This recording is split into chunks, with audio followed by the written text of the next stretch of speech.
Hello, good morning. Welcome to Diego C. Palace. Who let the dogs out? Who let the dogs out? Who? Oh, you did not want to hear that. You did not want to hear that. Who let the dogs out? Everything's kicking off now. Oh, my days. Oh, my days. The dog is bolted.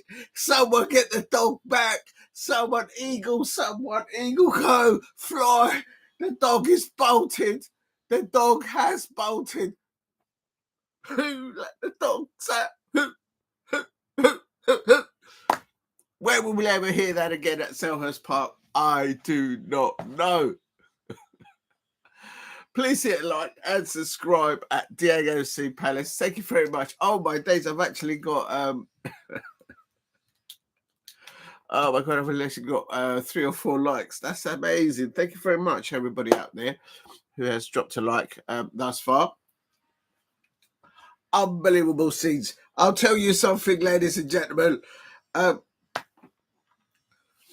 It's never ever a quiet day, a quiet week at Crystal Palace. Well done to Leif Semerud winning women's Crystal Palace team, women's team at the weekend against Aston Villa. First home 3 points. And we are staying up, so we are staying up. Away form in the men's team, it's brilliant. And the way form and the home form for the men's is now really on the cards. It's doing really well, and the unders as well. They're doing well. The academy's doing well. The sun is coming out now. We're going to get like over 20 degrees later on this week. But no, at the Palace yesterday, Monday, boom. Who let the dogs out? Who? The dog is bolted. I don't know. Unbelievable. There is always something going on at Palace. Something's got to happen every day or every week. Actually, it's every day now. Are we going to get as bad as Manchester United fans? No, we're not that bad. We're not that bad. Anyway, we're above Manchester United. Let's not go to those levels. Good morning and welcome to Diego C. Palace. Yes, we may not hear at Selhurst Park for some time. Who let the dogs out? Who? We may not hear that for a while. Oh dear. I was thinking, I'm going to have a lovely week. A wonderful week. Bish, bash, bosh, sort of type of week. But no. Someone had to throw a spanner in the works. Right. Thank you very much, everyone, tuning in this morning football show at Diego C. Palace. If you're new to the channel, please hit a like. And if you're new, please subscribe at Diego C. Palace. And it's breaking news, of course. It's hitting the football world, not just here in the Premier League, but far afield as well, all the way to the Far East as well, because apparently that's where the lad is going to go, all the way from Scotland, via Crystal Palace, Nottingham Forest, so many other clubs that he played for and managed as well, all the way to, it looks like he's going to land in the Far East. And it has to be said, I was just going to try and have a good week, a wonderful week. The sun is coming out. Been to the garden centre. I've got all the pots. I've got all the seeds. The sun is on its way. I'm going to have 20 degrees by the end of the week. Get potting. If you know, you know. But boom! Who let the dogs out? The dog is bolted. The dog is truly bolted now, and no one can get the dog back. I say good luck to him. Yeah, I say so too. Good morning, Damo. I hope you're well. Let me do a little cheer. Oh, got a little cup of chai here. If you're new to the channel, please subscribe at Diego C. Palace. Yes, got a bit of Walder here. He brought him to Palace, if I'm not mistaken, and he's still my captain. I don't get it. Yeah, chin. Have a good one. Thank you for waiting, anybody out there. It's just trying to schedule things in between things. You have to do what you've got to do. But it's happened. Kind of in the description, I have put some information, and just gonna put it. How should we do this? Let's just do one at a time. Oh! You do not want to do that. You do not want to do that. Let's see if it lets me do it this way. Trying something new. I'm trying to be a professional content creator. I've made a list. There is a script. I'm telling you out there is a script. There may not be one at the moment. No, there is one at Crystal Palace. But at the end, go see Palace, which has nothing to do with the football club, of course. I'm just a football fan, like you. Yes, this does work. Okay, I'm trying like a different setup. So it looks a bit professional and organised. Oh my God. Let's not go to the levels of Manchester United fans. Come on. Every hour, every minute over there seems to be some kind of a Kardashian tent FC. Let's not get to those levels. But at Crystal Palace, as I say, I was hoping to have a wonderful week. Been to the garden centre at the weekend. It's going to be 20 degrees at the end of this week. Got all the seeds, all the pot, all the peat, all the horse manure. Big up to my man, my horse, to producing the manure. It's ready to go. But no, now I've got to deal with this. Good morning, Steve. I hope you're doing well. Let's do a cheers for you. I hope you're doing well, lad. Keep up the photos of what you're doing at your end on the football stadiums. Absolutely top class. Big up to Steve. Steve, if you didn't hear, or because I know you're not a Crystal Palace fan, or anyone who doesn't know, or if you've been underneath a rock, they're amazing. Pound for pound, Ben's best sporting director in the Premier League that has been tried to be nabbed by both none other than Newcastle United, Manchester United, I think a couple of times, and other clubs, has officially been announced by the football club at Crystal Palace that he'll be leaving in due course. Apparently, where he's going to land, it's a second division football club in Saudi Arabia, a second division club in Saudi Arabia, and the ownership of the structure over there has actually connections with Newcastle United. If they don't get you one way, they'll get you another way. It is what it is. I'll tell you something. It's been absolutely seized last night and today. But so my instant reaction is I echo what Damo1168 is. Good luck to him. Absolutely good luck to you, Dougie Freedman. I know you'll never probably watch this, but good luck to you in case you do. Thank you for three things, I would say. First of all, thank you for wonderful memories. You as a Crystal Palace player in your 2 spells at Crystal Palace. And I would say also thank you for what you've done in the coaching and management setup when you came into management and coaching at Crystal Palace. And third of all, I expect by you being appointed by the sport as a sporting director, I think you left the bar to be behold for your predecessor and for onwards. Why? What for? To enhance the conveyor belt and the how Crystal Palace evolves within that part of the structure of the club, I expect. And for both young men and young women coming into football, and how when they arrive at Crystal Palace, how they progress as professional football players, and when they leave Crystal Palace. Also, it's got to have had an impact to the people at the club. But I'll come to that in a minute. But as a Crystal Palace fan, I am absolutely yeah, I'm a little bit. I was just going to have a good week putting the seeds in the pots after being to the garden centre, and now I've got to deal with this as a Crystal Palace fan. OMG.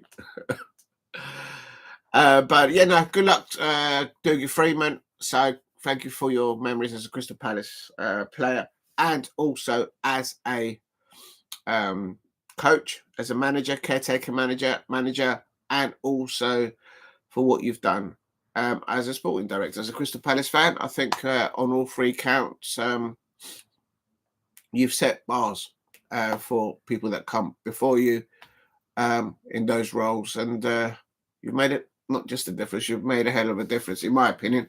People out there may differ to that, and I respect that as well. So big up to Steve, says to big up, and Paul Brady says, hello Diego. First Laura, Paul Brady, please don't remind me about Laura.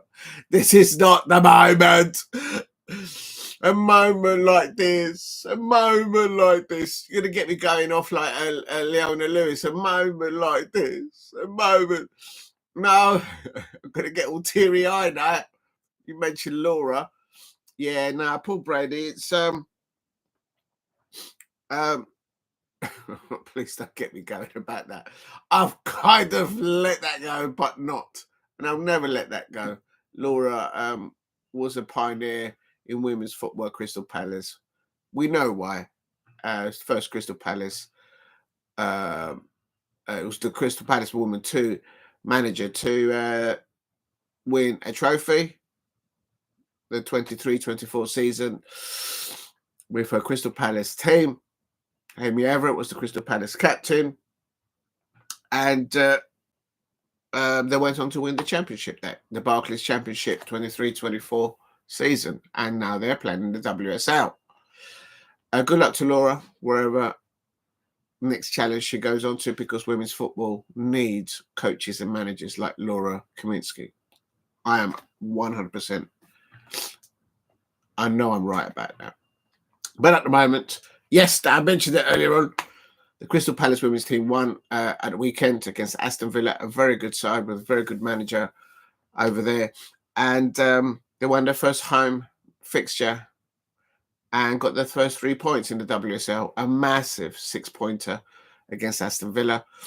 And I knew it, and I still believe that the Crystal Palace women team, there's enough in there and the structure there to stay in the WSL.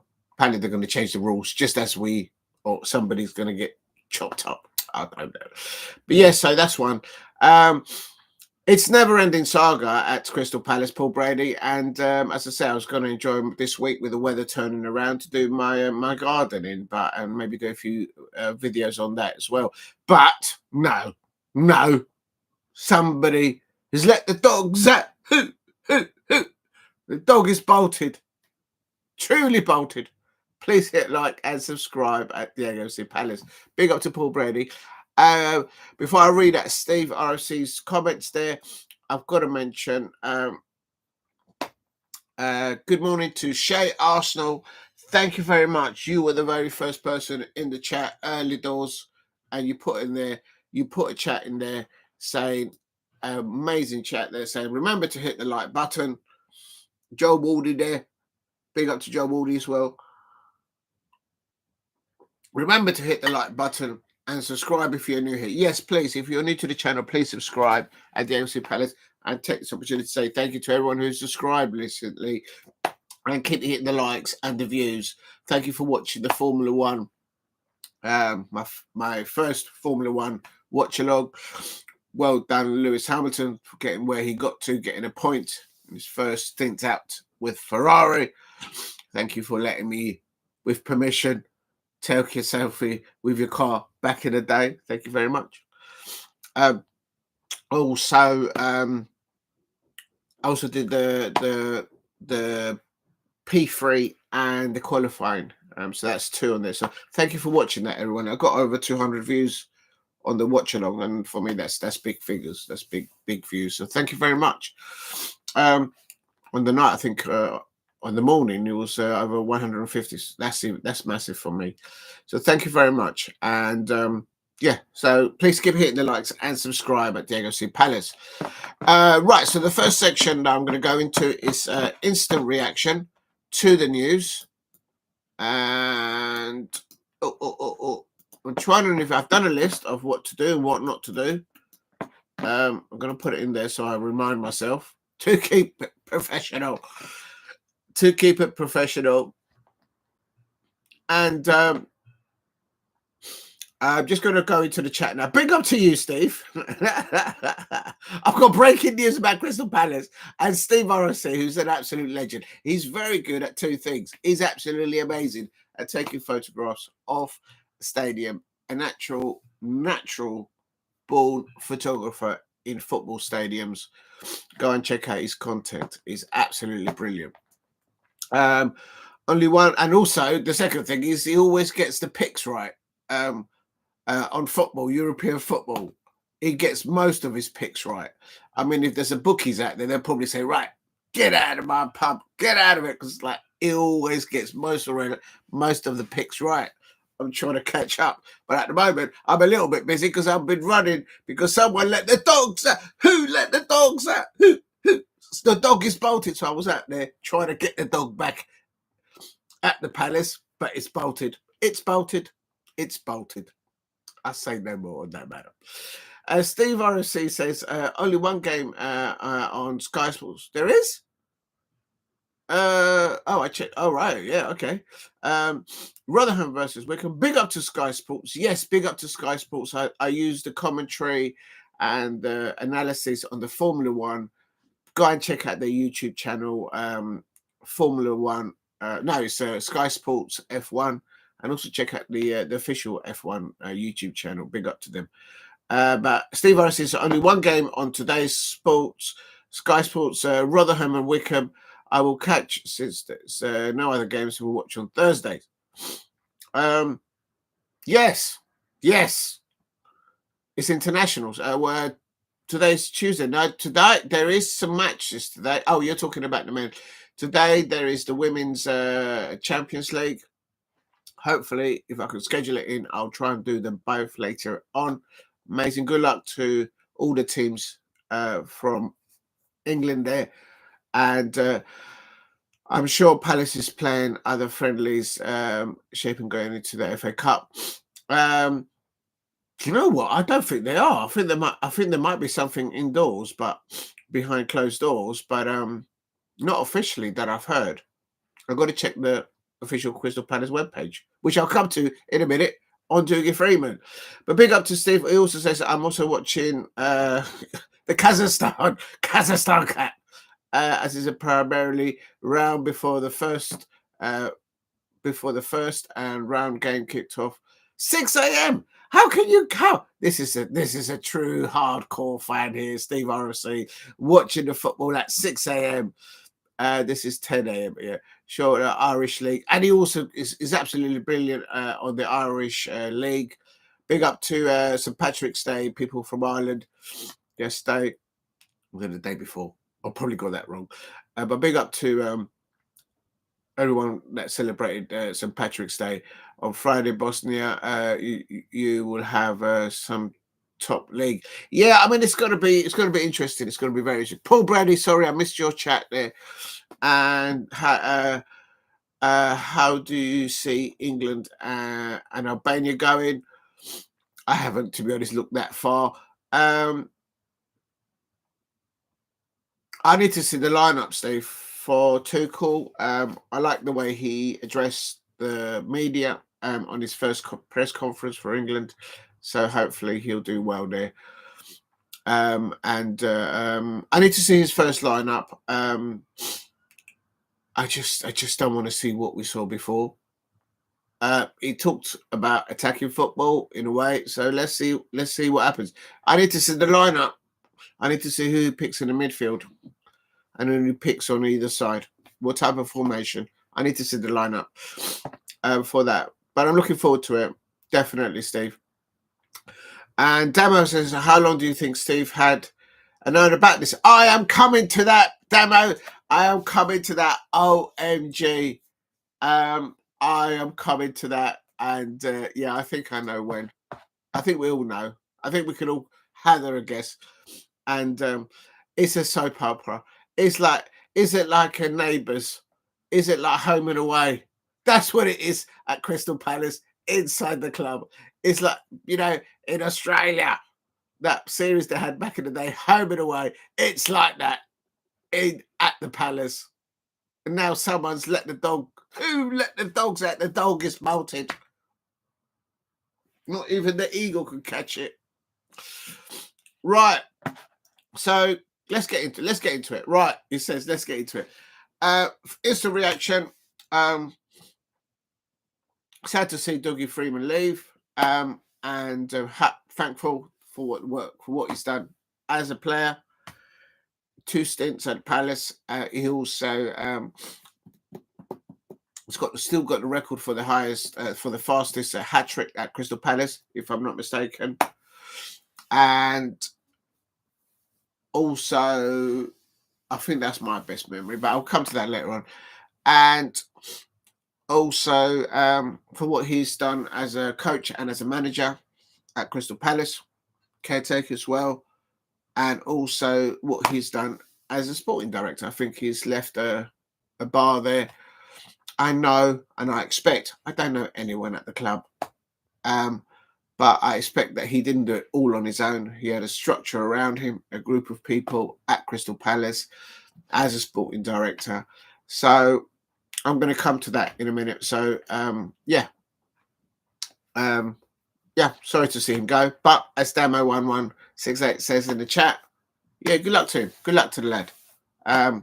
He's done well. All the way from Scotland, come down to Palace, and had some difficult periods and some very amazing times, I think, looking at his career as Crystal Palace fan at Crystal Palace, up against Clinton Morrison, trying to fight for places against AJ as well. So it's all kind of things that was going on there back in the day.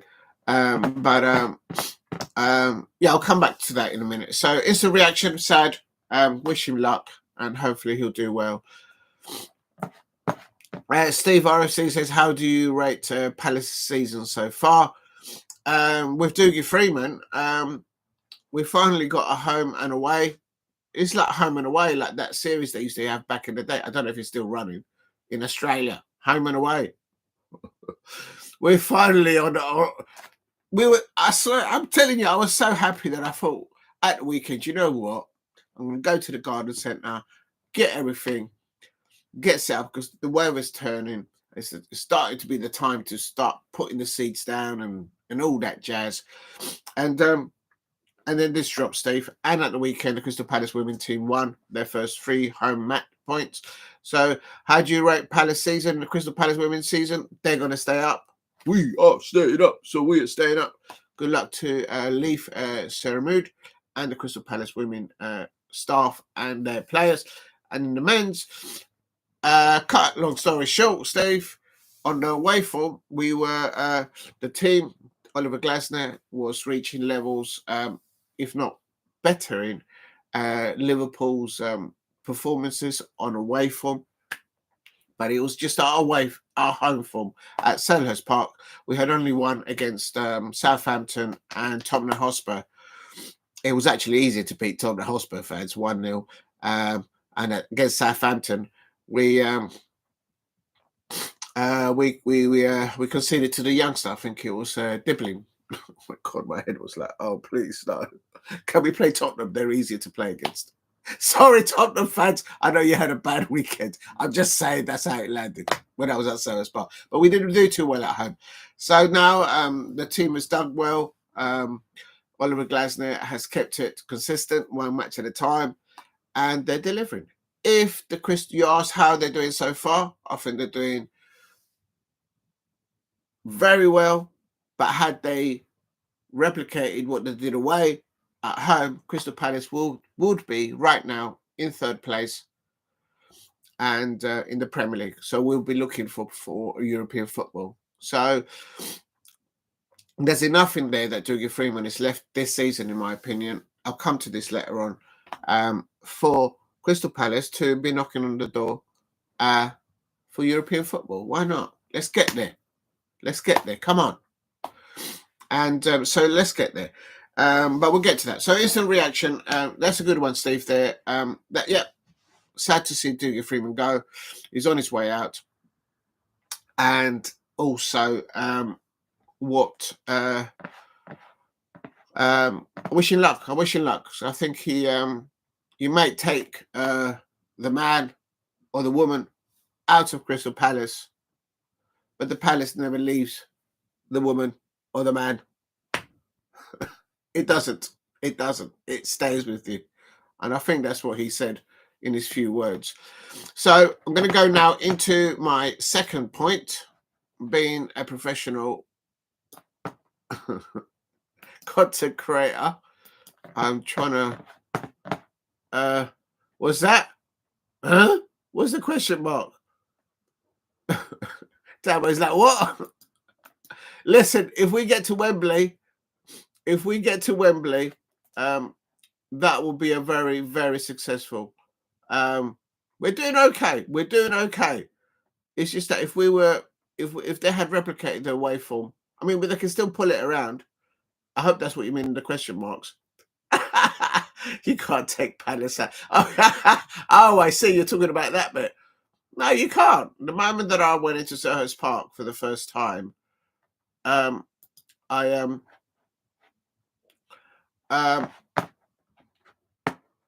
Coventry City game, 89. We lost 1-0. I didn't see a damn thing because I was standing right at the back of the Arthur Waite stand. But because I got in there really early as a little nipper sort of thing, or teenager, spots were coming out, all sorts of things were happening to me at the time. I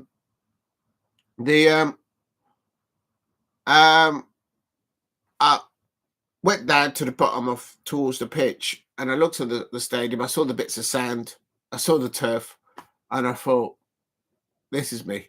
This is so me. And you don't look back. You just fall in love with it. Oh, what have I done there? Oh, I don't know what I've done. Wait up. Okay. That's the next point. So you can't. Oh no, you didn't hear me right. You cannot take. Oh, I've messed it up. What I meant to say is you can take the woman, you can take the man out of Crystal Palace, but you can't. You cannot. CAN space NOT. Not. You cannot take the Palace out of the woman or the man. There you go. Out of the eagle. There you go. Are you happy with that now? I must have had my teeth in. Not in, I should say, when I said that earlier on. You can take the Palace out. Which, you know what? Sometimes you have to think about it. When you do watch some performance. I remember back in the day, cut a long story short, the first team was so bad, that I actually just said, you know what? Get out of my... No, I didn't say get out of my pot. I said, you know what? I'm going to just forget about the first team. I'm going to go to Dulwich Hamlet and just sit there. When you went through the turnstiles, I would say that I was a scout. I would tick the box for as a scout.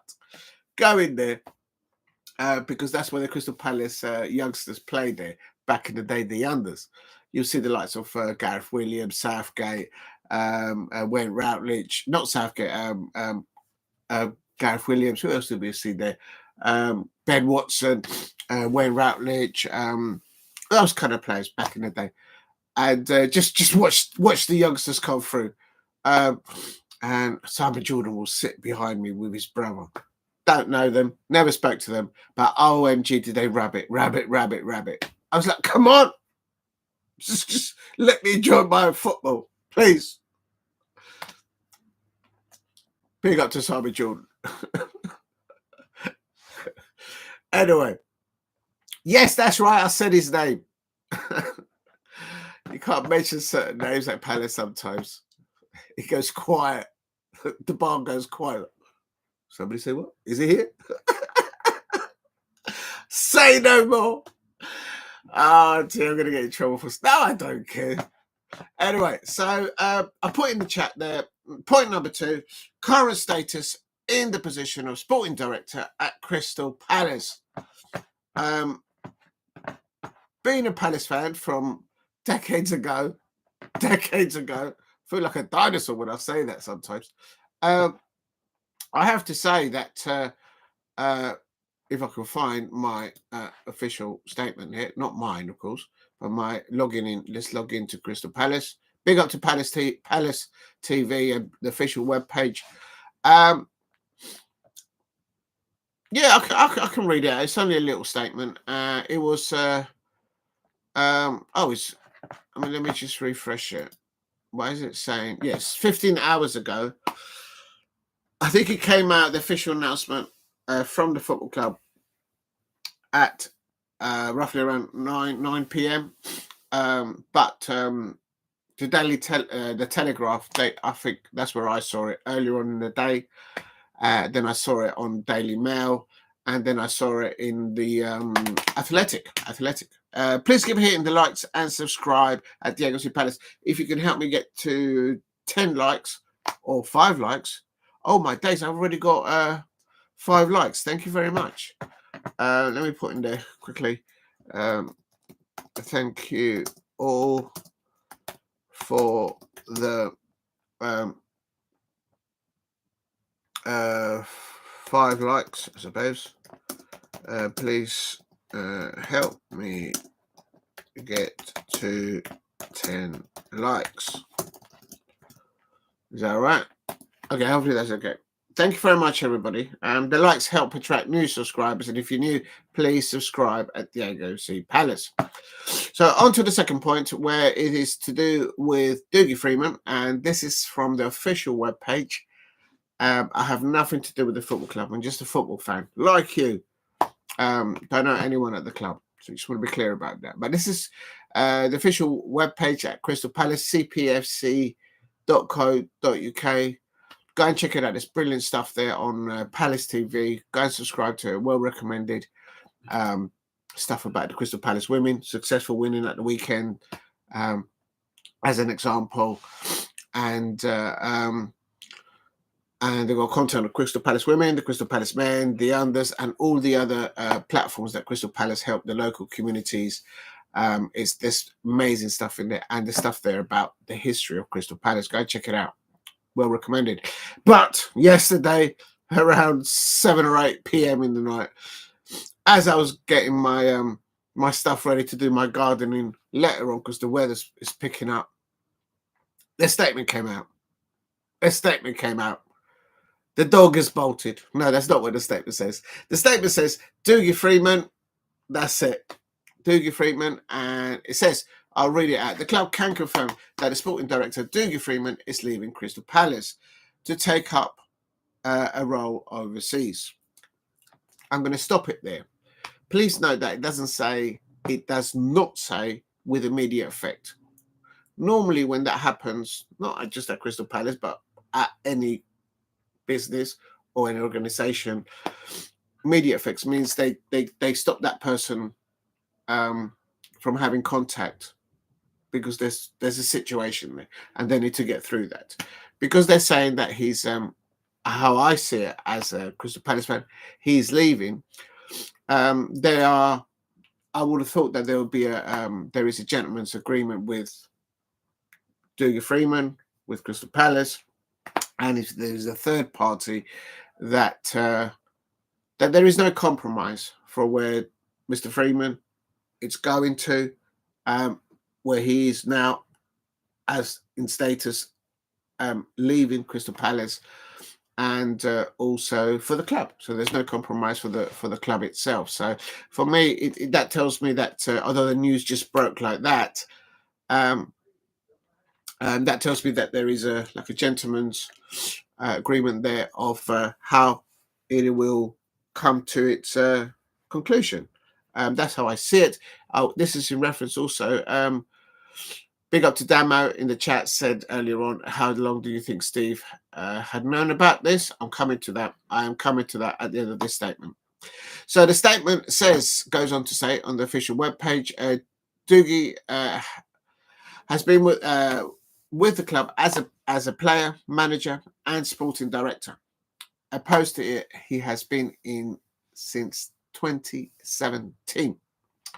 In his current role, Dougie has worked across all areas of football operations, talent ID, player recruitment and retention for both in both the first team and academy. Dougie has also been a valued member and contributor of the senior leadership group at the club.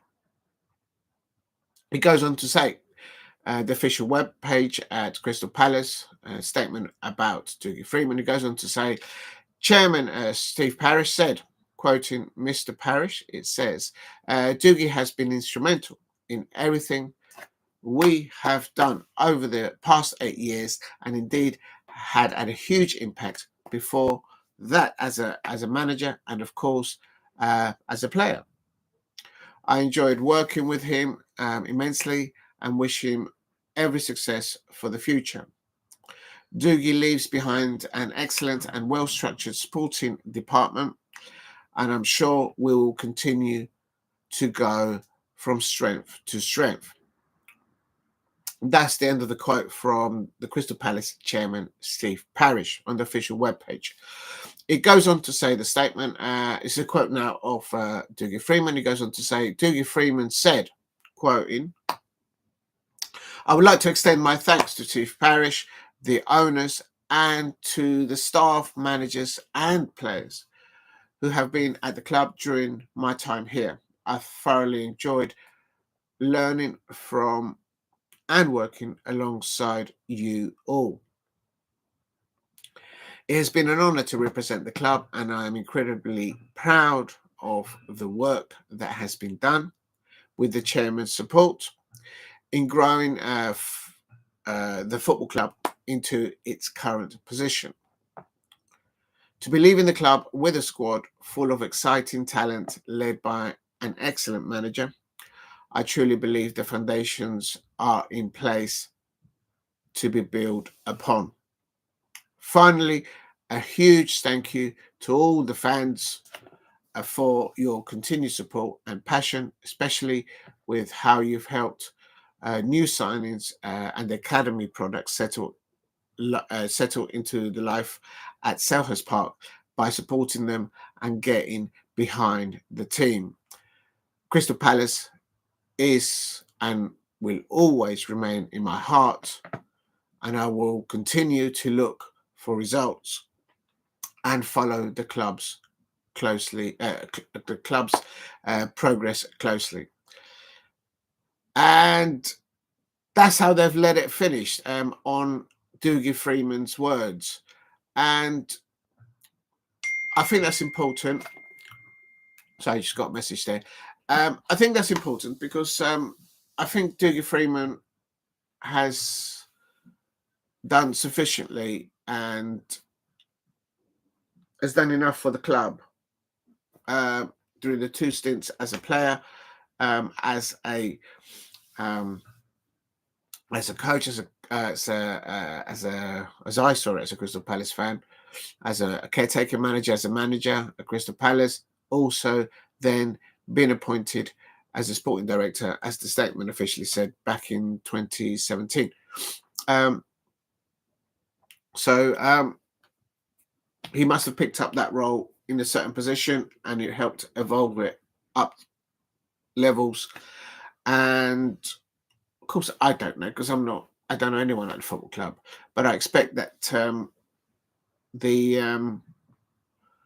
what he's leaving behind now, it's something that is a bar that needs to be, I presume, maintained and definitely improved on. I'm sure he'd be there to say, look, if you can push levels up, keep pushing. Make the opportunity of young players that come at the Crystal Palace Academy. I would expect that he'll be thinking this.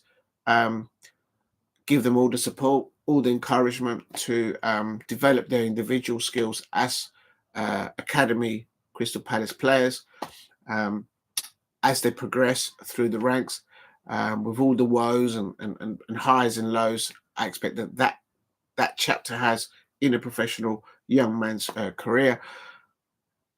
And then also breaking into a first team, perhaps being loaned out, coming back, getting into it.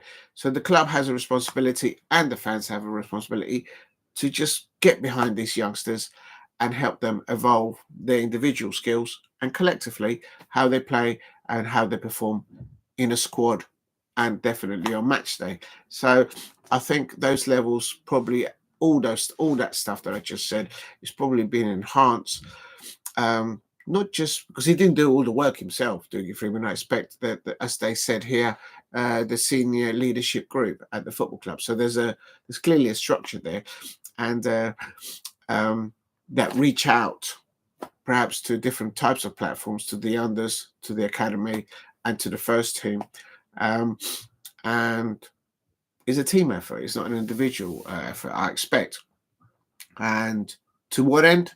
To enable the manager, the coaching staff of the first team to have the best possible options in training and in domestic cups and in the Premier League. So that's both for Darren Powell and as an example in the unders, and also now for Oliver Glasner and his staff. So that's the statement from Crystal Palace. Going to what Damo said, when did you, how long do you think Steve had known about this? I'm coming to that. But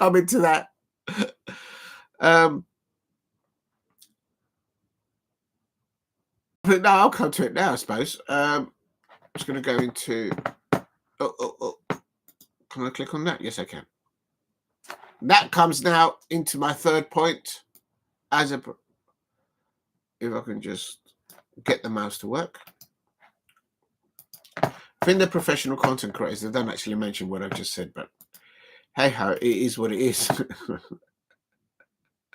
It's always, it's like a drama at the moment of Palace, but there you go. There we go. So now my third point is timing of the change and whom does it directly affect and their reactions. I'm coming to yours, Damo, because that's a brilliant point, and that's why I've put it in here in number 3. But I'm going to leave the chairman and the owners right at the end because I think that's the crucial one. There is more to come from there, I think. But I think as a Crystal Palace fan, given that I've just said, and also the official statement has clearly stated at Crystal Palace, that Dougie Freedman was instrumental not only when he was a football player at Crystal Palace, both times that he was a football player at Crystal Palace, what he did as in the coaching staff, in the caretaker role, manager role, also then becoming the sporting director at Crystal Palace. As a Crystal Palace fan, looking into the situation, for me, I would assume, and I don't think I'd be wrong in saying, that throughout all those different types of chapters that Dougie Freedman had at Crystal Palace, he did inevitably got close to the staff at Crystal Palace, other coaches, the players themselves, whether he played alongside them or whether as a sporting director bringing them in. There's a connection there, I expect. And also the staff within what was said as the actually I'm going to just take that because I keep forgetting the name of it. What the official statement said, the senior leadership group at the club. I'm going to put that in there because I forget.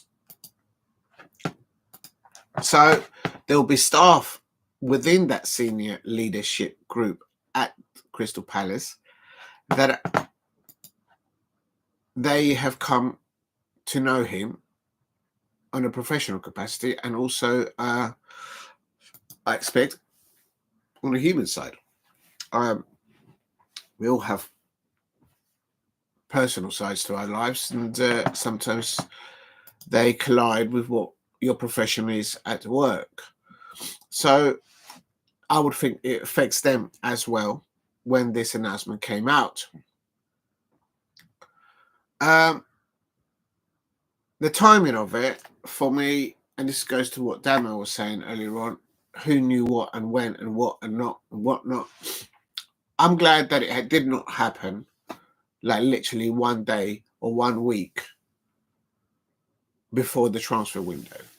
I think I'm glad it hasn't happened then. So that's one thing. Steve, I'll come up to your comments a bit later on when I finish a point. One of the points I'll come up to you. But big up to you, Steve, in the chat. So that's one thing. I'm glad that it didn't happen like 1 week or 1 day before the transfer window is about to open. The timing of this announcement yesterday, which was obviously the 17th of March. And for me, I'm glad that it's happened at a time when the club, the first team, are trying to push just to that better level of consistency away form and home form. They can continue that throughout the running towards the end of the season, and of course during the FA Cup competition. Who knows where we could end up at the end of this season? And come on, let's get towards Europe if we can. Why not? Why not? So I think it probably there is never a good time for an announcement like this to happen, but these things happen not just at Crystal Palace or at a football club, but in businesses. These things happen. So the timing of it, I think it's not bad timing.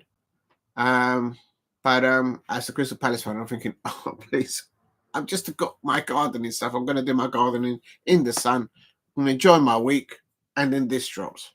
Come on.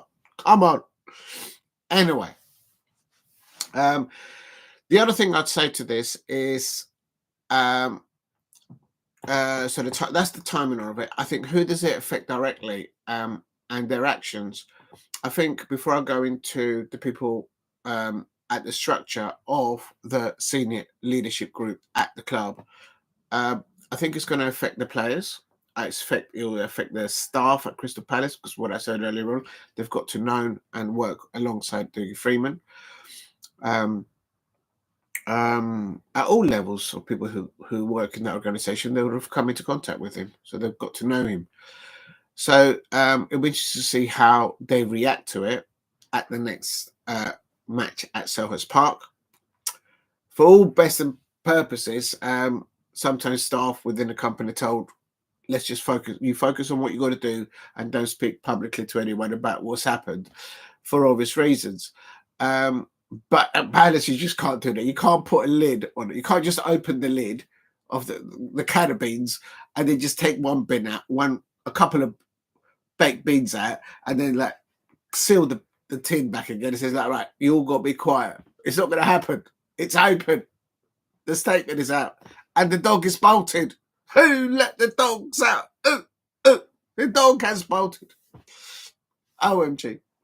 So it'll be interesting to see the reaction from staff at Crystal Palace. I don't know anyone, but there's going to be a reaction. The reaction is probably already all over the shop. So see how they react. Going to what Damo says, did Steve Parish know the chairman of Crystal Palace? When did he know all that? I don't know. Just an Eagle Crystal Palace fan. What do I know? I'd like to think, as a Crystal Palace fan, I'd like to think that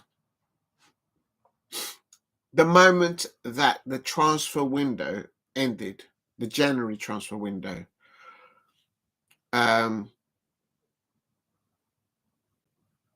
at the very latest, so when the January transfer window ended this year, I'd like to think that Dougie Freedman himself, because he's clearly made a decision about a change in his career, a new challenge for himself, would have approached Steve Parish and I suppose, if necessary, the other majority shareholders at the club and said to them, gentlemen, can we just have a meeting? Can we have a cup of tea? Can we sit down? This has come up and this is where I am with it. And I've taken this decision. So I'd like to think that that happened at the end of the January transfer window, at the end of it.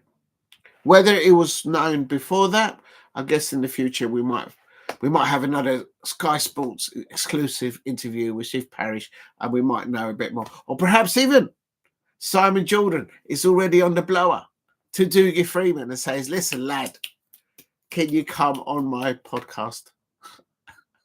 Simon Jordan. I can just see it. Simon Jordan's agent is on the blower. Says, Dougie, lad, Dougie. Do you remember Jordan? Lad, forget about all those bad days. Do you remember the lad? He remembers you. Do you want to come over to the show and talk? It's gonna happen. It's gonna happen. No, I don't know. I can just imagine. And when was their talk? I'm coming to that, Damo. That's a brilliant point there on the Newcastle. Yeah, absolutely. And I mentioned that a little bit earlier on. In my intro, I said where he's actually going is actually linked to Newcastle. But anyway, and brilliant point, Damo. Absolutely. So I like to think that at the end of the transfer window this season, as a Crystal Palace fan, Dougie Freedman must have said, I would have thought that he would tell Steve Parish, the majority holders, first before wind got out elsewhere. Football news across the globe, close to the world, travels very, very quickly, especially in this modern era of communications. And as I say, in Palace, it's a little, it's like a home and away sitcom, like in Neighbours or Home and Away, like in that series in Australia back in the day, Home and Away. It gets out.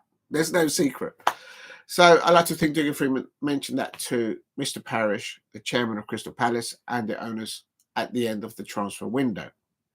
However, mentioned it earlier on, and Damo in the chat has mentioned it, the situation on Newcastle United.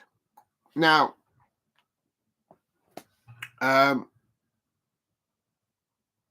the timing of Newcastle United approaching Dougie Freedman was not the first that Dougie Freedman had been approached by other Premier League clubs. Is it fair to say where there is smoke, there is fire?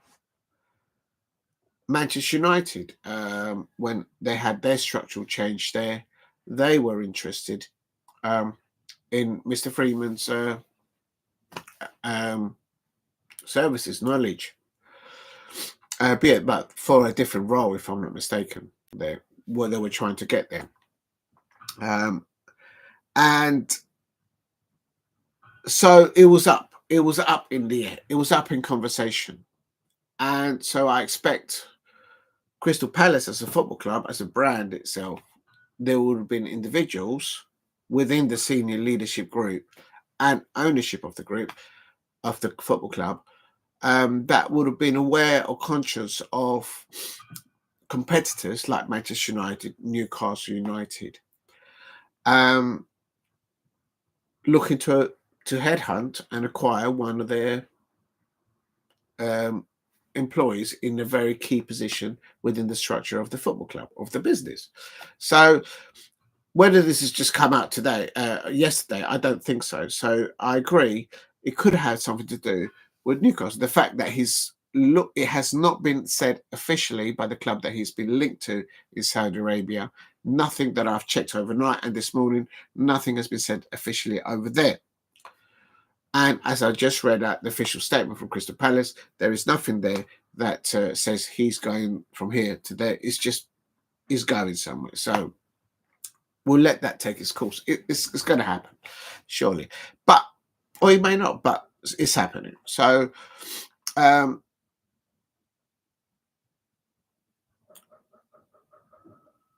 when Newcastle United brought in Amanda and other individuals, executives at Newcastle United, and they Amanda's no longer at Newcastle United, as you probably know. There was a clear objective, in my opinion, as a Crystal Palace fan looking into Newcastle, to restructure the business model at Newcastle United, the football side, the stadium, the academy, the local community at Newcastle. To what end? To just open the can and let the world see the amazing stuff that Newcastle United fans can push their teams up towards. They've just won a cup final at the weekend. That's one point. With the fair play, they've been confined to transfers. And now that I know that Dougie Freedman is over there, be it might land over there in the Far East, but there is a link between them and Newcastle. I would say this: whoever the sporting director is currently at the moment at Newcastle United, look over your shoulder, lad, or ma'am, if it's a lady, because Dougie Freedman is in the building, or will be soon in the building, at the headquarters in the Far East with the company that employs you. End of. So there you go. I'll say no more on that one. So timing of it and who does it affect? The staff at Crystal Palace and people that have known Dougie Freedman throughout the times that he's been there as a player, manager, coach, and sporting director, and as the club officially said, the senior leadership group. It's going to affect them. So it'd be interesting to see how they respond to it when the next home match at Selhurst Park. You always get a whisper, you always get words. Everyone's going to be talking about it. It's going to be the talk of the town if it's not already. So that'll be one. And then now I'm going to come to the people who own the football club. Mr. Parrish, the current chairman of the club, and all the other owners. I'm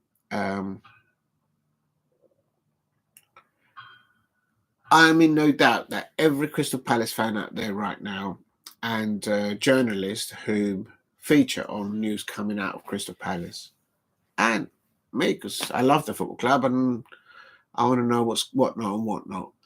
I expect that every single person will be looking out for the next statement of the chairman at Crystal Palace when they go public, talking, for example, to, I don't know, Sky Sports or TNT Sports or whomever it might be, as an example. And it'll be interesting to see when the chairman speaks like that on this topic. It'll be interesting to see, as a Crystal Palace fan, when the other owners of Crystal Palace speak openly about it, be it through a medium of a TV sports network or through their own social media accounts. So everyone's going to be waiting to see. I'm waiting to see what they say on the matter, to get some what's the pulse on it. Where is it? And the reason why I say that is because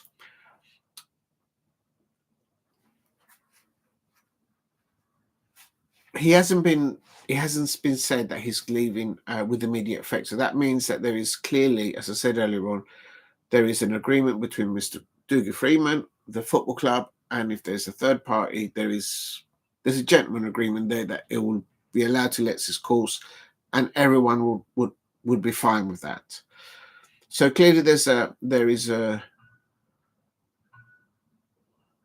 respect there for all of them to just let that go through. So I would have thought that until a certain point in that process, we may not hear anything from Sky Sports interviewing the chairman, or, as an example, or any of the owners of Crystal Palace saying anything in their social media accounts that they have. So I think we're going to have to wait, probably a few weeks, perhaps even a few months. Why? Because the feel of it, and this is why I've put this in the this is now going to take me into the fourth point. One moment, because I cannot get the mouse to work.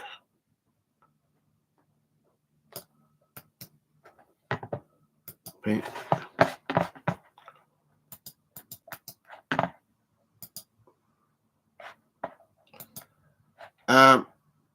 There you go. The fourth point: transition from one sporting director to another.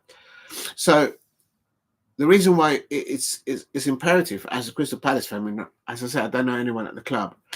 It's imperative that, on one hand, they've announced the statement yesterday officially, and they've talked about what's in situ, what's been achieved, not just by Dougie Freedman, but with the senior leadership group at the club, to what end it is now, and to continue that consistency in producing, approaching, introducing youngsters into the academy, developing their skills, getting them to break into the first team, hopefully, or into their careers.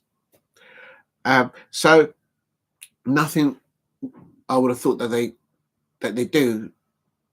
I mean, the people that own the football clubs would want to jeopardize that, I would have thought, and I'm sure that won't be the case. So it's important that the next stage of this, which I see as a Crystal Palace fan, is there's a transition from one sporting director to another. Now,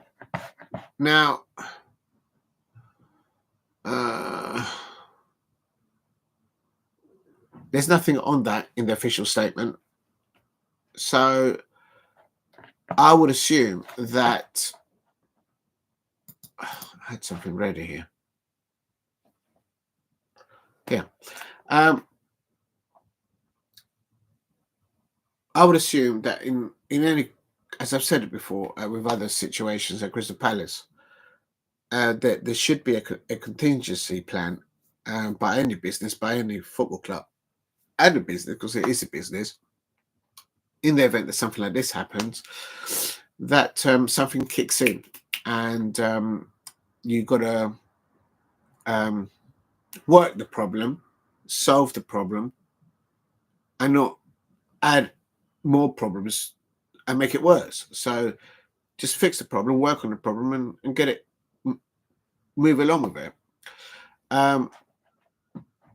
It has been stated, and I got this bit from there is various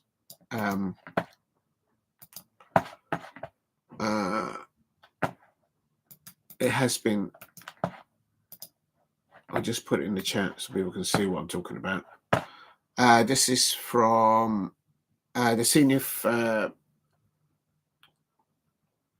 football correspondent at the BBC, Sammy Mukbel, and they wrote, Ian Modi, who works closely with Crystal Palace recruitment operation on consultancy basis, so it's just a consultancy basis, will undertake a more prominent position at the club, but as things stand, will not directly replace Freeman.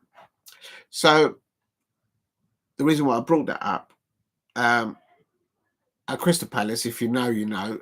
If you're not a Crystal Palace fan, you probably would have heard. Ian Moody was previously in that role, but then had to leave. And but at the moment, as this example says from the BBC, it's from Sammy Mockbell, the senior football correspondent, saying that there is an option there for the moment to put someone in place, not as the sporting director, but someone to just steady the ship, if you like, and continue with what they've been working with Dougie Freedman and everyone within the senior leadership group at the football club.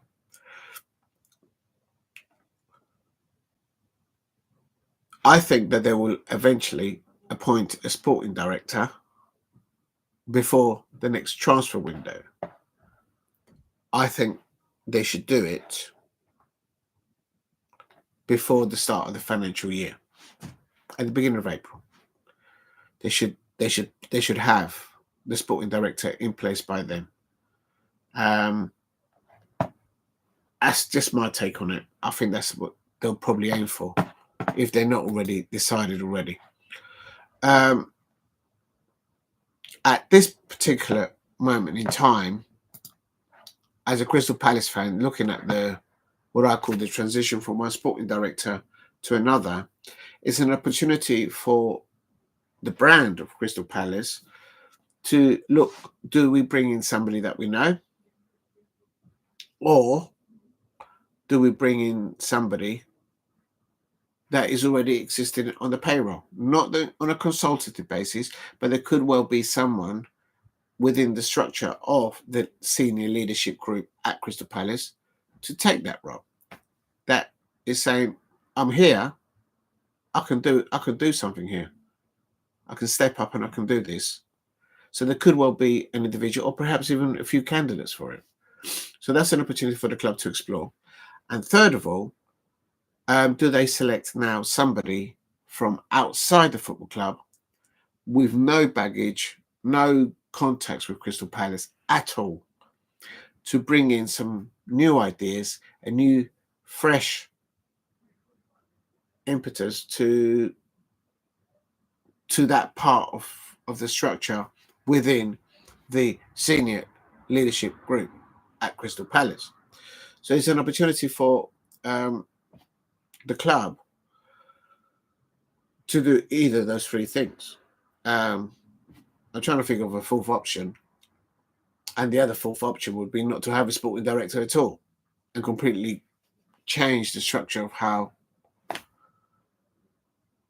It wouldn't make sense to do that as a Crystal Palace fan, because I'm thinking they've already spoken about how well it is right now and what they've worked on. And probably they know what it's taken to get them to where they are now. So yeah, so I don't think they'll do away with that position. It could be they're bringing somebody from out that's got no contact with Crystal Palace to bring in new ideas, or they bring in somebody that's already on the payroll right now within that structure already. There might be a few candidates there for it. Or the other one is they're bringing somebody that, as an example, is on that they've known about, and they're bringing that person in. One name that's been mentioned so far has been Ian Moody. So it'd be interesting to see how they do that. Another thing I think Crystal Palace fans and I suppose journalism will be looking to see is, in the next few days, the next few weeks, they'll be looking to see if any other individuals within that senior leadership group at Crystal Palace actually think, it's my time, I'm going to go and do something else now. As a Crystal Palace fan looking at it, I'm thinking if there is more individuals that are going to leave that structure, then there's something else here that maybe we need to be talking about. So time will tell. Time will tell if nobody else leaves, only Dougie Freedman leaves, then we just have to wait to see what type of replacement comes in.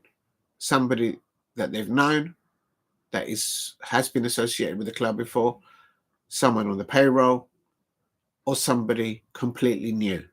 Or the fourth option is if the club decides we're going to make way of that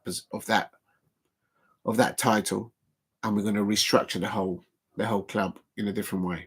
That's the only four logical possibilities as the way I see it. So that's the timing on it.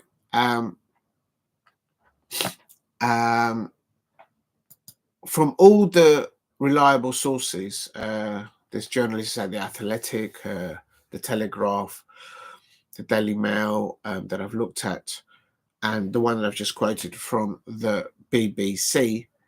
None of them are talking about anyone else specifically within the club or outside the club, or that they're going to make do with their position. So yeah, so we just have to wait and see what happens with that. The next part which I'd like to discuss is it's my fifth point.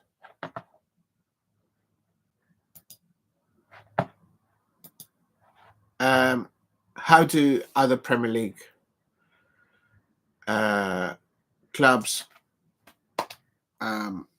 I'm going to spell things. How do Premier League, European leagues out there, and world clubs respond to the change at Crystal Palace? I think there will be a response, and the reason why I put that in there is because the way it's happened.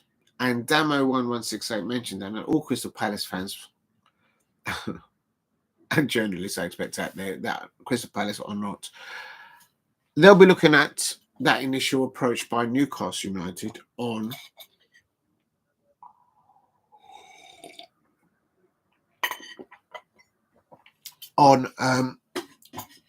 one of the key persons in the structure in the senior leadership group at Crystal Palace.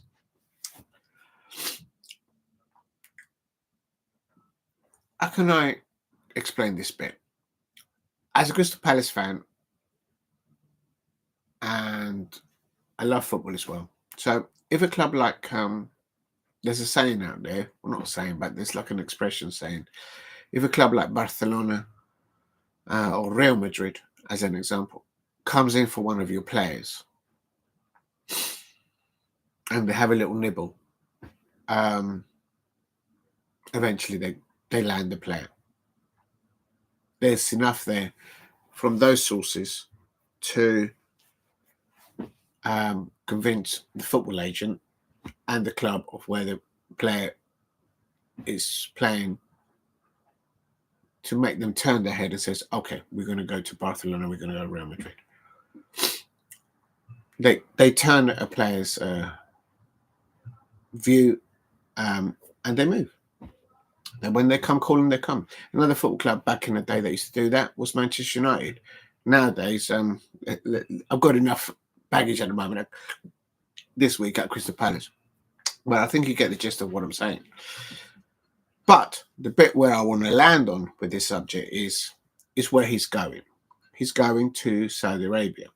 Apparently, it's a second league football club. A second league in Saudi Arabia. So, from what I've looked into, it has a connection indirectly to the group that owns Newcastle United. If that's the case, the reason why I've put this on this, how does this transcend across the Premier League, La Ligue in France, La Liga in Spain, the Portuguese League number 1, example, Serie A, Bundesliga. as an example, and all the other leagues in European countries, is that they probably were away, but if they're not, they'll probably make note of what's just happened. Because if you don't know a lot about, I'm going to throw a spanner in the works here. If you don't know anything about boxing, you can see what's happened to boxing. Okay? When they come calling, for, like what's happened in boxing, the situation,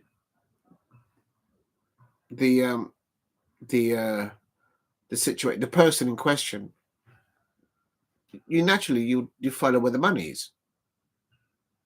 So other Premier League clubs, other leagues across Europe will be looking at the contracts of their key employees within their senior leadership group, if you like, of Barcelona, of Real Madrid, Atletico Madrid, of PSG. If that's already there anyway, but you get my gist. So basically, if Saudi Arabia, a League Two club, can do something like bring Dougie Freedman from Crystal Palace and take him over there, if it does, because it's not been made official, if that can happen to a second league club, where does that leave all the other key personnel in other Premier League clubs, other senior clubs, successful clubs, like in Spain, in France, in Italy, in Germany? They need to put firewalls around their employees in their contracts. So if there is an approach, there is a considerable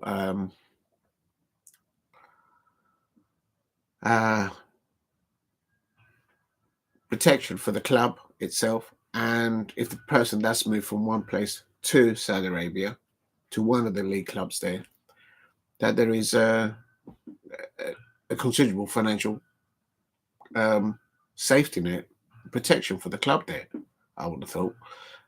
So that's why I've brought that in there, that I've not heard anyone, and big up to Sky Sports and big up to TNT Sports and all these other outlets, also big up to TalkSport, but this is a wake-up call. And then this brings me on this fifth point. What are they getting from Dougie Freedman? What is, if he does land over there in the Far East in Saudi Arabia in a League Two club, what are they getting, as an example, from Mr Dougie Freedman? Well, they're getting somebody that knows and understands the pulse of transfers in the Premier League, number one, current status as it is right now. That's what they're getting, like that. They're getting somebody that understands how a structure within a, as is mentioned in the official Crystal Palace statement of the senior leadership group, they're getting somebody that understands how a structure like that operates. Whether he understands how that got put together, I don't know. As I say, I don't know anyone at the club, but they're going to get somebody that knows that kind of a structure. It's in his mind. He knows how to work inside that structure. So they're going to get that. That's what they're getting. And thirdly, no, it's two more things. Thirdly, they're going to get somebody that has connections with Premier League agents, players, and proprietors. He's going to have pulse on all of those. And the fourth thing that they're going to get, in my opinion, they're going to get someone very competent in, if he's going over there as a sporting director. I don't know what he's going to be there, where he's going to land, or where, because it's not been made official, or what capacity is going to be. But they're going to get someone very competent, I expect. So that's 4 things. But I think the major thing that I'm trying to do and get everyone to go to the VAR screen and have a look is if a second league club in Saudi Arabia can land Dougie Freedman, but Newcastle United couldn't, although he might be linked there, and Manchester United, as a worldwide brand that it is, they couldn't land Dougie Freedman, but they could, a second league club in Saudi Arabia. Imagine what a League One club in Saudi Arabia can do with any other very good employee at any other football structure within the Premier League club or any other European football club. So this is going to, I think this people further on down the line will be thinking, what kind of kicked this off a little bit was Dougie Freedman leaving Crystal Palace. Because Ineos, Sir Jim Ratcliffe and Manchester United could not get that over the line.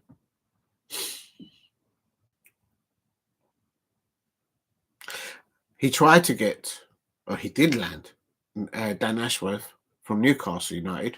Funnily enough, it's the same company, same connection. And we know how much they had to pay out for that to get him there. And it didn't work out. And then they had to take a loss. Yeah. Manchester United couldn't land Dougie Freedman. They took somebody else from Newcastle United, and look how it's ended. And all of a sudden now, on the 17th of March, which was yesterday, Dougie Freedman could be, because it's not been made official, be going to Saudi Arabia and landing there. I think there's a bigger picture here. And I think down the line, perhaps in a year or so, or 2 years, another season, people will be looking to see, well, look how they did this. It is what it is. So that's why I've put that 5th point. Now, the 6th bit, my 6th part, which is players now linked in and out of Crystal Palace. I've kind of left that separate because it would have taken me off my script, but it is actually connected to many of my points further up, which is we've been hearing, for example, lately that whether it's official or not, apparently Liverpool been linked with Mark Gahey. We all know what's happened to Liverpool fans and their manager, Arnold Slot. They got knocked out of the FA Cup by Plymouth Argyle. They got knocked out of the Champions League. And they've just been knocked out in the final against Newcastle United. There's that link again. So,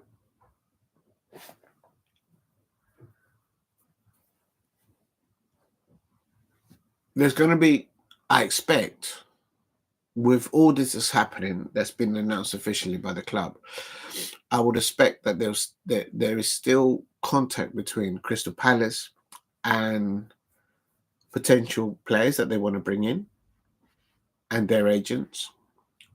There's going to be contact still currently, players linked with, oh, 1 minute.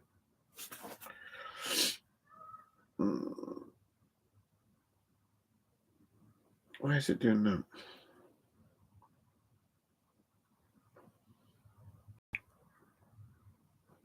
Is that working?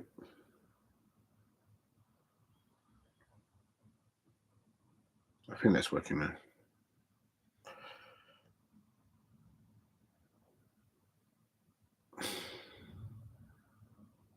Yeah, it is. All right, that's good.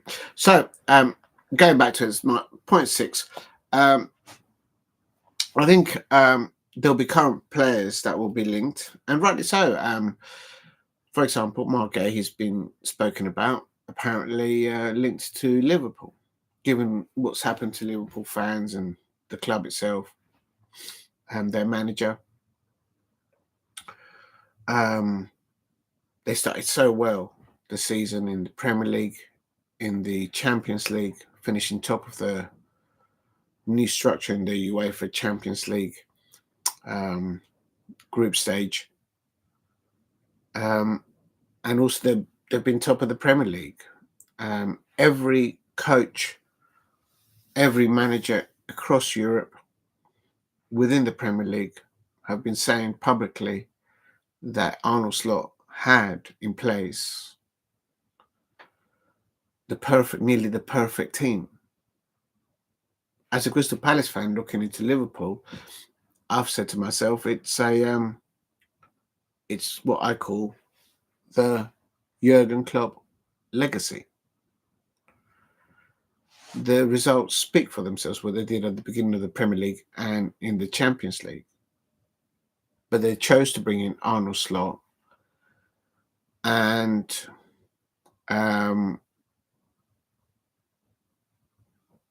it's not working out. FA Cup, out to Plymouth Argyle. They're out of the Champions League. They will qualify for the Champions League next year, so they should have that 150 plus million pounds of inward investment coming in to the club. Okay, they've just signed a new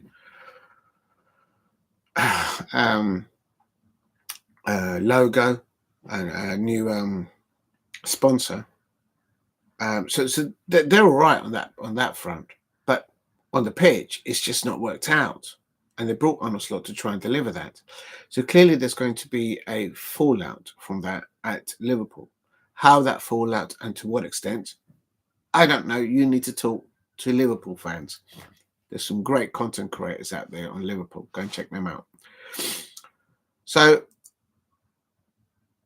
there's no surprise to me that there may be unofficially or officially connections between Liverpool FC and Crystal Palace about some of our players. It's testament to the work of Dougie Freedman, to the senior leadership group at Crystal Palace, to what they've been doing. Not just this year, but for the past 2 years and further back.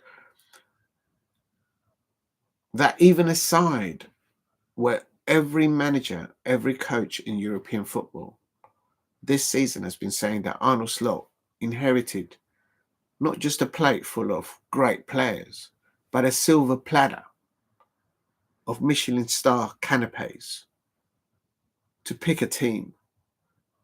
And I'm saying this carefully because my Crystal Palace has not been in the Champions League, and we've not been to an FA Cup final. We've not been to a League Cup final, for some time. Well, we've not been in the Champions League, but you get my gist. But this year, Arnold Slot was brought in. It's a result business. A manager at that level is brought in. He had a silver platter with canapes of Michelin star canapes. Not canapes that you get at the supermarket. Michelin star food, right? And he's been knocked out in the FA Cup by Plymouth Argyle brilliantly in the Champions League in the group stage, but he's out of the competition. It's not just they're out, it's how they went out. Yeah. And thirdly, now they're out of the League Cup. They lost at the League Cup final against, pound for pound, the best England manager that we've got in England right now, and Eddie Howe. I wanted Eddie Howe to be the England manager, by the way. But respect to Thomas Tuchel, good luck to him. But I wanted Eddie Howe to be the England manager. Anyway, so that's happened. So given the work that Dougie Freedman has done with that, given that work that Dougie Freedman has done with the, what have I done with it? I've lost it.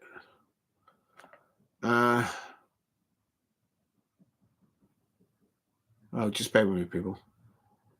There, senior leadership group. You know what? I'm going to just copy it and paste it again. And put it in the chat so I can see it. Coming to you, Daniel. Big up to you, Daniel. So, given to that work that's Dougie Freedman and the senior leadership group at Crystal Palace have been doing, there's no doubt that there's players linked to Crystal Palace. There'll be teams like Tottenham Hotspur, Manchester United, Chelsea, teams that have European aspirations, and rightly so. Yes, that's right. I said Tottenham Hotspur before I said Arsenal. I'm going to get in trouble now. So it's going to have an impact on players already officially or unofficially in contact with Crystal Palace, because I've always said, and even the Crystal Palace chairman said that in that interview with Sky Sports, Crystal Palace has an obligation, a responsibility to help progress the development, not his exact words, but to develop the first team's senior squad players to evolve their abilities as professional football players and get to another level. I'll give you two examples. Mark Gahey, Ebrieze. I'm only going to mention those two because there's so many I could mention. But those two should be lifting a Champions League trophy, whether with a Premier League club or with a European club. I would love it for my Crystal Palace. OMG, I'll be like in tears. I'll be so emotional to see Ebrieze or Mark Gahey lifting their trophy at Crystal Palace in European football. OMG. That's it. That's me done. That's it. That'll be it, right? But they deserve that. So there will be clubs like Liverpool being interested in players like Mark Gahey. There'll be clubs like Tottenham Hotspur be interested in Ebrieze. I know they've had a bit of a foul up against Fulham, but if they land that Europa League Cup final and they win it, 150 mil is going towards Daniel Levy and the structure there at Tottenham Hotspur. Ebrieze apparently is being looked favourable to that football club, Tottenham Hotspur. So there you go. It's an option there. Good morning to you, Daniel 90. Welcome to Diego C. Palace, Daniel, and anybody else out there. It says, well, I'm sorry. Well, no, I'm sorry. If they inherited a ready-made squad, Liverpool, how comes they finished third last season and they still got ahead and Arsenal straight as the new manager? Okay, all right. Tottenham Hotspur. Listen, Tottenham Hotspur fans, handing out the receipts. There's a big difference. There is a major difference. I'm going to discount that, but I'm going to read it again just in case I didn't read it right. Daniel 90 says, well, no, I'm sorry. If they inherited our ready-made squad, Liverpool, how comes they finished third last season and still got ahead of Arsenal straight with new manager? Okay, I'm going to counter that, counterpunch that one, Daniel 90. I said it 3 seasons ago. So there's Liverpool fans out there that have watched my content. They'll verify this. The moment that I saw Jurgen Klopp build McAllister in that number 8, Gravensburg, Schloberschlei, Luis Diaz, Mo Salah, Diogo Jota, Virgil van Dijk, Alisson Becker back there, Ibrahim Konate, and Trent Alexander-Arnold, but I'll go Robertson in the defence. Robertson on the left back, and Trent Alexander-Arnold on the right-hand side. I'm a Crystal Palace fan. I saw that being built 3 seasons ago. And at the end of last season, at the beginning of this season, how Liverpool, and credit to Arne Slot, they clicked, Daniel, or any other Tottenham Hotspur fans out there, or any Arsenal fans out there. And not just I'm saying it because they clicked. The Premier League table doesn't lie where it is right now. Okay? And furthermore, as I said earlier on about 5 minutes ago, not me, not other football content creators on YouTube, but professional managers out there in European football at the top of the La Liga, Serie A, Bundesliga, they were all conscious that that team that Liverpool started with this season and the way the trajectory that went up in performances was nearly there, if not better, a perfect team. But they've gone up and poof, they're just colliding now. I've never owned a football club. I've never hired a football manager. But I'm sorry, the manager has to carry that, whether they've created that squad or whether they inherited.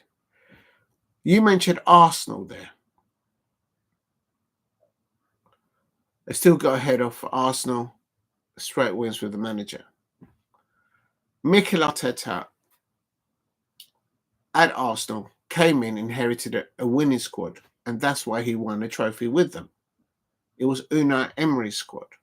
As soon as that FA Cup was lifted, the moment they got back to the Emirates and they did that tour bus around North London, the moment that bus came to a halt,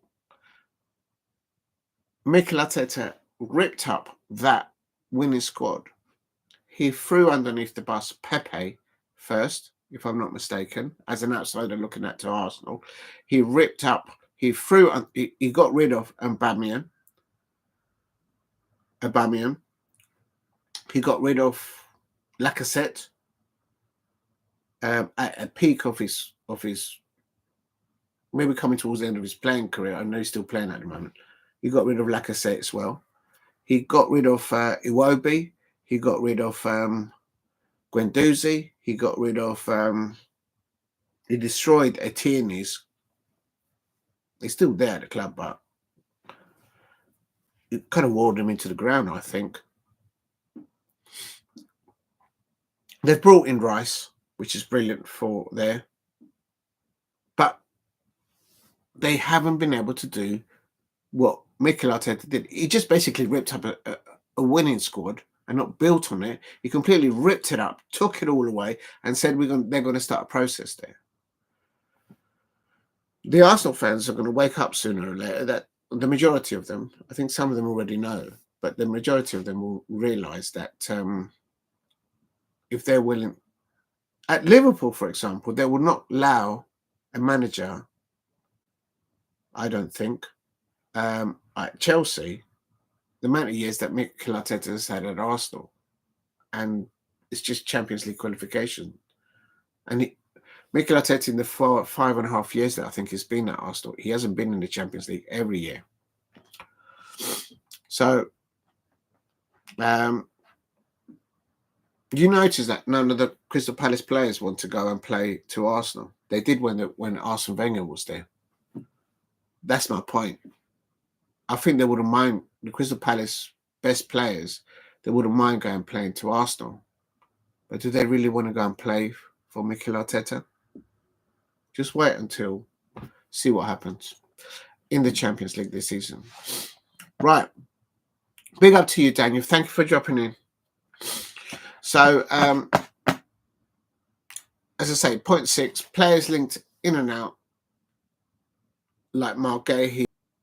The market valuation, for example, of Daniel Munoz as an example, it'll be a steal from, if anyone needs a winger, an attacking winger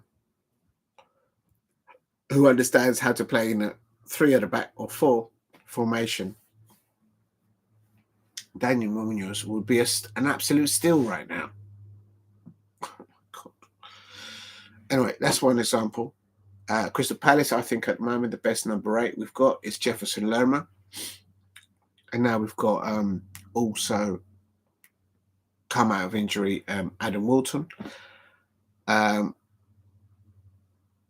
Also Hughesy. I've not seen clubs linked with Hughesy, but Hughesy is so important to Crystal Palace. I hope we don't lose him. Oh, please no. I don't think he'll leave. and they're doing their contract with him. That's another thing. It's not just players that have been linked out from Crystal Palace. There's probably negotiations right now, as I sit here talking to you, with Crystal Palace players talking to their employer, Crystal Palace, the brand, on what they want to do, stay, or perhaps look for a new challenge from the perspective of the player, the agent of the player, and the club itself. And then this is happening now with the change of Dougie Freedman. So I think going back to point 4, it's so important that the club maintain a consistency within that senior leadership group at Crystal Palace in what they've been building up on, what they're doing, and where they want to take it to next. But they do need to announce as soon as possible, when appropriate, the position of the new sporting director.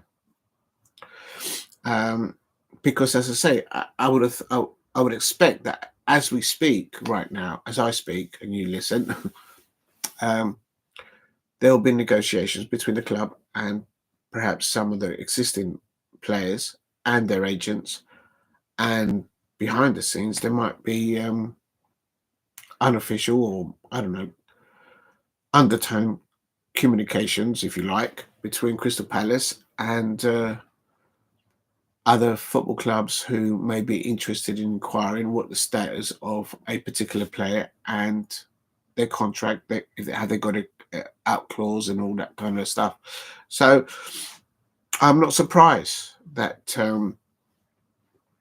Mark Gahey, Ebrieze, Adam Walton's been linked to Manchester City. I've heard a link there to Liverpool as well, but I don't see McAllister, Gravenberch. He'll be on the bench. I don't think he'll get ahead of those two. And also Manchester United. Oh my God. It's it will be next weekend. I expect Manchester United will be linked to Dean Henderson because they may want to replace Onana. I can just see it. Breaking news, or even before the end of the week. Before the end of the week, I can just see it. Manchester United being linked to Dean Henderson because they might want to change Onana. I can just see it. So there's going to be contact between existing players and Crystal Palace and other football clubs, and there should be, because of that is testament to the hard work that the players have been doing in training and coaching staff there at Crystal Palace within that structure of the senior leadership group at Crystal Palace. That's testament to their hard work. And let's not forget the fans. We've been pushing that as well, and the employees at Crystal Palace. Now, also, I'm going to mention another thing I'm coming to, and that is Oliver Glasner at Crystal Palace. Dougie Freedman appointed, brought in, I suppose, as a sporting director. Oliver Glasner. I'm going to come to that because someone's just dropped in. Good evening, Tower One Power exposes the Lord. Thanks, Dougie, for leaving. What? Thanks to me for leaving us to join Bolton, and now this. There is so many football fans out there, says, that have got their glass half full. Big up to Tower One Power. They're all coming out of the woodwork. Listen, he brought to us all the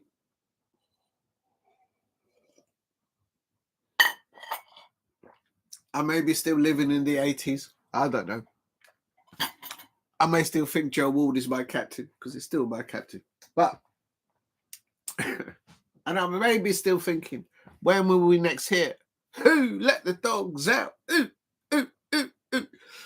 Because I tell you something, the dog has bolted. It's like literally, it has bolted.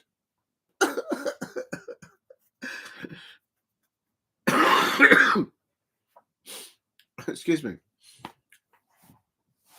Now, so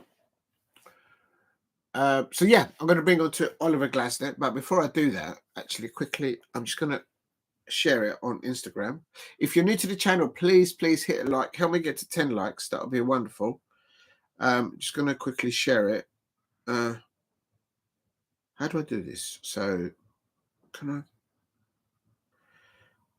I? It doesn't let me do it from there. Just going to quickly share it on Instagram. I should have done it at the beginning. And you know what? I haven't checked the sound. OMG, I've been going for nearly 2 hours and I haven't checked the sound. I should have done that at the beginning. Let me just check that the sound is fine.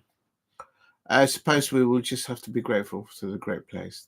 Yes, all the players that he brought in, and he made some mistakes. There were some players there was 4 players I could think of that were, but let's live and learn. But remember, it's just not just Dougie Freedman within that senior leadership group at Crystal Palace. It's a group of individuals, a team, scouts, management, personnel there, and the sporting director themselves. Is a structure there at Crystal Palace, and it's testament that so many clubs are interested in our players. And it's clearly evident that when a player comes in at Crystal Palace, whether it's at academy level or whether they bring in a player at a later stage in their careers, an example: Adam Walton, Daniel Munoz, Jefferson Lerma, when they come at Crystal Palace, their individual status and their value as an asset to Crystal Palace enhances week after week, month after month, and to the point where other clubs are interested in them. And that's how it should be. Yeah, I remember. I said it to him. That's a big one there. I said it, and I was going to leave it to the end, but I wanted to thank Dougie Freeman for that selfie outside Soho Park. And I did mention to him, I'm not going to say what he said to me, but I did mention it to him. I do recall very much the partnership that he had with Clinton Morrison. And Clinton Morrison. Let's not go there. I'll get sidetracked now. Yeah, absolutely. Those two. They were also at times, they weren't just a partnership, they were actually fighting to get on the pitch. And I am going to read a bit about Dougie Freeman in a minute. And I've got it actually in the description. So there's information there about that partnership there. So yeah. I'll never forget that. I actually said that to himself. But Dougie Freeman, thank you for the selfie. And that's all it was, a selfie. Thank you very much. I really appreciate that. That made my day that day, I have to say. Him, and also I had a selfie with Steve Kemba. Oh, I was buzzing. Absolutely buzzing. Right, let me just quickly share it on Instagram if I can remember how to open the thing.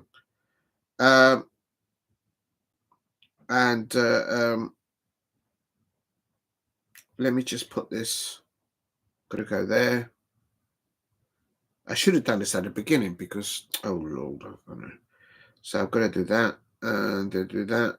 And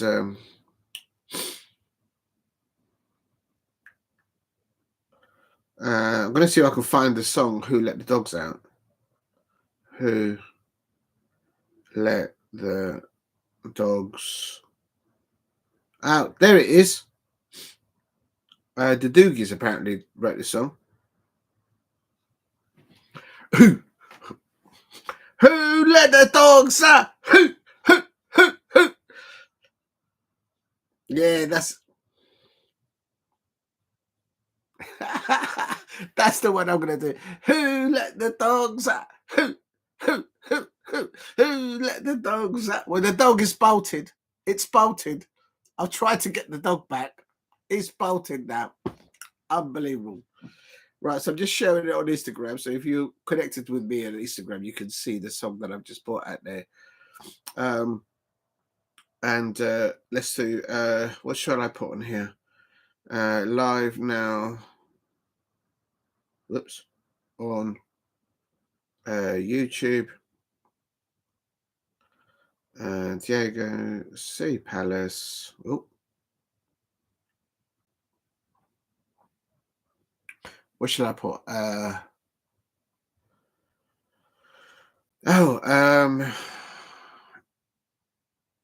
tell you what I'll do. Quickly, let's just go into my notes. Oh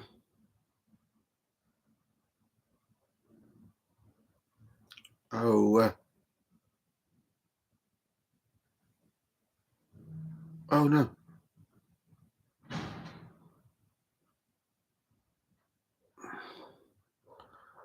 Just going to put this on Instagram. Live now, then space whenever. Let's put the title.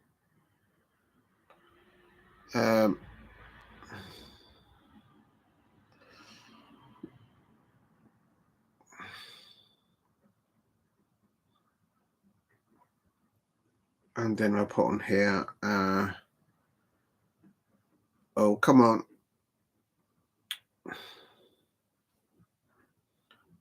Please.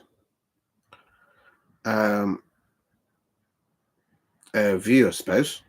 View. It takes me forever to do this sort of thing. I am coming, people. Other content creators do this beforehand, but I've got to learn how to do it beforehand, I suppose. Please view and like. Oh, comment and subscribe, I suppose. Share.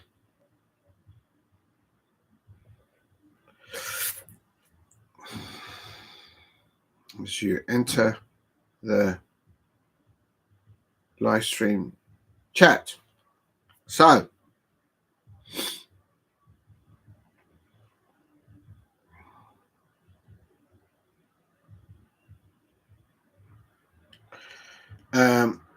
first of all, I would put at CPFW, at CPFC, I suppose, at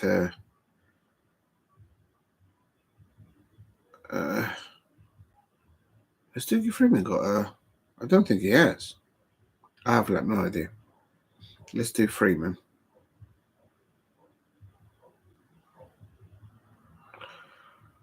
Freeman. I don't think he has an Instagram account, has he? I don't think he has. All right, we'll leave it there. Let's just leave it CPFC this forever and at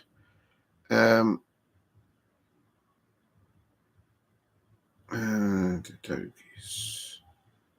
At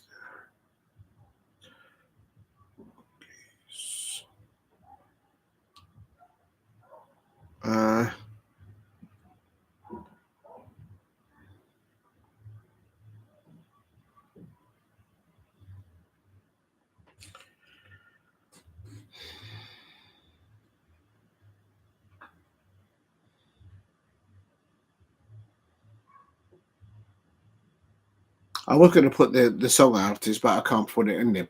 Right, I'm coming. All right, so I'll leave it like that. I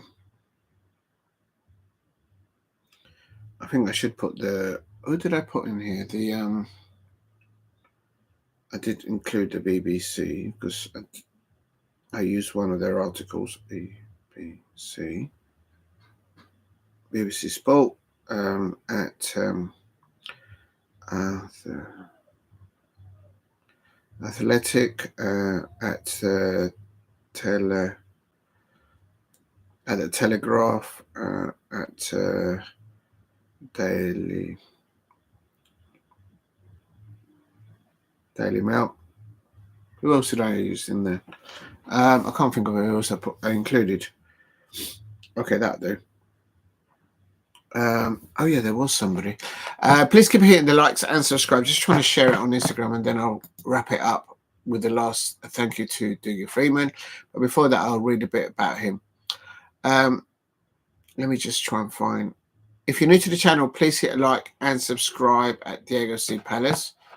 Let me just refresh this because it's not right. Oh, let me just shut that up. Okay, that's better. So I've put on here live now on YouTube, CPFC Palace, put on direct. Please view likes from everyone in chat.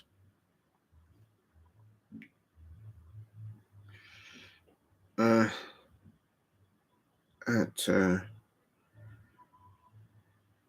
Hummus at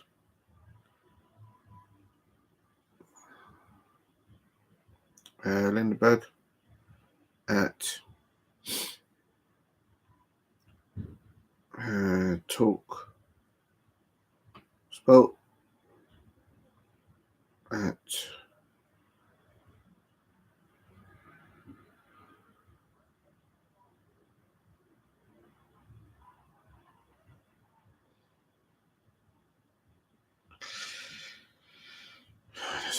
okay, leave it.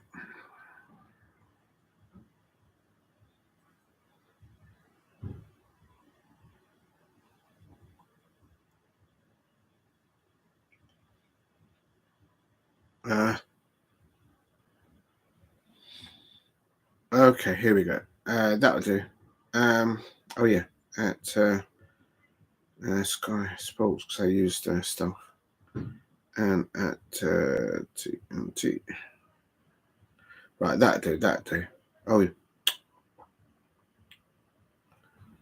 Right, that'll do. Okay, so let's just share this. Right, nearly there. Just sharing it on Insta, people, to try and get people. If you're new to the channel, please subscribe at the AOC Palace. And definitely the Tower 1 Power exposes Lord. Remember the Freeman and Morrison striker partnership? Yeah, absolutely. Definitely remember that. Too many to mention. Let me just pin that. And then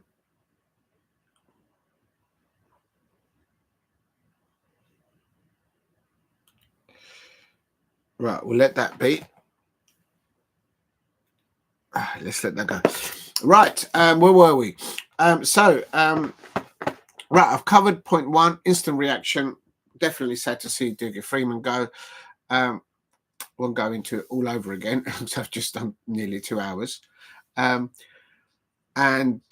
it's oh, let me turn that down. You did not want to hear that. I've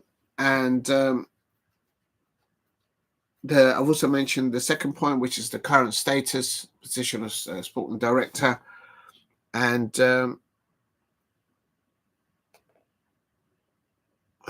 dear.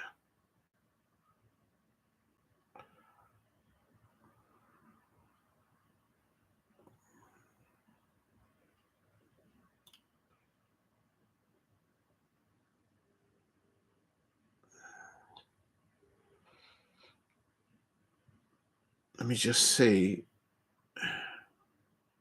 Right, I'm just going to leave that there. Yeah, so that is a reaction. Yeah, sad to see him go. Wish him all the best. But the second point is current status of the sport position of the sporting director of Crystal Palace. And I read out the statement of Crystal Palace. And it's... oh.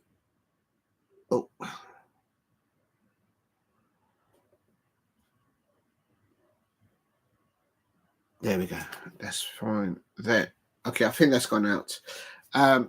Also, I've mentioned the timing of the change and whom does it directly affect and their reactions, meaning it will be affecting, no doubt, the staff at Crystal Palace, every individual currently working at Crystal Palace, and I expect that who may have left Crystal Palace, like Clinton Morrison, as an example, they have got to know Dougie Freedman, not just as an ex-football player, perhaps as a coach, as a manager, and a sporting director who brought them in.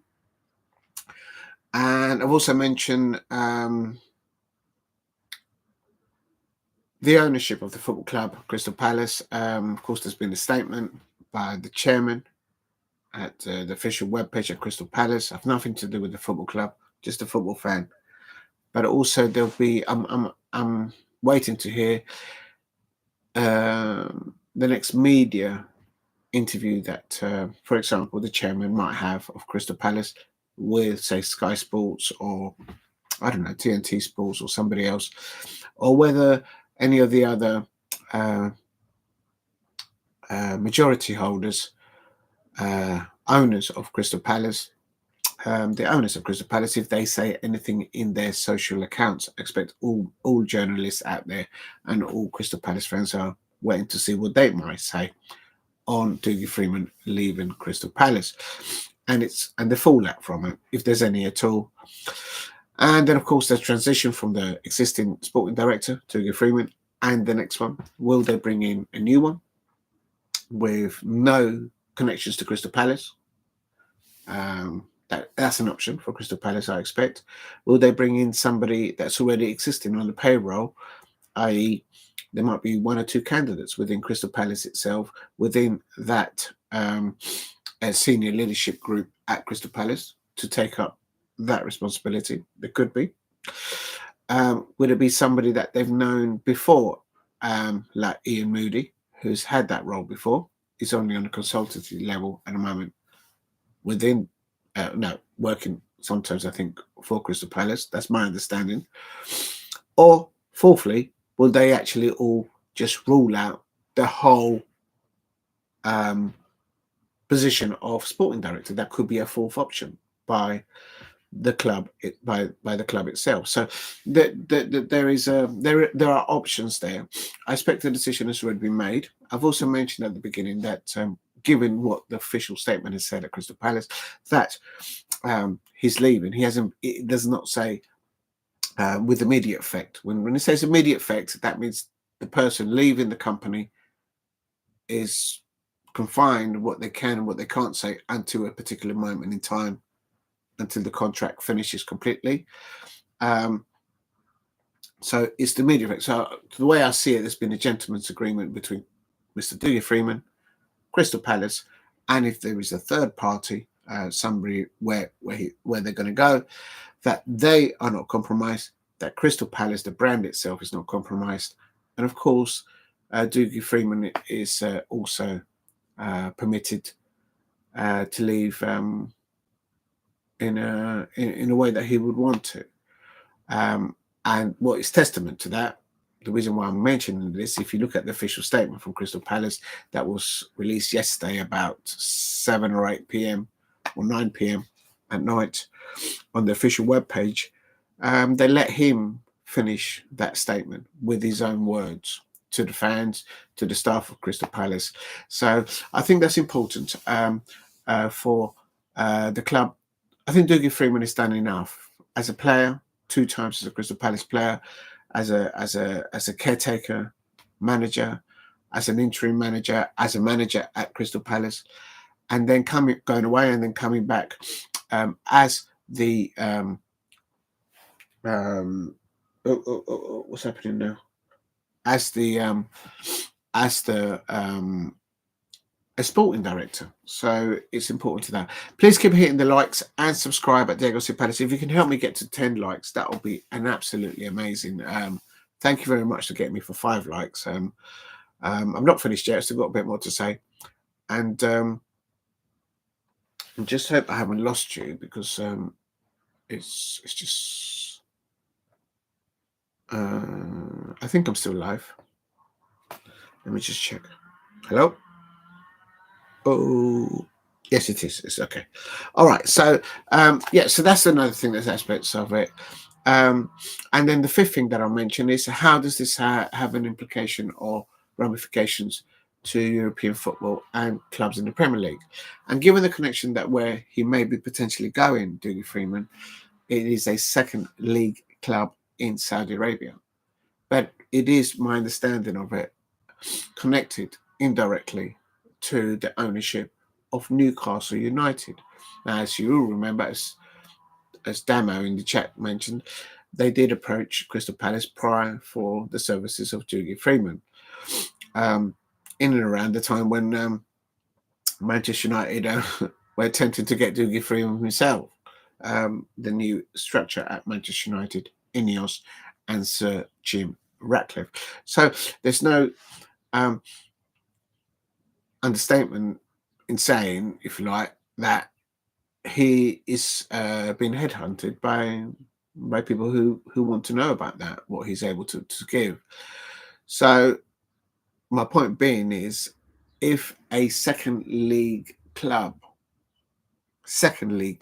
in Saudi Arabia can catch and reel in Dougie Freedman with his reputation of what himself and the senior leadership group at Crystal Palace have amalgamized at Crystal Palace, not just within this present financial year and this season thus far, but going back since 2017, since he was appointed as a sporting director at Crystal Palace.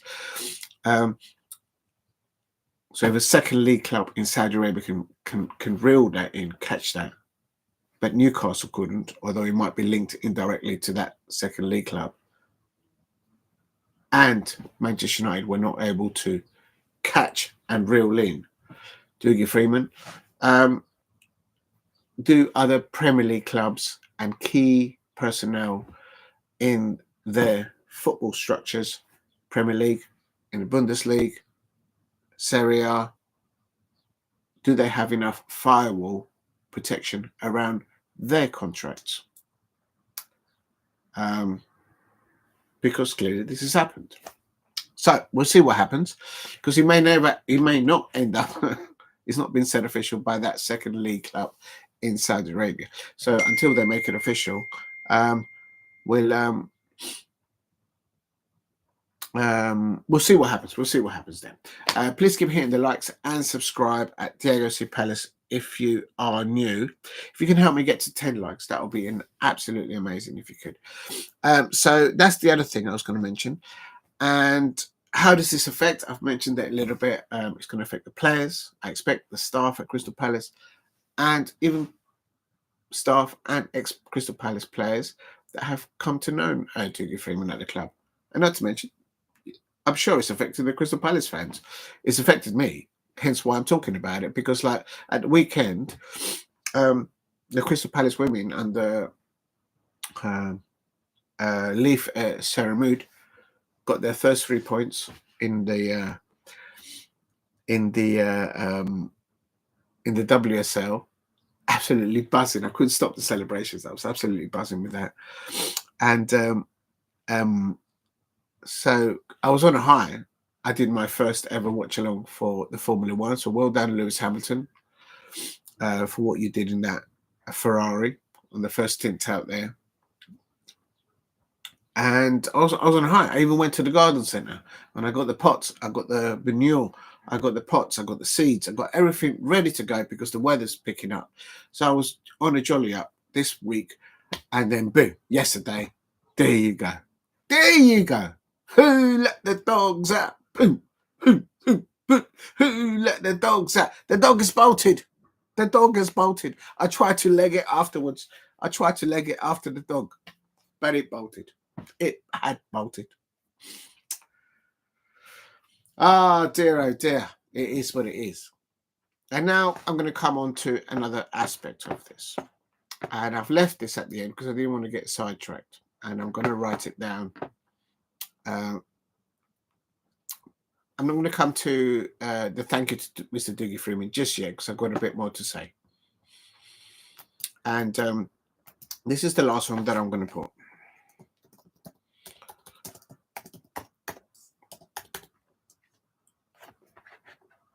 If I can just manage to be able to type in.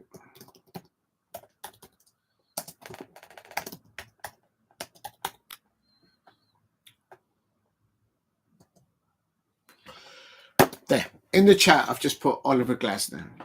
The reason why I've left Oliver Glasner in connection to what's happened yesterday and what I'm talking about, Dougie Freedman, the sporting director, which has been officially announced by the football club that he's leaving Crystal Palace. The reason why I left Oliver Glasner at the end is because this is I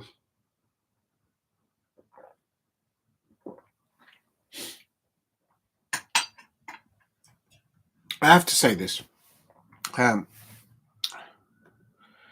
Dougie Freedman brought Oliver Glasner I expect after diligent observations, I suppose not just of him, of the man himself in action, but also Ralph Ragnick, a very well respected, how can I call it, voice and presence in European football. He kind of like knighted Oliver Glasner. He may not like me saying that, but whenever I talk to any European football fan especially those whom are football fans of a club in the Bundesliga, and they hear Ralph Ragnick and Oliver Glasner in the same conversation, that's what I always get. So Oliver Glasner is clearly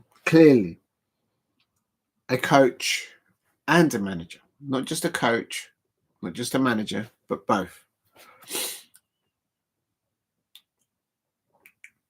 His presence, having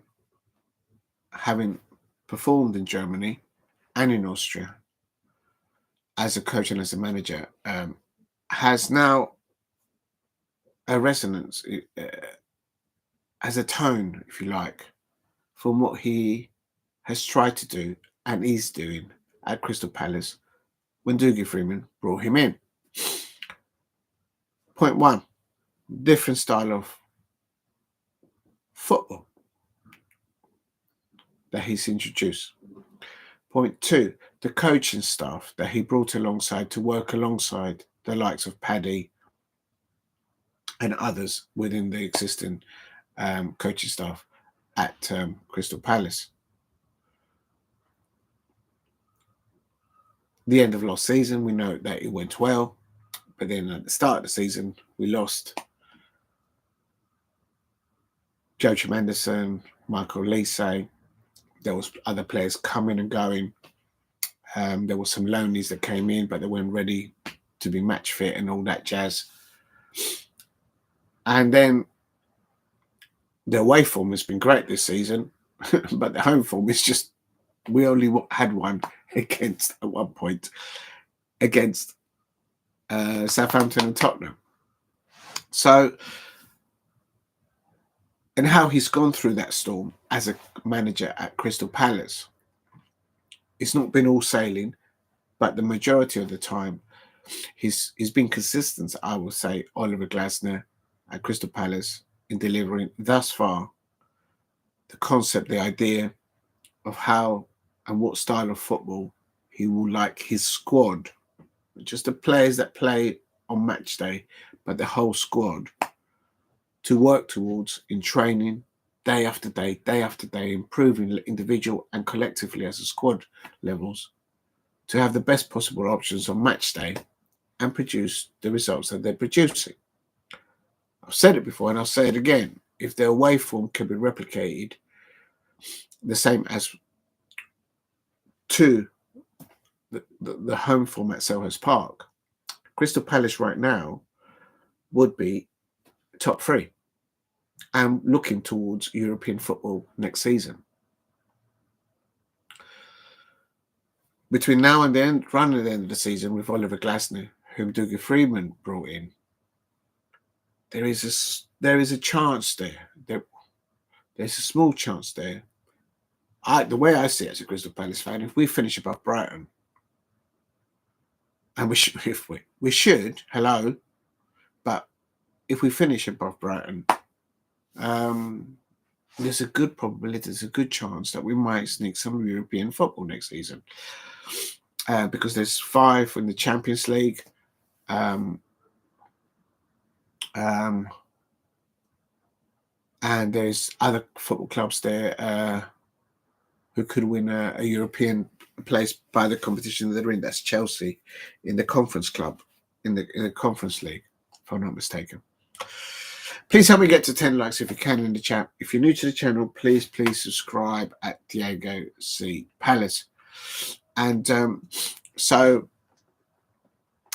the reason why I put Oliver Glasner in there is that as the teams come in for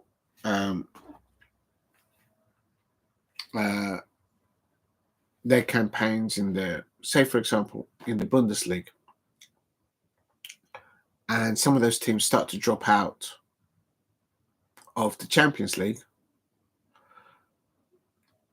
they're going to be looking at, and also in other football clubs where if they drop out of the Europa League or the Conference League, they're going to be looking at, why isn't this working?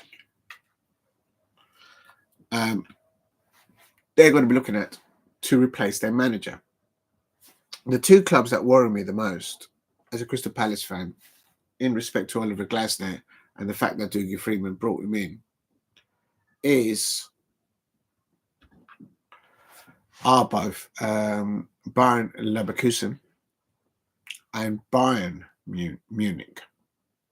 Of course, Bayern Munich is still in the Champions League with Vincent Kompany. I believe that the Champions League final is in Bayern, Bayern Munich, in stadium. So when they just got past Celtic, it was wonderful to see Jeffrey Schlupp at Celtic up against Michael Lise. Oh, my days. But anyway, had they not gone past Celtic that year, I think Vincent Kompany would have been released. But they're still in the competition, so hey ho.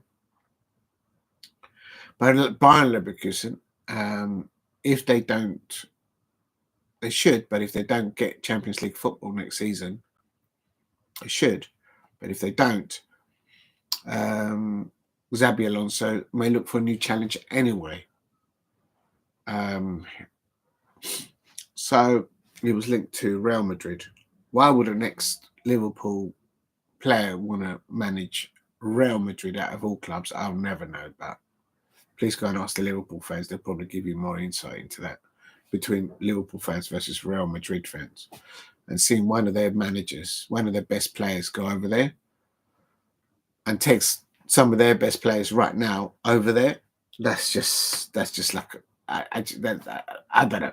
Go talk to a Liverpool fan. They'll tell you like, come on, really? Anyway, so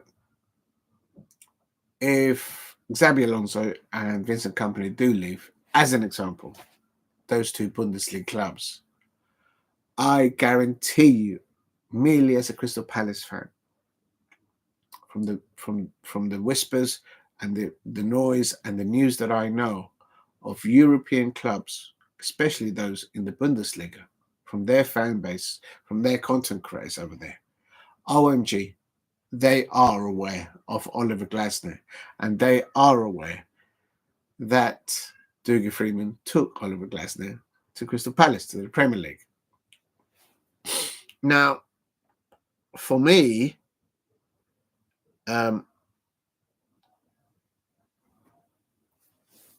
would this announcement affect Oliver Glasner? I'm in no doubt that publicly, Mr. Glasner and the coaching staff with him at Crystal Palace will say, normal day, tomorrow, get into work, get on with it, next day, where's the next match? We're going to work to that, and all that jazz. And that's what they should say, and they will say publicly. But let's not mistake about it. Let's not beat about the bush. It was Dougie Freedman that brought Oliver Glasner to Crystal Palace. But that person now is gone.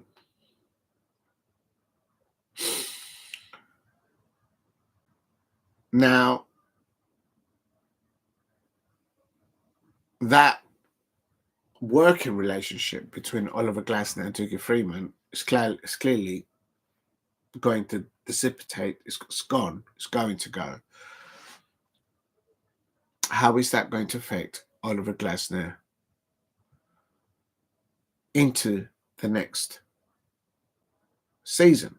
My understanding is, as a Crystal Palace fan, and nothing more, because I don't know anyone at the club, is that Oliver Glasner's contract itself is being looked at to be extended, renewed. What status? I don't know, because I don't know anyone at the club, but it's been looked at. And now it's been done so with the official notification from the club publicly that Dougie Freedman is going to leave. Does that come into the equation? And as I said earlier on, with Oliver Glasner being a hot property in European football, as a coach and a manager to be ascertained, is he might be taking. Oh, my head is hurting. It started to hurt. The sun is out. I was going to do my gardening this week with the sun coming out, and now all this is dropping in. It's just going to have a domino effect in my mind as a Crystal Palace fan. We like to worry. Because who let the dogs out? Boop, boop, boop. The dog is bolted. So the dominoes are going to start falling down. So that's my view of it. On that, European clubs will be interested in Oliver Glasner. And now I'm going to come to the Premier League. As an example, Liverpool fans will know that that team of McAllister, Gravensburg, Schloberschlei, Luis Diaz, Mo Salah, Diogo Jota, Alisson Becker in the back line, Virgil van Dijk, Ibrahim Konate, Trent Alexander-Arnold, and Robertson. Every European coach, top European coach and manager in European football, in La Liga, in the French league, in the Dutch De Vreze, in the Serie A, in the Bundesliga, we're saying openly to Sky Sports, to TNT Sports, to all the networks and TV and sports, that Arne Slot had inherited not just any type of squad. The table didn't lie. The Premier League table didn't lie. The trajectory of their performances, home and away, from the beginning of this season, spoke for itself. Not just in the Premier League, but in the Champions League as well. They finished top of the group qualifiers. They peaked right there. As a Crystal Palace fan, when I saw them being knocked out by Plymouth Argyle, a side that had just recently sacked Wayne Rooney, and they just sold their best striker. I can't remember to what side. I think they sold him to Bristol City or someone. But they just sold their best striker. But they still beat Arne Slot and Liverpool, even though with a not the strong left, but they had plenty of squad in there. My point being is this, Liverpool fans out there, and any other football fan of any other football club, is if you can't beat Plymouth Argyle with Arne Slot, with the squad in depth that you had that day in that FA Cup, I said to myself as a Crystal Palace fan looking into Liverpool, I said, if you can't beat Plymouth Argyle in the FA Cup with your French players under Arne Slot, what happens when you have a dip in form in the Premier League or in the Champions League? How is Arne Slot going to be anywhere near at the levels? If you can't beat Plymouth Argyle, how are you going to do a number over PSG in the Champions League? How are you going to do a number over Eddie Howe in Newcastle? I'm not saying it because of hindsight. That's how I felt it then. I didn't particularly use those clubs as an example then, but I said to myself as a Crystal Palace fan, I thought, if you can't beat Plymouth Argyle, they've just sacked their manager Wayne Rooney. They sold their best striker, and they come along and they beat you and they knock you out of the FA Cup. And Arne Slot can't find a way with his French players, with the youngsters, not playing his best team out there and get a number done over Plymouth Argyle, who at the time were bottom of the Championship. How are you going to do if you have a few injuries, or how are you going to deal with a bit of dip of form? in the running towards the end of the Champions League and in the Premier League. As a Crystal Palace fan, I have no idea what it takes to get to a Champions League competition. As a Crystal Palace fan, I don't remember since 1989 the last time that we were trying to get the Premier League, as an example. Of course not. But that, as a football fan, I was looking at it and says, I don't think Arne Slot is the man to get you there. That's the way I saw it. And there you go. So the reason why I'm talking about that situation goes back to what I've put in the chat, Oliver Glasner. When Oliver Glasner was appointed to Crystal Palace by Dougie Freedman, go back and check my content around that time. I said Crystal Palace has just signed the next Jurgen Klopp of European football. I'm not going to say he's going to be the same as Jurgen Klopp, but if you put on paper what Oliver Glasner has done as a coach and as a manager in Austria and in German football as a coach and manager, if you put on paper what Jurgen Klopp achieved when he started to go from a player into coaching and up to when he became the manager at Borussia Dortmund, and you put those two pieces of paper together, it's a mirage. If not, it's like, OMG. When I was looking at it, I was like, this is the same. And then when I looked more into it, reputable coaches and managers in European football were then, when Dougie Freedman appointed Oliver Glasner at Crystal Palace, were igniting Oliver Glasner as a potential great of European football to go and reach the heights of the likes of Ancelotti, perhaps one day, of Jurgen Klopp himself, of Sir Alex Ferguson, of Jose Mourinho, as an example, of Pep Guardiola. Yes? And why do I say that that's important? It's because, big up to Paul Brady, that is what Liverpool fans were telling FSG months ago. You're absolutely on it, and I'm coming to that. And I'm coming to that because that's so important of what I'm about to say. What Jurgen Klopp did there, what I'm going to give you something that there is an Achilles, is a narrative. When you mention Jurgen Klopp learned his trade in Germany. Sir Alex Ferguson learned his trade as a coach and as a manager in Scotland, Rangers, if I'm not mistaken. Pep Guardiola learned his trade as a coach and as a manager in Spain. Jose Mourinho, the same as well. Or did he start in Portugal? But he did his A, B, C and coaching badges, if I'm not mistaken, at Barcelona in Spain, in his own backyard, if you like, even though it's across the border, because I know he's Portuguese. Ancelotti did his coaching badges. He learned his trade, if I'm not mistaken, in Italy. Jurgen Klopp did it in Germany. Who else? Pep Guardiola did it. Who else am I missing? Bielsa, if you like, ex-Leeds United manager. He learned his trade in his own backyard. All these managers learned their trade in their own backyards. I'll give you an example. Mikel Arteta, he hasn't done that. He's still doing his apprenticeship as a manager. I'm sure he's a good man. He's a good coach. But he hasn't learned his trade in Spain. Spain has produced some of the best coaches and managers in the world, not just in world men's football, in women's football, in golf, in tennis, in cycling, in basketball. OMG. But Mikel Arteta has not done that in Spain. So he'll never reach those greats.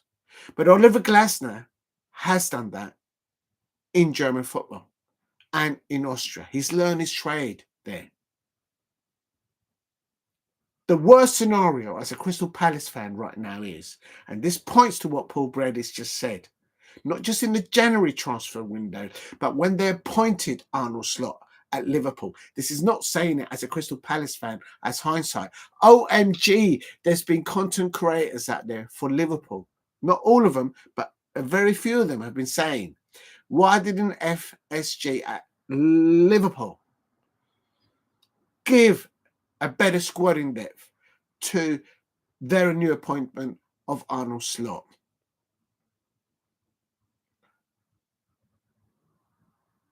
No injuries. He has not had to go into the chopping market.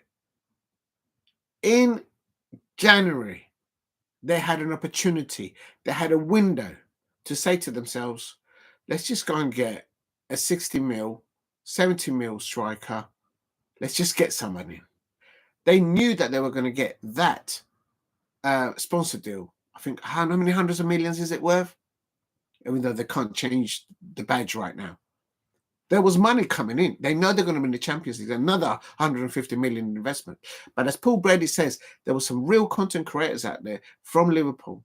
Out there, not many, I'm not going to mention their names, but they called it out. They called it out. But they never did so.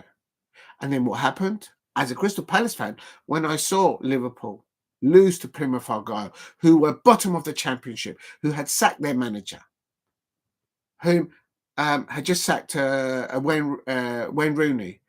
They had just sold their best striker. I think it was to Bristol City. I could be wrong. And Arnold Slot, with the fringe players at Liverpool and the youngsters, and with maybe one or two or three of his first team, they couldn't beat Plymouth Argyle. What's going to happen when they have a dip in form or they have injuries up against a top European side? They're going to fall. They're going to fall flat, and that's exactly what's happened. Some of the Liverpool fans out there called this out. Not now, not in January, not at the beginning of the season, but the moment that it was publicly acknowledged that Jurgen Klopp said, "I'm going to be moving on towards the end of last season." That's when they called it out, and they never invested. I'll leave that to you. Paul Brady saying lack of support from FSG was a factor of Jurgen Klopp resigning. Yeah, well, I'm going to take your word for it because you know more about Liverpool than I'll ever know. You've probably had more hot dinners than I've watched Liverpool matches. I have seen Liverpool play live against me. Amazing banter between myself and the Liverpool fans on the Arthur Wade Stone. And I have been to Anfield. I have been up there. But yeah, you'll understand that. But they called it out. So the point where I'm trying to land is this, Liverpool fans there and any other football fans out there and Crystal Palace fans out there, is this. My worst scenario right now is that now Liverpool at the top have realised they've appointed someone whom clearly is not able, with a very good squad that European top managers, coaches throughout the season have been saying is near perfect starting 11. So perfect that as a Crystal Palace fan, I actually know it by heart. McAllister, Gravensburch, Schloberschlei, Luis Diaz, Mo Salah, Diogo Jota. At the back, you would have had Virgil van Dijk, Ibrahim Konate, Robertson on the left, and Trent Alexander-Arnold on the right-hand side. Near enough perfect team. And not because I say so, not just because the professional managers and coaches out there were saying these things. Just throughout the beginning of the Champions League and the Premier League, the tables spoke for themselves. But now that it's starting to drop, they've peaked too high, too early, and now they're dropping like a stone. My worst fear as Crystal Palace fan, I'm thinking, Jurgen Klopp left that for Arnold Slot. The people at the top of Liverpool might be thinking, oh, we've not supported Arnold Slot, but maybe he's not the guy for us. We'll take a loss here. We'll get rid of him. And we'll bring somebody in that's actually been knighted by Ralph Rangnick and is established as somebody that has a philosophy in playing attacking football in Oliver Glasner. Dougie Freedman brought into Crystal Palace, and Dougie Freedman is now leaving Crystal Palace. That is my worst scenario. It was already talked before this announcement was made yesterday that apparently Mark Gahey was talking to Liverpool. I mean, I'm not stirring the pot here. I'm just talking reality. There is levels. I've always said when clubs like Liverpool, when Barcelona, when Real Madrid, when Bayern Munich, when the PSG clubs come calling for your players, for your manager, something happens. Something happens. Now I'm talking to Liverpool fans. I don't understand what's gone wrong at your football club. I can't. I've got enough stuff to worry about my football club, Crystal Palace, that I love. But my head is starting to, that if you lot start to realise and smell the coffee, talk about coffee. Oh my days, my head's starting to buzz now. If you don't believe, and I, as an outsider looking at your football club, the moment that you lost to Plymouth Argyle, it wasn't the fact that you lost, the way you lost that game.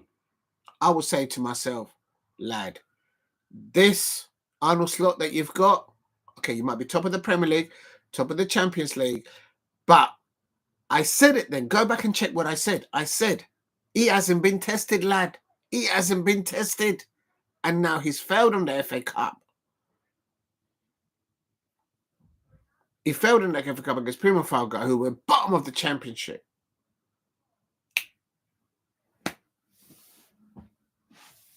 No 3 or 4 major injuries to any of his first players. And he's dropped the baton there against PSG. Very difficult 2-legged fixture there for Liverpool fans and Liverpool. And then you've got, of course, the FA Cup, the League Cup final against the best England manager that we've got in England, Eddie Howe, which I think should be the England manager, but it is what it is. So for me, if Liverpool fans now, or Liverpool, the people at the top, think they're going to change that, there are other options out there. The other option which I could think they could go for is Xabi Alonso from Bayern Leverkusen.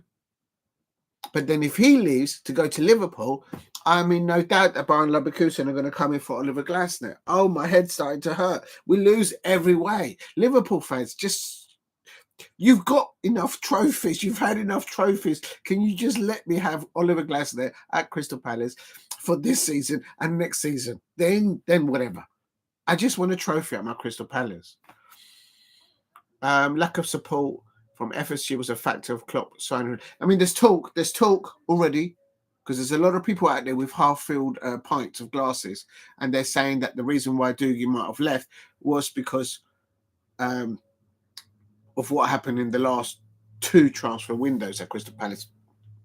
I think that's for the birds. I think it's what Damo said earlier on when Newcastle came calling. When people like from the Saudi Arabia come calling at your club, not once, not twice, possibly 3 times, it turns people's heads. Oh dear. No, never going to happen. Damo, I hope you're right. Not even in the summer. And the meltdown is here. Chin chin. Listen, I'm going into one. And then Paul Brady says, no, fair enough, Diego. You are here. You are not far off. And you said it all season. I'm a Crystal Palace fan, and I can see that of the Liverpool. I'm like, what annoys me is that if a club like Liverpool have the inclination to realise, not the fan base, I'm talking about the people, FSG, the people at the top that make the decisions there. They've just signed that lucrative sponsor deal. They're going to be in the Champions League next season, so that's another 150 mil. OMG. They've probably got other sponsors lining up to lick their backsides to give them money. I mean, money's going to be coming left, right, and centre. Liverpool fans and people at the top of Liverpool, are you prepared to give Arnold Slot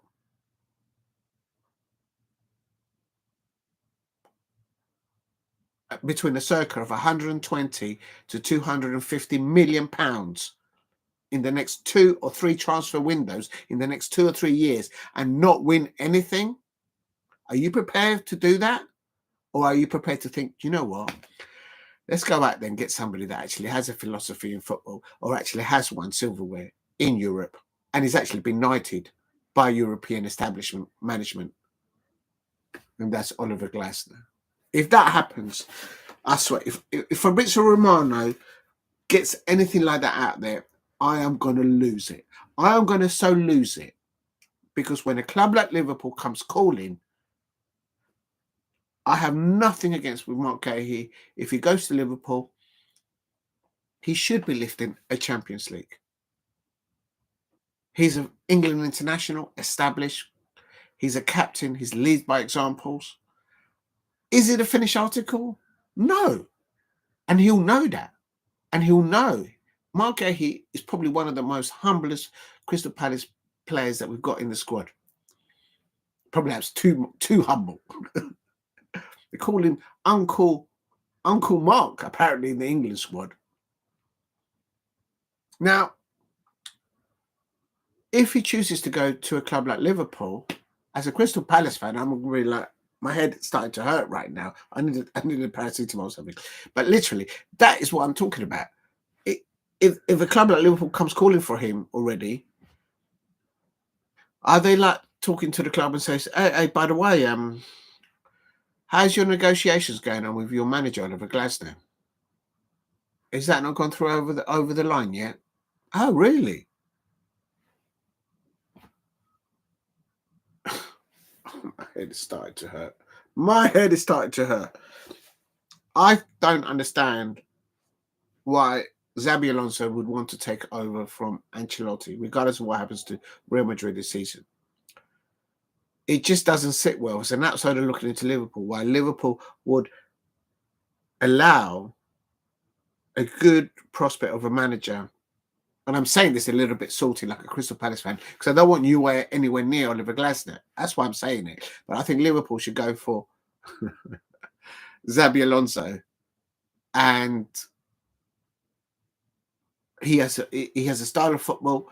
He clearly, I would have thought, understands the identity and the fabric of Liverpool fans, the football club, and I expect the people upstairs. Whether Liverpool fans would want that, I don't know. But it is what it is. But just so that they can stay away. But the downside from that is that if Liverpool do replace Arnold Slot with Xabi Alonso from Bayern Leverkusen might come in for Oliver Glasner. Oh, my head hurts. Either way we lose. I just hope we get Oliver Glasner for this season and next season. They need to put not just one firewall around his contract. They need to put 2 and a third one. So if anyone comes in, Crystal Palace has the high ground in those negotiations. Yeah, that's my view on it. That's why I left Oliver Glasner at the end. I didn't want to mention this right at the beginning of it, because it would, as you can see, I just go off script. But it's not really off script. It's a reality. And the work that's been delivered by Oliver Glasner and the coaching staff and the players themselves, together with the support of the Crystal Palace fans and everyone working at the football club, has been testament for what they're producing on the pitch. Let's get to that FA Cup final. Okay? Today I heard a report that Jean-Philippe Mateta is returning to training, and that, but my understanding is he has to wear a protective mask, because I expect the outer injury to his ear or to his head is still healing, I suppose. And then I've always said, with head injuries, when it comes to the Crystal Palace women's team or the Crystal Palace men's team, at any level, they have to be so careful with head injuries. Very careful. So I just hope that he's eating well and training well. But they've got to they can't rush that. I think it's a head injury. It's a serious head injury. And I echo what Steve Parrish said to the news during that Millwall match. I was right in front of it. I still got the videos to upload on it actually, and it was just scary looking at it. I think Steve Parrish said it was one of the worst tackles that he'd seen. Those were his words, I believe. He said to the media. As a Crystal Palace fan, sitting there in front of it, looking at it, and then at one point, Jean-Philippe Mateta wasn't moving while he was laying on the pitch. I was like, "You just like that? Just please move, because it's a head injury." But hopefully he'll be all right. Good afternoon, Jean Chimbini. I hope you're well. You're back on the train. Big up to your train. I hope you get a good signal. Going in and out of travelling back of St Helens from Cardiff. Oh, so this is a St Helens. He's been wearing the outcry. The outcry. Apparently, Jason Chimbini's been travelling from Cardiff City Central. Some beautiful, some wonderful. Look at next time you go to Cardiff Central railway station, whether you love trains or not, whether you love stations or not, look at the architecture of that station. It's old school. It's beautiful. Look at it when you're in it and when you're outside looking at it. It's brilliant. It's beautiful. And but he's been walking around there all nonchalant in his St Helens top. England has just beaten Cardiff at the weekend.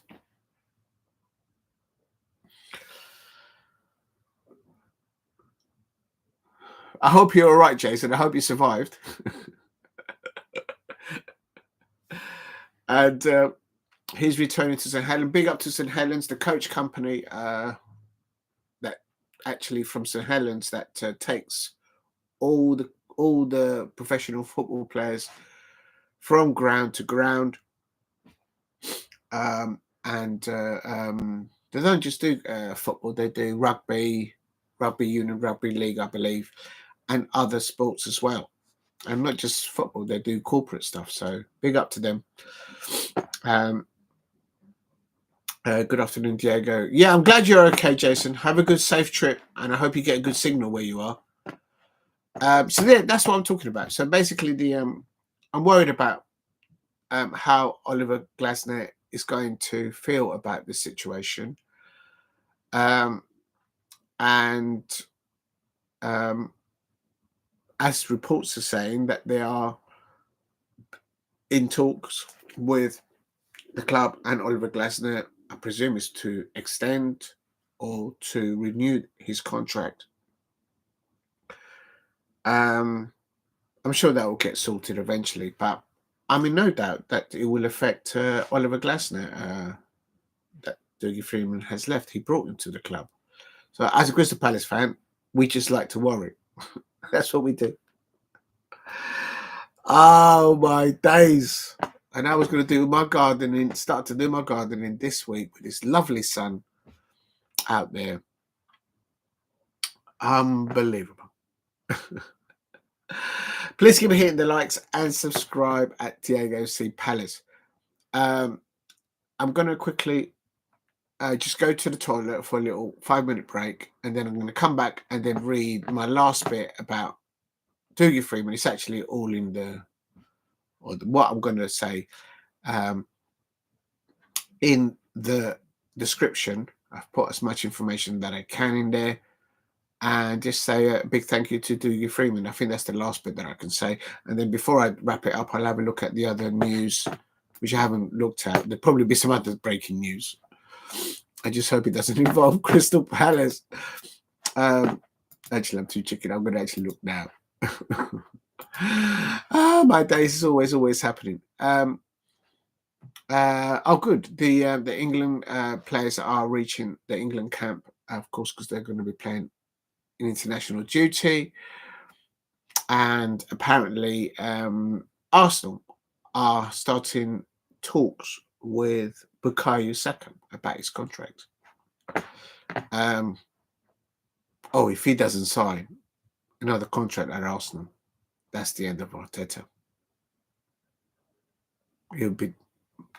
He'll, that would have an effect on what they'll leave that as the Nah, he'll stay there. All right, we'll come to that later on. Right, I'm just going to go to a toilet break, and then I'll be back. So back. What's the time now? There we go. Back in 10 minutes. Break. Small break. Small break.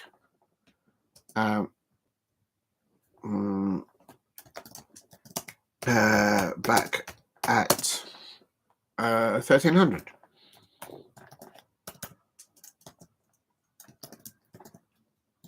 There we go. All right, I'll be back in a tick. Let me just take this just in case, and I've got to learn to mute it. I'll be back in a minute, and then I'll wrap it up about Dougie Freedman, and then I'll do the latest news.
Sorry, I forgot to put the boot on. And thank you very much, everyone, holding on there. Please keep hitting the likes. If you can help me get to 10 likes, that would be amazing. And if you haven't subscribed, please subscribe at Diego C. Palace. Where was I? Yes, so the last one was I mentioned Oliver Glasner. I've just gone into it. I expect it will affect not just him, but anyone that's worked with Dougie Freedman at Crystal Palace, not just the staff, ex-players, current players, the football fans. I think it will have an effect on a lot of people there. And what happens after that? Big up to Jason Chimbini in the chat has said, oh, you survived. You survived. You survived. And yeah, the Welsh are super friendly. Yeah, no, the Welsh rugby fans, they're amazing. And Cardiff is a wonderful city to visit, not just for a weekend, to watch the rugby. It's amazing out there. Friendly. Ever found a Celtic? Even found, yeah, there's plenty of Irish pubs out there in the old town of Cardiff City. If you know, you know. Glad you had a wonderful weekend in Cardiff, Jason Ciambini, walking around all nonchalant with a pint of brew. No doubt wearing his St Helens rugby top. Imagine the scenes. Imagine the scenes. If you're new to the channel, please subscribe. Please subscribe at Diego C. Palace if you are new. So, sounds like a bell from.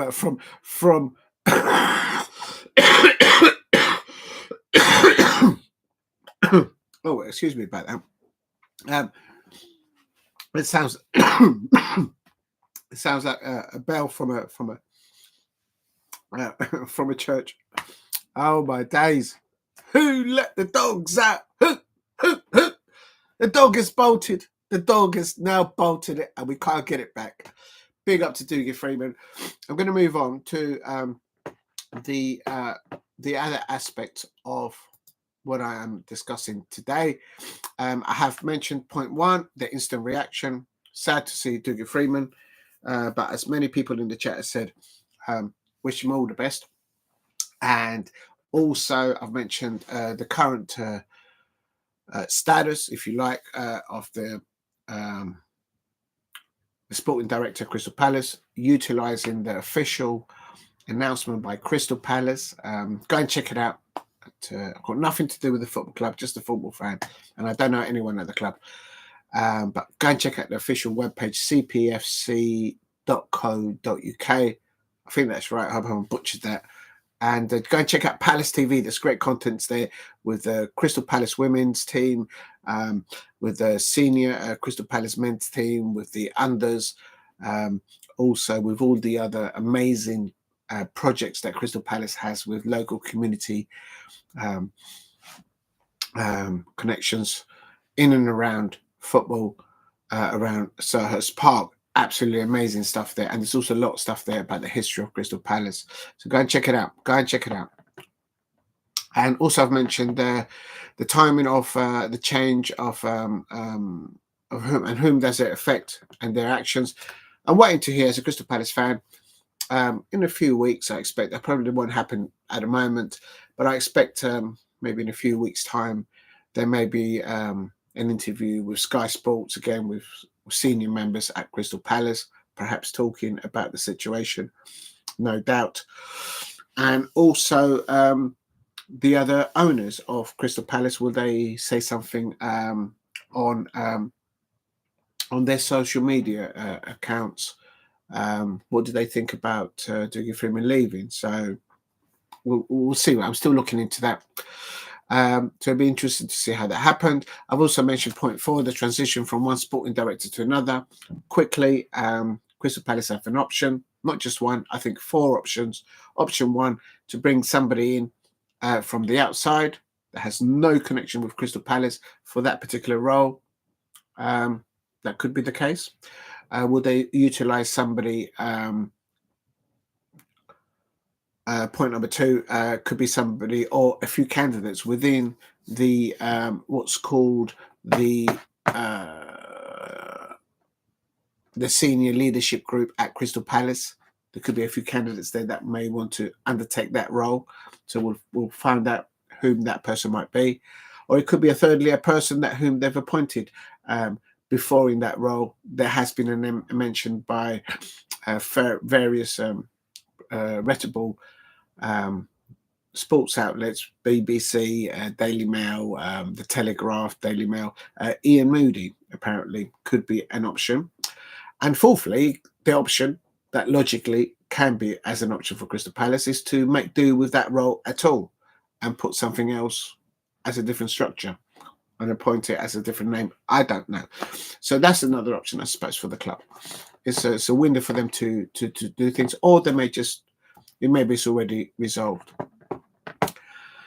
And point 5, how do European clubs and other World Club and Premier League clubs respond to this change at Crystal Palace? Dougie Freedman, given the connection that he may potentially go, it's not been officially announced, to a Saudi Arabia second league club. They've been able to hook and reel in Dougie Freedman, where Newcastle United weren't able to hook and reeling him in, and Manchester United, so Jim Ratcliffe and Manchester United were not able to do that. However, that second league club in Saudi Arabia, apparently the structure there has a link, I believe, maybe inadvertently or directly, I don't know, but there could be a connection between them and the current owners of Newcastle. And they've just won a silverware. Whoever the sporting director is at Newcastle United, I expect they'll be looking over their shoulder.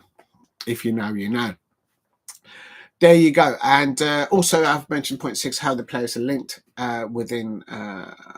linked in and out with Crystal Palace. I mentioned players that could be linked potentially to Liverpool, to Manchester City, to Manchester United.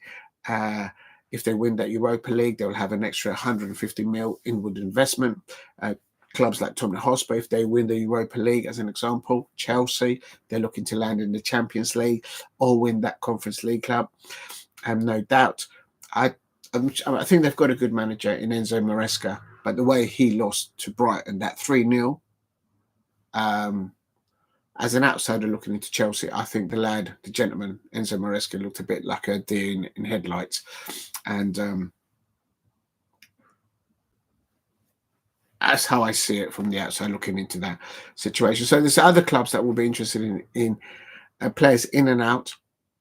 And last of all, I've mentioned, of course, Oliver Glasner, the fact that he was brought in by Dougie Freedman, and how well he's renowned in European football. Oliver Glasner, in German club, in German football, in European football, how highly he's spoken of, even since the moment that he was appointed by Dougie Freedman at Crystal Palace.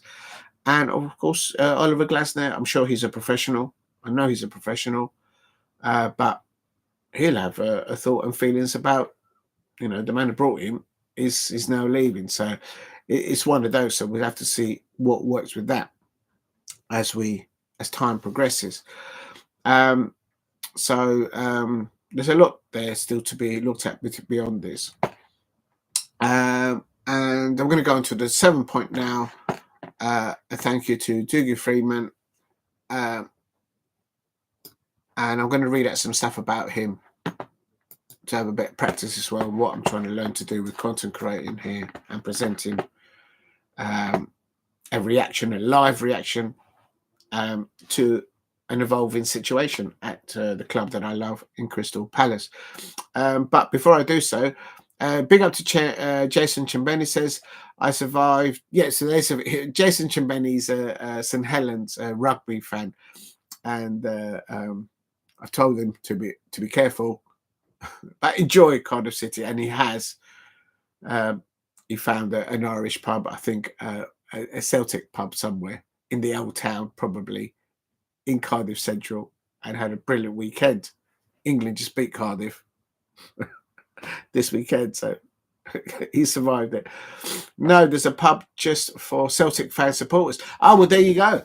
There you go. That doesn't surprise me. And yes, I wore my Cinderella shirt with pride.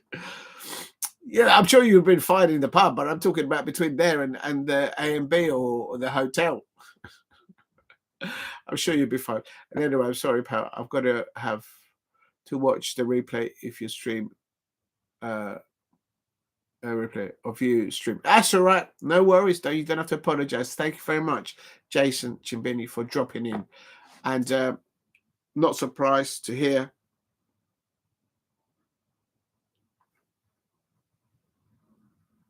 sorry. My ears just popped there. That you had a wonderful weekend of rugby in Cardiff. Right. So a thank you to Dougie Freedman is the next step that I want to do, and then I'll wrap it up. I've not been able to do it. I'd like to do all that I've done in the last 3 hours, literally shorten it and just do it in an hour and a half, but it's just I'm still learning. I've got to figure out how to share it. But that's why I just did 7 points, and it's like I'm still not even in 7 points just yet. So on a thank you to Dougie Freedman, I'm going to read out some stuff, and feel free to comment on it, whatever, even after the live stream or within.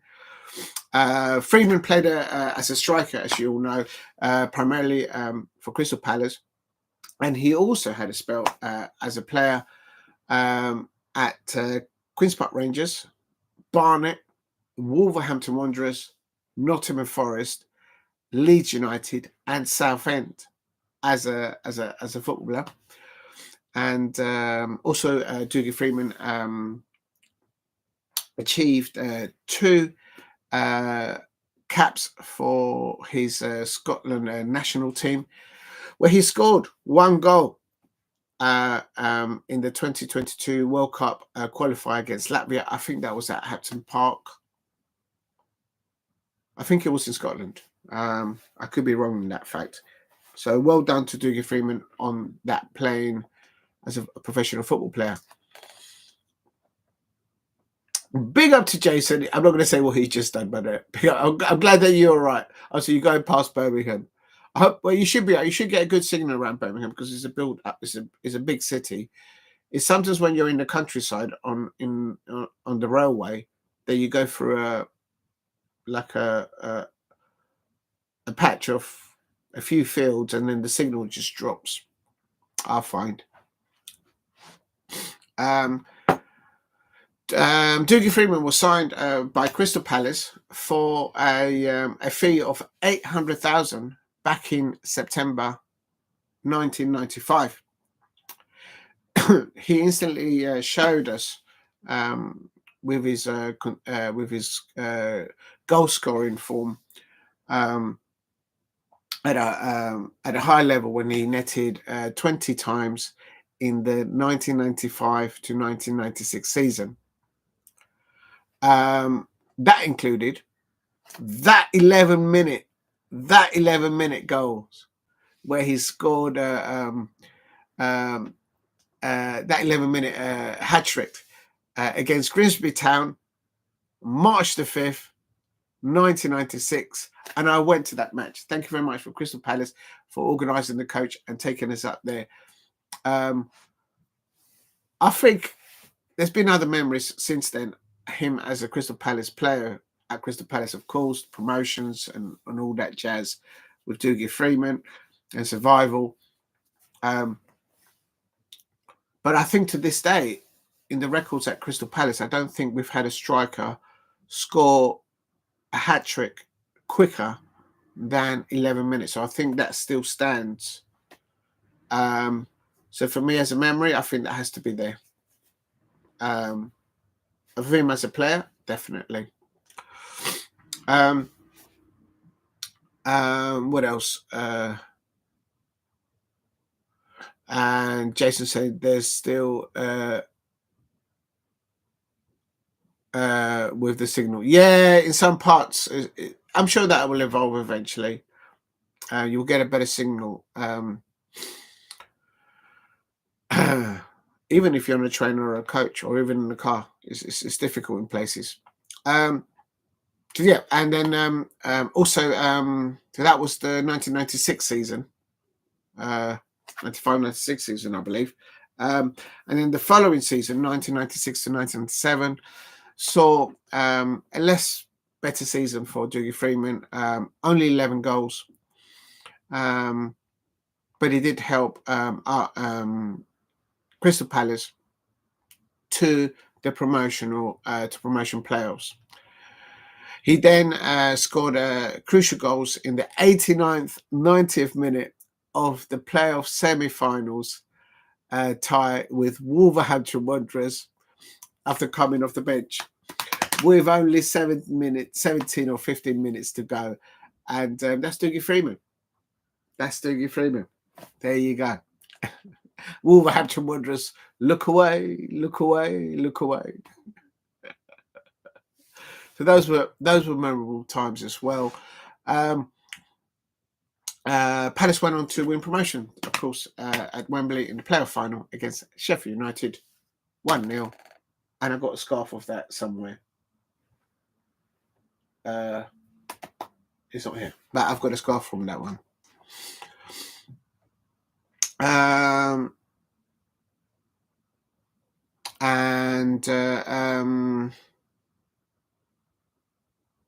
Also, Dougie Freedman played as a player, of course, as I said, for Wolverhampton Wanderers and Nottingham Forest, 97 and 98. So he's known well in many Premier League clubs by many fan bases for what he's done as a football player. But then he returned to Crystal Palace. Returning to Crystal Palace, Dougie Freedman rejoined Palace in October 2020 with a transfer fee of 600,000 this time. He rejoined us during a relegation threatened campaign, but one which ended up with perhaps one of the most famous goal at the club. Relegation to the third tier loomed in the final game of the season at Stockport County. I was at that game, and it's a hell of a coach trip up all the way from South London, believe me. And within 3 minutes left, and no scores, Dougie Freedman,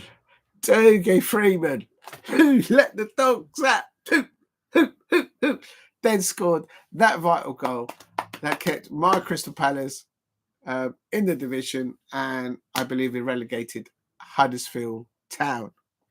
Absolute scenes, and I can tell you, man, we just go absolutely mental. If you're standing in row, I don't know, row G, you end up in row C or A because you just go mental. You lose it. You just absolutely lose it. If you're holding the drink goes flying. Everyone gets it's absolute scenes.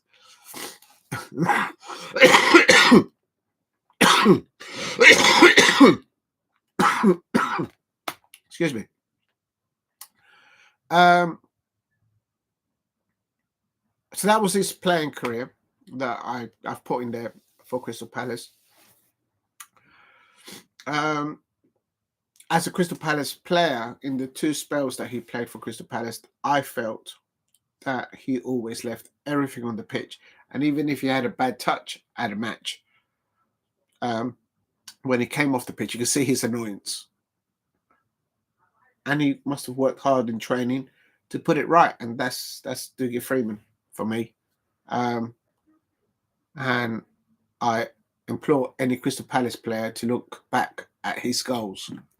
And especially offensive players, and even players that have got an eye for past, the likes of Jefferson Lerma and Adam Walton, as an example, playing the ball up through the lines from the transition of defence to attack, up to players what we've got at the moment: Eddie Nketiah, Jean-Philippe Mateta, just to mention a few. Dougie Freedman was absolutely amazing back in the day in receiving those balls and the partnerships they had with other players as well. Not to mention as well with Clinton Morrison.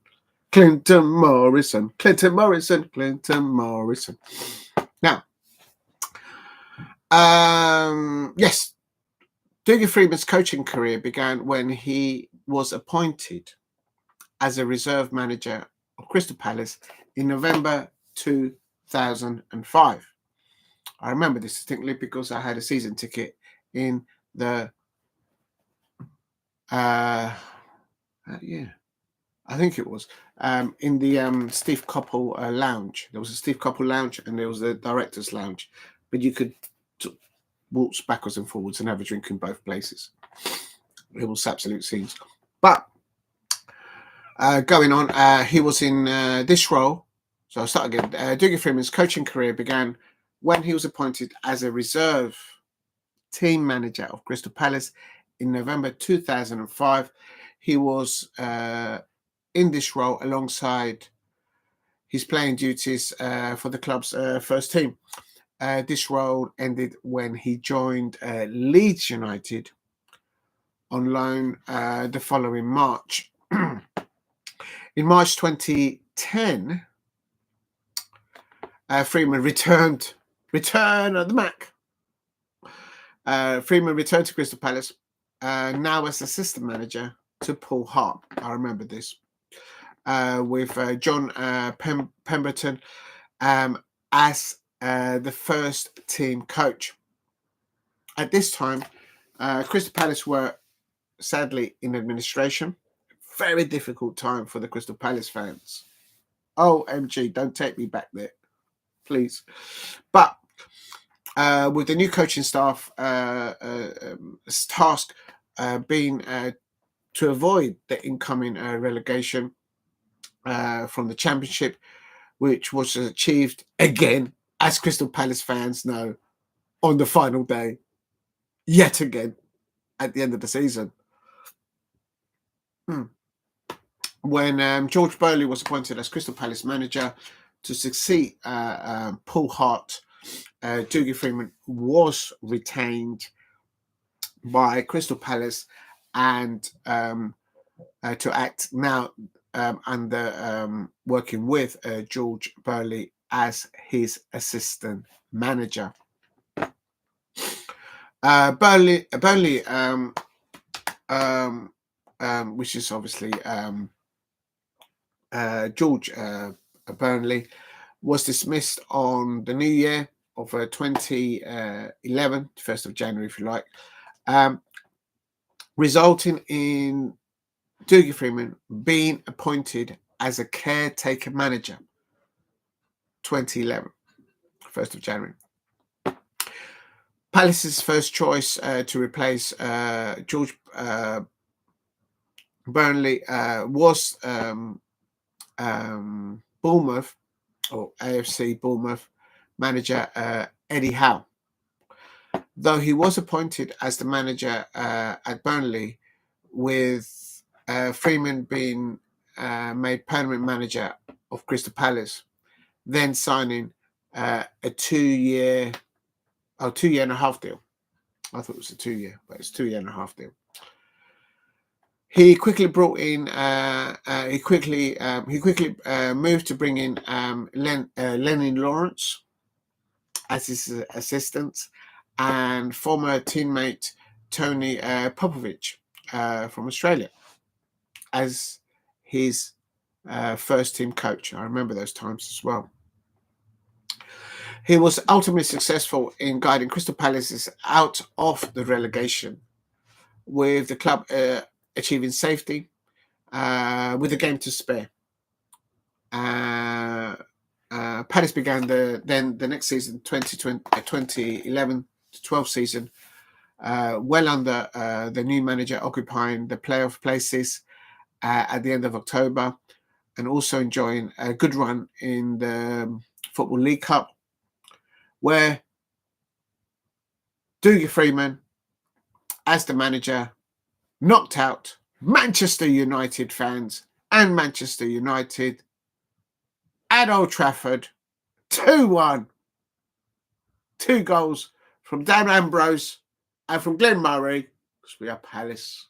We are Palace, Super Palace from Selhurst. At Old Trafford, the early signs were there. It's a walk in the park these days. It's a walk in the park. Boom, boom, boom. Mateta's in the room. Your defense is terrified as he's on fire. Let's get back. Let's get off script. So, Crystal Palace ended that season 17th place. And having knocked out Manchester United in that season out of the Football League Cup at Old Trafford, may I add, again. They then after that made a very good, strong start for the 12-13 season. However, on the 23rd of October 2012, Crystal Palace released a statement that announces that the first team coach manager Dougie Freedman was to join Bolton Wanderers. I think we had someone in the chat mention that, or someone in the comments has mentioned that. It is what it is. Also, in Nottingham Forest, on the 1st of February 2012, Dougie Freedman was appointed as a manager. I remember this at the time of Nottingham Forest, following the sacking of Stuart Pearce. A massive thank you to Stuart Pearce for the selfie last season. Thank you for taking a few seconds.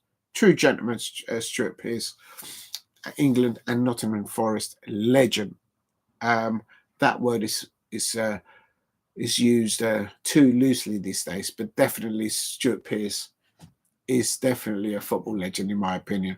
Not just because he had a few seconds to do a selfie with me, but I suppose as a football fan, I respected for what he did at Nottingham Forest and for England and all the woes and difficulty he had. Stuart Pearce has recently had a health scare, so Stuart Pearce, I hope you recover well from your health situation, and I can't wait to hear and see you commentating on football, because football still needs you, Stuart Pearce. I mean that. I absolutely mean that. Stuart Pearce. Following a 3-0 defeat to Sheffield Wednesday at the City Ground, which is, of course, the home of Nottingham Forest, on the 12th of March 2016, in which no less than 8 Nottingham Forest players were unable to play because of injury. Unfortunately, Dougie Freedman was sacked on the 13th, the next day in March 2016. A few months passed and Dougie Freedman returned to Crystal Palace. On the 21st of August 2017, Dougie Freedman returned to Crystal Palace as our sporting director. In the summer of 2021, Dougie Freedman played a big role in helping bring former Arsenal captain Patrick Vieira to Crystal Palace as their manager. I'm going to stop there. Patrick Vieira is doing really well at the moment where he is. I think he's gone to about 4 or 5 wins on the bounce where he's managing. And so he's doing really well at the moment. And then I'm going to say he also, so this is Dougie Freedman I'm talking about. Dougie Freedman, he also secured the loan signing of Conor Gallagher, of course, from Chelsea. As well as permanent deals for our centre-back, winger, forward player sometimes, because he does go out of position sometimes. Mark Gahey. Liverpool fans, you're not having him. Manchester United fans, you're not having him. Newcastle United fans and jammy Chelsea fans. That's right, I said it. You're not having Mark Gahey. And of course, he also brought in Michael Olise. He's doing ever so well at Bayern Munich under Vincent Kompany. Great to see him working up against in that fixture with Bayern Munich versus Celtic, and him up against Jeffrey Schlupp. That was lovely to see. Yeah. Well done, Michael Lisa, and keep going on what you're doing in your career. And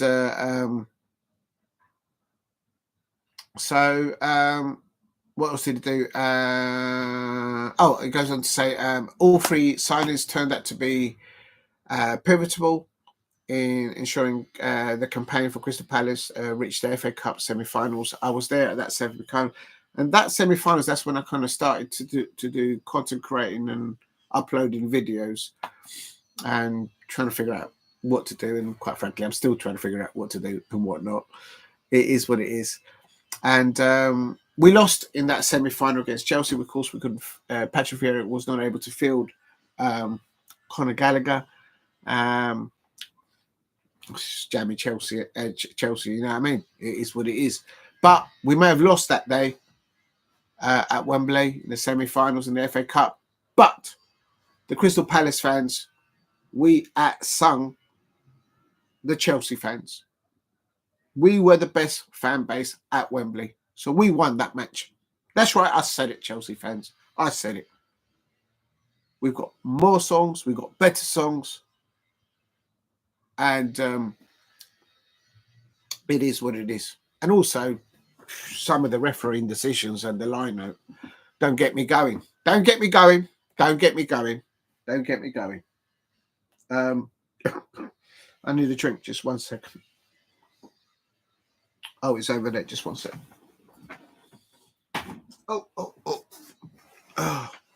Oh, 1 minute. My cushion is falling down. Just going to pour myself a drink because I'm thirsty. So, Dougie Freedman brought that, some things that he did. He also brought to us, not on his own. When I say Dougie Freedman, I am saying that in context that, as Crystal Palace says officially, at Crystal Palace there is a structure in place, and it's called the Senior Leadership Group at Crystal Palace. And they brought Colombian Jefferson Lerma and Daniel Munoz, whom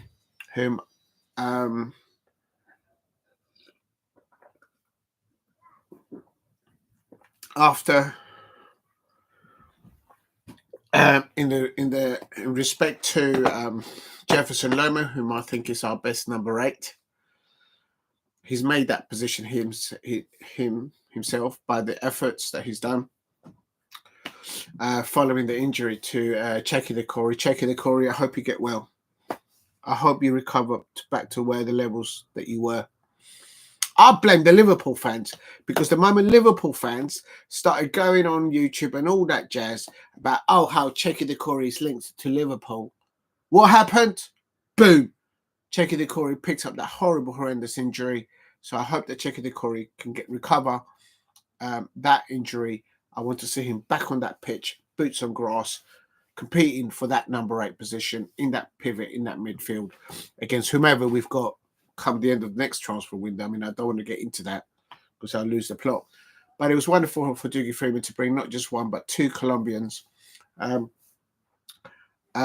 Crystal Palace.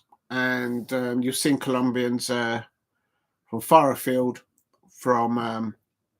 they travel from around the world to come to have the opportunity to see just once Daniel Munoz, el señor Daniel Munoz, y el señor Jefferson Lerma from Colombia playing at Selhurst Park.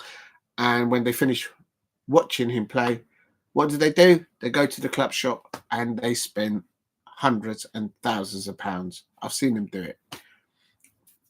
So there you go. So thank you, Dougie Freedman, for bringing 2 Colombians to Crystal Palace. Not one, not 2. And hope there's more to come that might be out there that they might be able to bring. Of course, Jefferson Lerma came from Bournemouth, and Daniel Munoz from further afield. Please hit like and subscribe at Diego C Palace if you are new. Signal. Big up to Paul Brady says. Paul Brady says. Paul Brady says, not me. Dougie gone for money. Cash is king.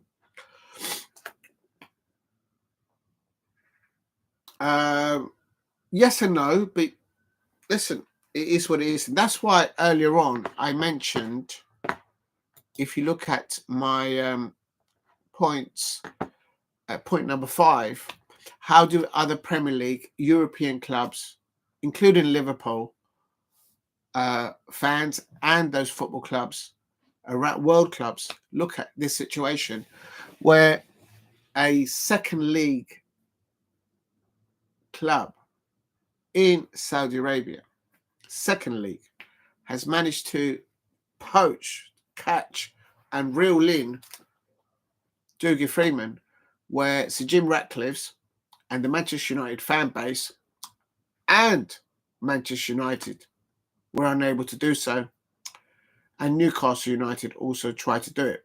But apparently there might be a link between that second league club and Newcastle United. I'll say no more. So I think also sometimes Paul Brady, not just with professional football players, but also with people that work at the football clubs, like in any business, in any industry, in any profession. Sometimes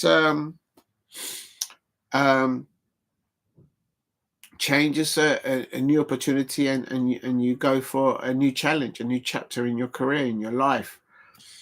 They to go and work that far away, it clearly, if he does go over there, it clearly means that it will suit his career and his family's career, I suppose.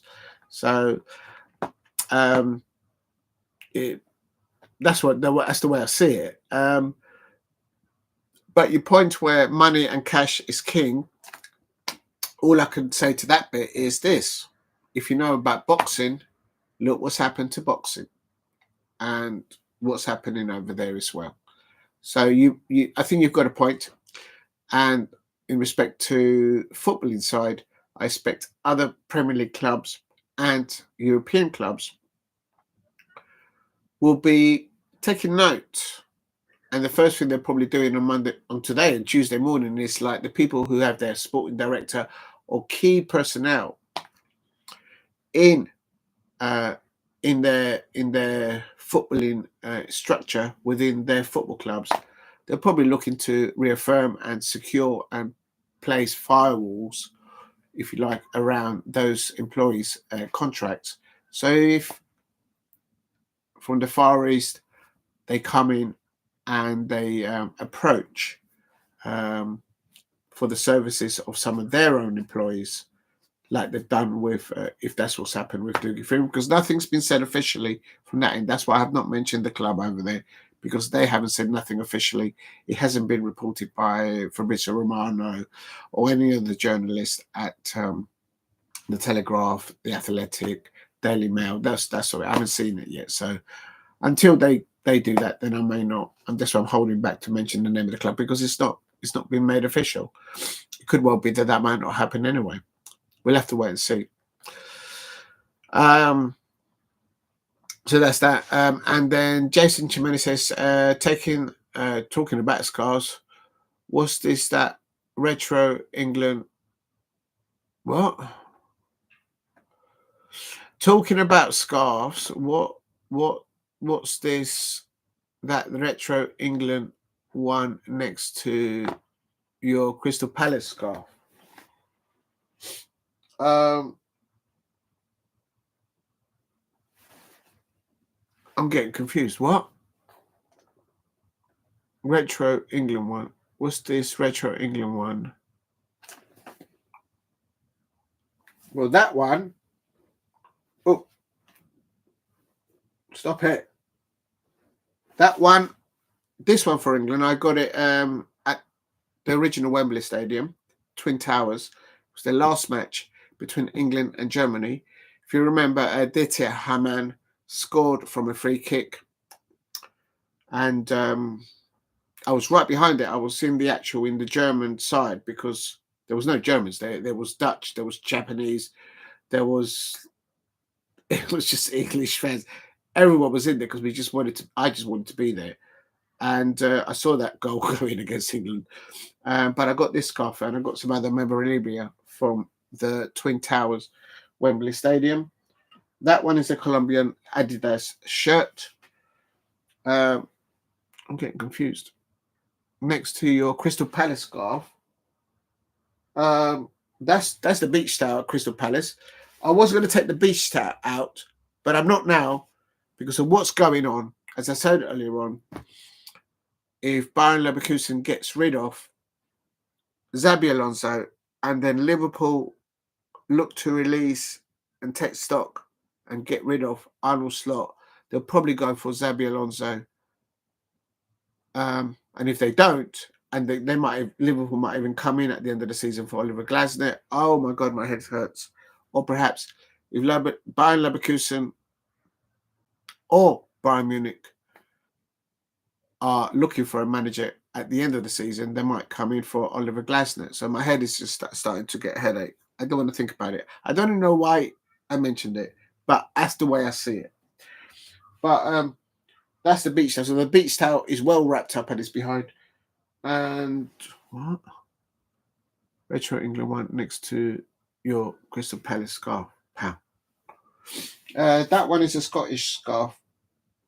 It's a cashmere Scottish scarf. And then the Crystal Palace top.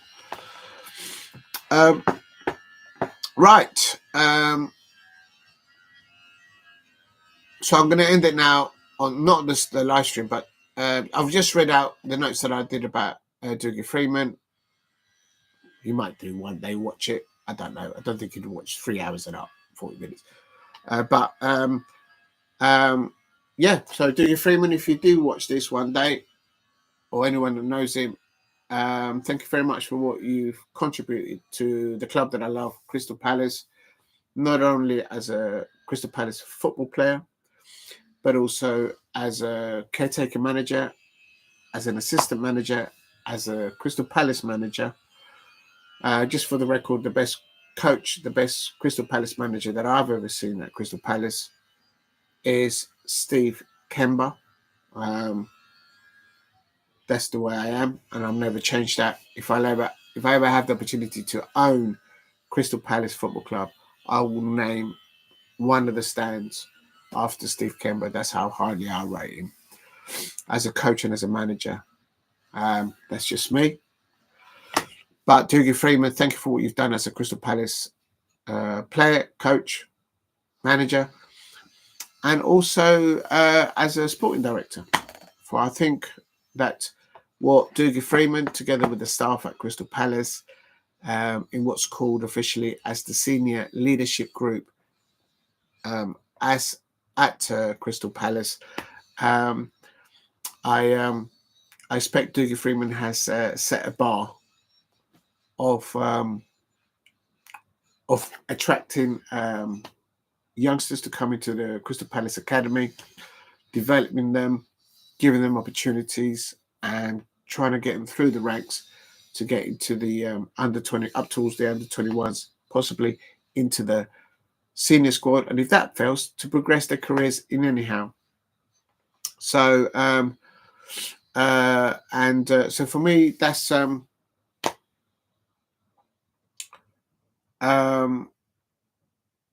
yeah, thank you very much, Dougie Freedman, for everything that you've done. And last of all, thank you very much, Mr. Dougie Freedman, for just taking a few seconds and doing a selfie. That's all it was. And yeah, thank you for that selfie. I won't be forgetting it anytime soon.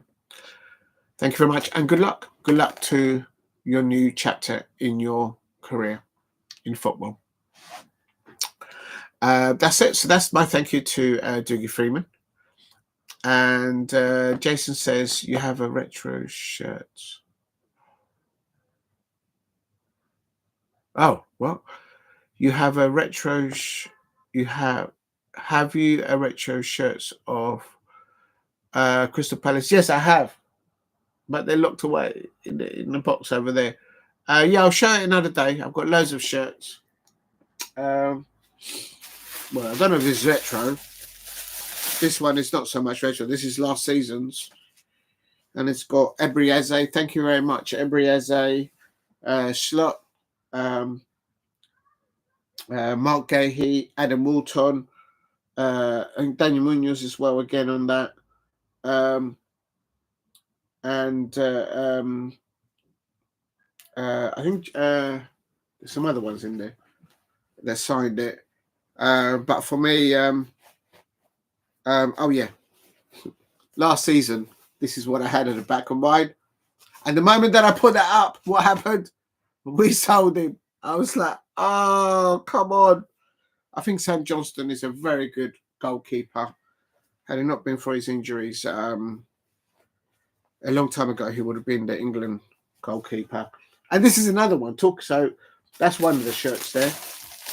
I have to say, right now, apparently Manchester United are looking to replace Onana. And I just know the way things are, if there's no other news going on, I can just see it in the next few days or tomorrow morning or next week on Monday, boom, boom. Crystal Palace interested in Crystal Palace's goalkeeper, Henderson. Have you got... Uh-huh.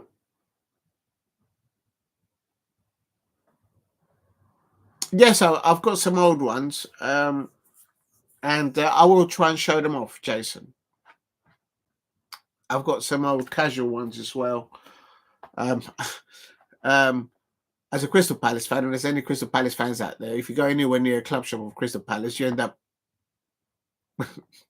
clearing your bank card and your credit card.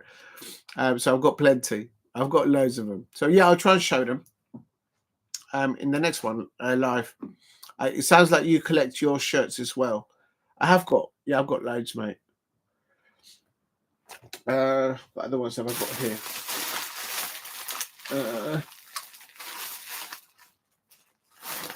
I can't see anymore. Yeah, I've got loads of them. So yeah, I will do a mark to show them maybe in the next one. What's the other thing I can talk about? Oh yes, of course, very important today. So yeah, that's sort of the end of it of the Crystal Palace. I've put the sort of the 7 bullet points, if you like, of I did my instant reaction, current status, timing and change of and the effects of other people at the club, the transition of one sporting director to another, and how he's looked upon this move from Dougie Freedman potentially going to a second league club in Saudi Arabia, and the implications of it, and how other Premier League clubs, European clubs, will be looking at this. So they'll be looking after the contracts of their employees, I expect, like in any situation. So it is what it is. And current players linked in and out. And also I've mentioned Oliver Glasner, who, of course, Dougie Freedman brought in. And so there's a lot. There's a lot to manifest itself in the foreseeable days and weeks, and I expect until the end of the season. But I'm sure Crystal Palace will carry on with their great away form and now great home form, and so hopefully we can get to FA Cup final. So yeah, definitely looking for that. I'm waiting to see who they're appointing next as the sporting director officially, and also if there's any communications officially between the owners of Crystal Palace to sports football networks out there to see what they've got to say. So I'm looking forward to see what they say on this matter. Big up to Jason Jimbini. Yes, I will show some shirts off next time. Yes. What's the next bit? Yes, of course. So last of all, before I round it off, it's I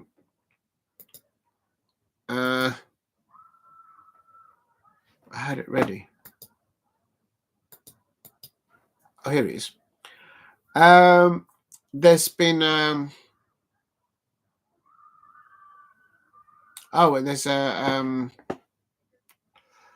course, the England international players are now arriving or have arrived at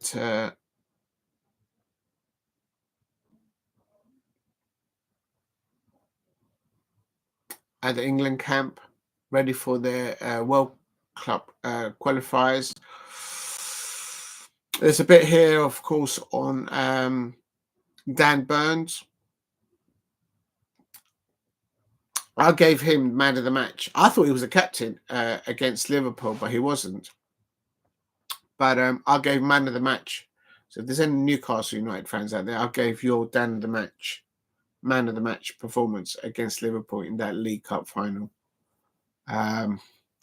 He's so difficult to get past. I expect for any striker or any winger trying to get a ball across. Yeah, Johnston. Yeah, he came through the Manchester United Academy. There's the thing, Manchester United fans. If you're looking for a good goalkeeper that's actually fit at the moment and is just sitting on a bench, Sam Johnston. He's miles better than your Onana. OMG. I will vouch for it. I can vouch for it so much that I spent my own money putting Sam Johnston's name on the back of my shirt. And there's proof of it. And Ebrieze and all these other amazing Crystal Palace players signed it. I nearly got Sam Johnston to sign it, but he was close to his family on the last day of last year. And I've got a saying, if the players are close to the family, they're there with their families. It's their time out. I never like to intrude in those situations. So I just thought, I'll just leave it. I got his name on my shirt, so it is what it is. But I would love it if Sam Johnston would sign that shirt one day. That'll be. Sorry, my typo is not the best. No, it's fine. It's fine, John Chambeni. It's fine. Don't apologize. It's okay. Thank you for the contributions. Don't leave your phone on the train. I think he's on a train. If you're charging it, don't just go to the toilet and leave it charging. Amount of time I'm on a train in long distance and I see people just leave their phones there charging up. I'm like, I just look away. It's like, I don't want to be responsible. I'm not looking at anything. If your phone goes and somebody takes it, I'm not going to go, oh, just take it with you. Don't leave it just lying around. You'd be surprised. Madness. So yeah, the England players have arrived to Thomas Tuchel's England squad, and it has been confirmed. I'm going to quickly go to the Crystal Palace webpage for this, and I'm sure they've announced it. There it is. Here we go. It's just coming now. Breaking news on the official webpage at Crystal Palace. They've just uploaded a gallery. Oh, there's another one that's been added now. I thought there was only 3. Now it's 4. England quartet get down to work for England, and I'm going to read it. Please hit a like and subscribe at Diego C. Palace. I have nothing to do with the official Crystal Palace football club, just a football fan. But on their official webpage at cpfc.co, they've just released this breaking news. There's a lovely picture there of Adam Walton there with Harry Kane in the background, I can tell. I can't see the rest because it's blurred. Well done, Adam Walton. What an amazing midfielder. Not just defensive, but attacking midfielder. The lad is he's a cucumber. He's like Cole Palmer, ice cold, under pressure, in the midfield, breaking up play. And the lad has got an eye for a pass. For his age, damn. He's going to end up at Man City, I reckon. Oh, my head hurts. Oh, my head hurts. He's either going to end up at Man City or Manchester United. Adam Walton. And I would not be surprised that Pep Guardiola and Ruben Amorim would have had an eyeful of him and be keen on him. He's Premier League ready. He's not a boy. He's a grown man in the Premier League. I've heard Manchester City fans, oh, he's just a young boy. No, you've not seen him play football. That's one description that I would not associate with Adam Wharton. He's there. He's there and he's doing things beyond his age and he's absolutely brilliant. But the statement here from the official webpage at Crystal Palace says, 4 of Crystal Palace's senior players, Eberechi Eze, Mark Gahey, Dean Henderson, and Adam Wharton have arrived and got down to work at England's training facilities at St George's Park. It's breaking news. They're there, getting stuck in, and let's see who Thomas Tuchel. Big up to Chembeni saying, they're new. I've been to Crewe Alexandra. That's a long coach trip from South London. Crewe Alexandra had a long-serving manager back in the day. I can't remember his name. But I remember that. I remember going there.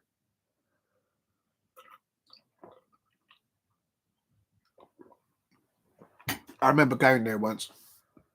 Not driving up there, but definitely going up there with a coach that Crystal Palace organised. If you're new to the channel, please keep hitting the likes and subscribe at Diego C. Palace. Help me get to 10 likes. If you haven't hit a like, please hit like and help me get to 10 likes. That will be absolutely amazing if you could. The official webpage at Crystal Palace is saying, as I say, I have nothing to do with football club. I'm just a football fan. He goes on to say, Eze, Gahey, and Henderson have all been called up by Thomas Tuchel, England's senior sides pair of world qualifiers against Albania and Latvia this month. Wharton, meanwhile, is included in England's under-21 squad and could feature against France or Portugal later this week. But initially train, but will initially train with Thomas Tuchel's senior squad before linking up with Lee Carsley's side. It goes on to say a quote from Thomas Tuchel talking to TalkSport. Big up to TalkSport and big up to Simon Jordan. I wish Simon Jordan would become a boxing promoter. Get a label going. Get 5 or 10 boxers underneath that label and take on the mighty of Frank Warren and Eddie Hearn. You can do it, Mr. Jordan. You can do it. Take them on. Imagine the scenes if one of your boxers were to beat one of those. Can you imagine the scenes? Big up to TalkSport. Anyway, the quote back to football, he says, can't remember where I was. Here it is. There it is. It's a quote from Thomas Tuchel talking on TalkSport. He says, it was very close to bring Adam in, explained Tuchel to TalkSport, speaking about his selection process. Tuchel goes on to say, so quoting Thomas Tuchel on TalkSport, he says, Adam has come back from a long injury and has lately got his place back in the team, had minutes and played very impressively. I can clearly see the potential that he has. He's looking for a key passes. That's what I just said about 5 minutes ago. He's passing, bypassing opponent. That's what I just said as well. He's always thinking up front. Exactly. He's a good passer, a very strategic player. We decided not to pick him because we have the chance that he trains with us in the first few days. In the end, we said we'll give him a chance to play for the under-21s, give him the chance to be in our training in the first days, and we go from there. Adam is in exactly this mix of thoughts and decisions. And then there is some amazing photos there. Big up to the official Crystal Palace webpage there. Ebrieze, with that infectious smile that he has. I'm so glad to see Ebrieze shake off that foot injury that he's been pestering him, I think, throughout the season. And people have been saying that he's not had full. Eze has been delivering. Maybe not on the goals that people have always want to talk about the goals. But if you look at when Ebrieze catches that ball on the left-hand side, the way he drifts into the midfield area just a few steps, and the lad can pick a pass, throwing it all the way to the other side to Daniel Munoz. And then Daniel Munoz does his magic, and then he crosses it in, and then Crystal Palace score goals. The rest is history. So Ebrieze, great to see him there smiling, arriving at the England camp. I'm so glad that he's there. But no, enjoy it, and do your thing. If you get linked to Pep Guardiola or anybody else at Tottenham Hotspur, if they win the Europa League, he's been linked there. I've heard, not officially between the clubs and all that, but it's just from what I hear. And no doubt other football clubs would be interested in him as well for that particular position that he can play. He can play two positions, quite frankly, in my opinion. But never mind. Next picture is Uncle Mark. Uncle Mark Gahey. Mark Gahey. Uncle Mark is in the building. Uncle Mark Gahey. Look at that photo. Oh, I absolutely love that photo of Mark Gahey there. Arrival at... would I get in trouble if I put the link? No, I don't think so, because it's... I'm not going to show it. I'm just going to put the link. So how do you do this? I don't know how to do this. How do you do copy?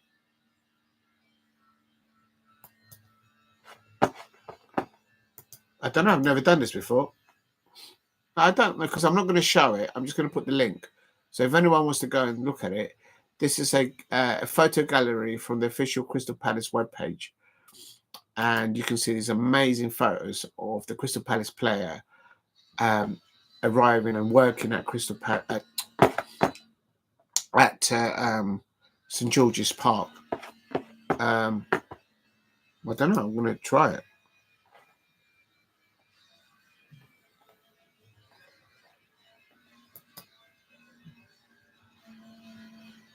Okay.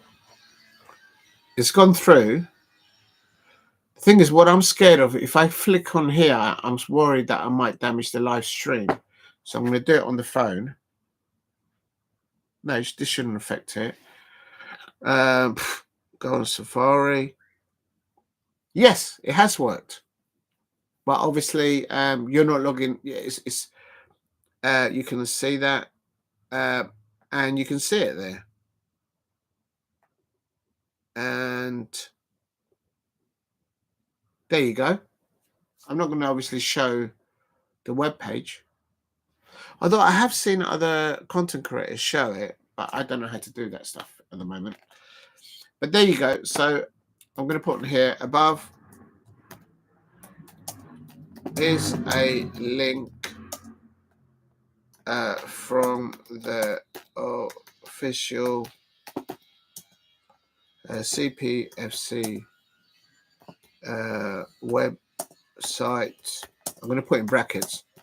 I have no association. I'm just going to put, I'm only a Crystal Palace fan. CPFC fan. So above is a link for the official CPFC website, and it's of Eze, Walton, Guehi. Oh, I didn't put a capital in his name.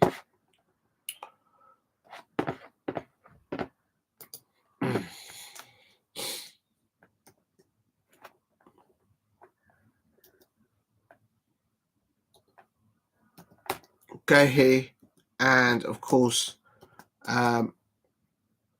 Mr. Henderson. Let me put Dean because there's two Hendersons now. Dean. I think they called the other Henderson the former Liverpool captain that won the Champions League with Liverpool. Hendo. Well, I don't know. Anyway, you know what I mean. Dean Henderson. Henderson.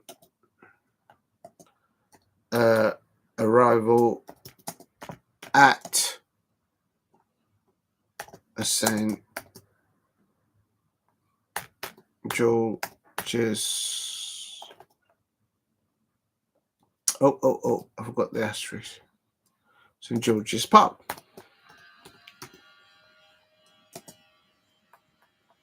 There you go. So that's official. I think I can do that.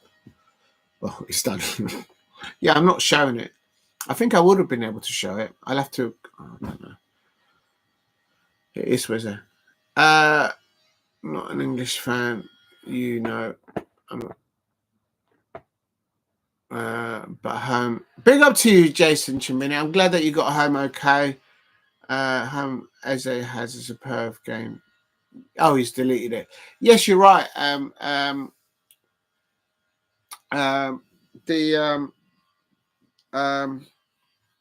Eze. There's more to come from Eze.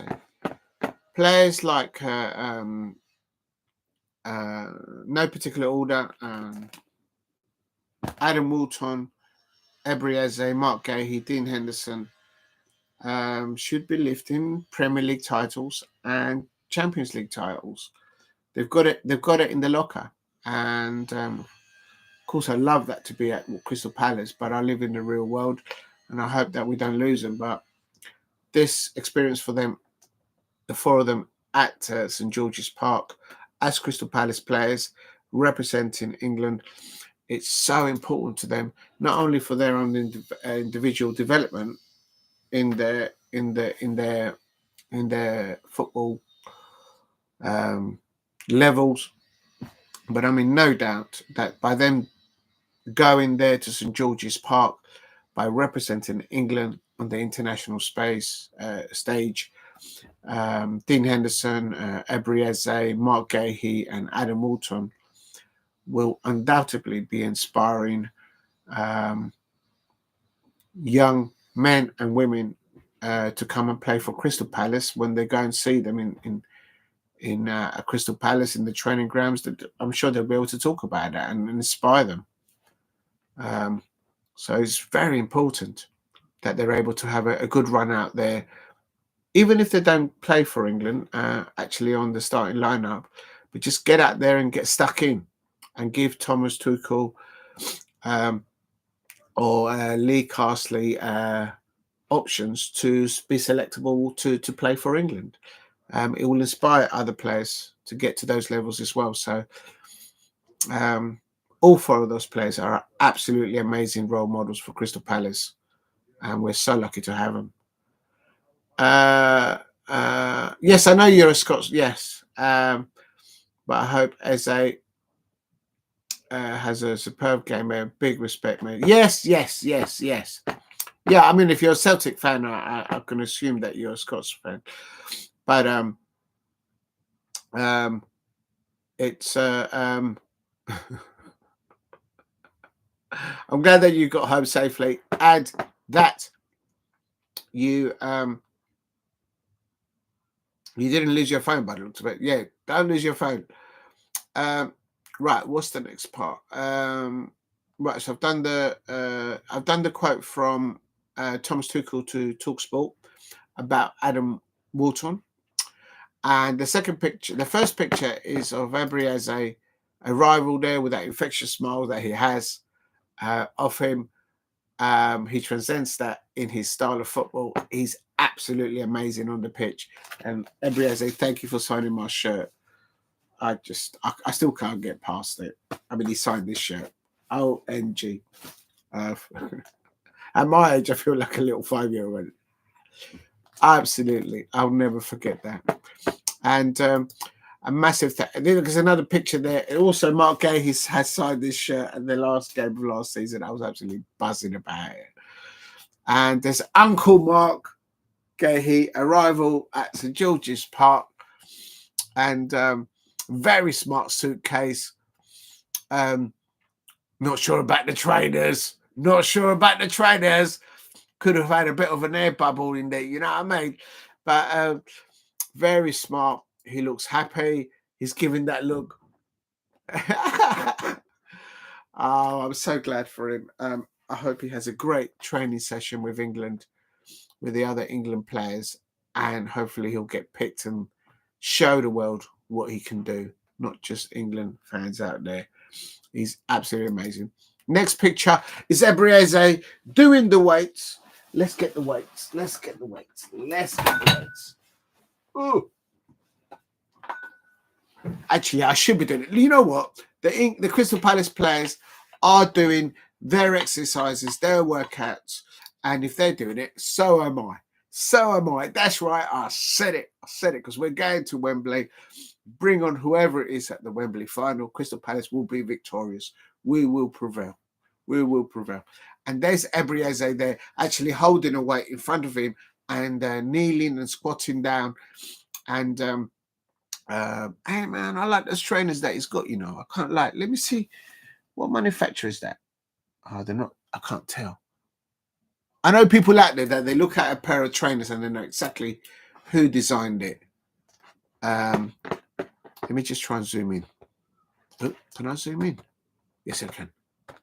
Oh, it doesn't zoom in that much. I can't tell which one. Maybe they have to be careful because obviously they have to wear the sponsor stuff for England. So they probably got a dress code. They can't just wear any old things because they know there's photographers about. But they're in the gym and Ebery is doing the weights. That's right. It's showing Thomas Tuchel, pick me. I am ready. I am so ready. And so Manchester United fans, Tottenham Hotspur fans, Liverpool fans, Manchester City fans, and Jammy Chelsea fans. That's right, I said it, Jammy Chelsea fans. Look away. Mark Gay and Ebery are at St George's Park doing their exercises. And there again, is Adam Wharton doing the very same sort of exercises and technique. And he's absolutely looking focused in training. And behind him, I can see none other than Harry Kane, who's going to be the England captain. My understanding. I think Tuchel, when he was asked in his first press conference if Harry Kane comes off, who is going to be the England captain, Thomas Tuchel replied that he does know who it is, but he would like to tell the players first before he tells the world. And I think that's fair play. And I think that's also a situation where you don't even know the circumstances. It depends on who they're picking, isn't it? And absolutely, the manager should always inform the information to the players in the changing room, in the training camp, and not be going through the media. There's Dean Henderson, absolute legend there. He should be England's #1 goalkeeper, Dean Henderson. And I am worried because every time that Manchester United look to replace a player, OMG, did they come after our players? Like capitals, OMG. And I can just see it next Monday morning. They will be making a bid, probably on interest bid for Dean Henderson. I mean, it's like, I can just see it. No, go away. No, I'm not taking that, Manchester United fans. Please don't break my heart. There's Dean Henderson there doing the weights, the same squatting positioning, and he's kneeling down, doing a squat, holding a weight in front of him, only 5 kilograms. So this one here is 2 kilograms.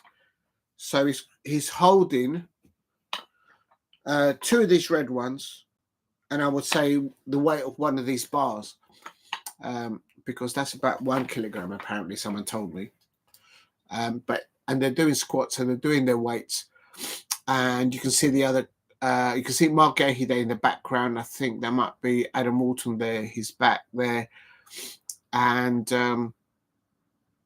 there is also then all the other England internationals in the background doing their weights, doing their work, getting stuck in.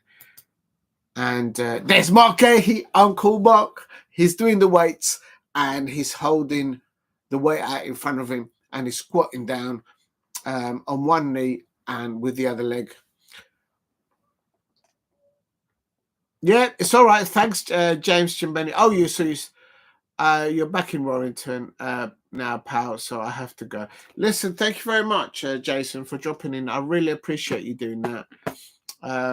It means a lot because it helps the chat and algorithms, but definitely, I really appreciate your comments, Jason Chimbini. Absolute legend. Thank you very much. And thank you very much, Jason Chimbini. And I'm glad you got back in one piece. And then there is a close picture of Ebrieze just looking to the left or the right. Not sure if I think it's indoors. And there's another picture of Bowen there with Thomas Tuchel in the background in his tracksuit, and there's Dean Henderson. Looks like he's headering. No, he's kicking the ball over like a tape, and there is I can't make out the other players there, and they are practicing their training there. Behind Dean Henderson is Bowen, West Ham United captain. He's been brilliant for England and for West Ham United. Very good player there. And there's another picture there with Ebrieze and they're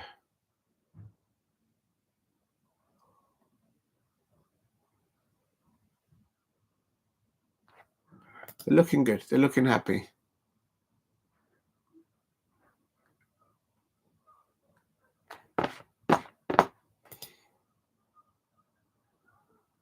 Foden as well there. That's good. I think they are allowed to wear their own boots, but I would have thought because there is a Nike is the sponsor of the England football shirt. I would have thought they would be confined to only wear Nike boots. I would have thought. Not in training, not like in trainers, but on the pitch, I would have thought that they would be confined to do that. Perhaps I'm wrong about that. And there's a last picture of Ebrieze. It also says in there, great, this is good information. England, Eze, Gahey and Henderson. Friday, the 21st of March. Yes, I know it's a 7:45 kickoff. I presume there's at Wembley, unless they've scheduled it somewhere else. And then Monday, next week, it's England versus Latvia again. I presume at Wembley. And then for the under 21s, for Adam Walton, it's a Friday night. Oh, it's a later kickoff. It's at 8 p.m. No idea where they're playing that. see our full international fixture list there. Oh, okay, I will do. So as for Adam Walton, is Monday is against France, and on Monday is against Portugal, but that's in the under 21s. And then there's another clip here of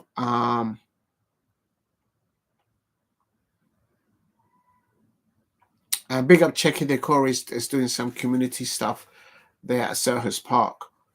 Checky Decor is brilliant. I hope he can recover from that from that injury. Right, see our full international fixtures. Yeah, and there's a lot of players that are out now. Oh, this is brilliant. This is absolutely brilliant. I'm actually going to put this in the link in the description. Let me put this down. Let me put this weight down. Oh. All right. Oh.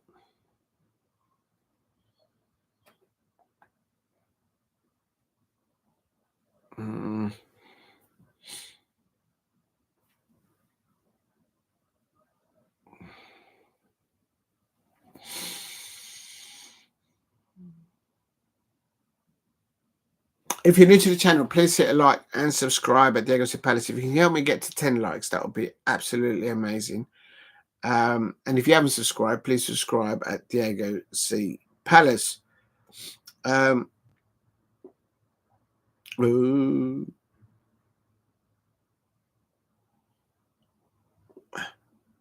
is it doing that? I don't understand.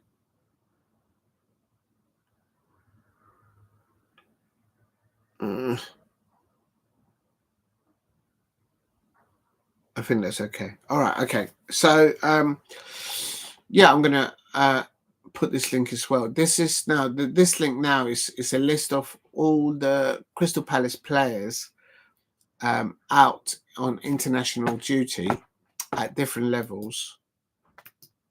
Copy.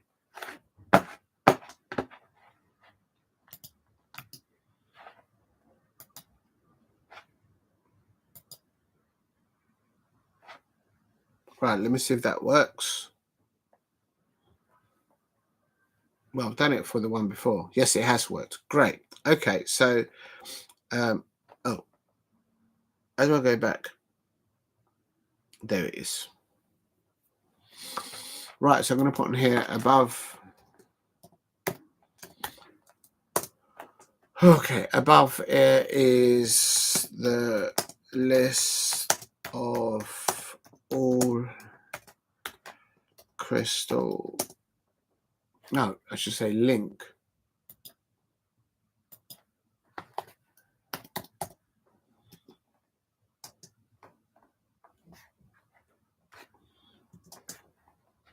A list of all Crystal Palace players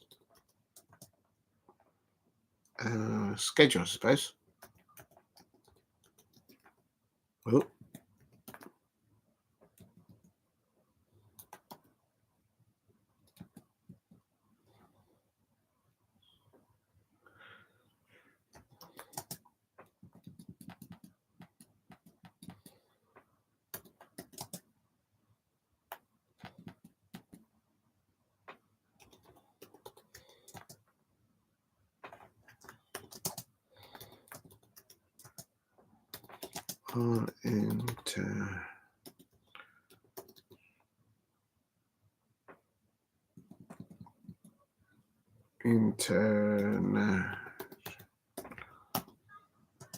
Duty, I suppose.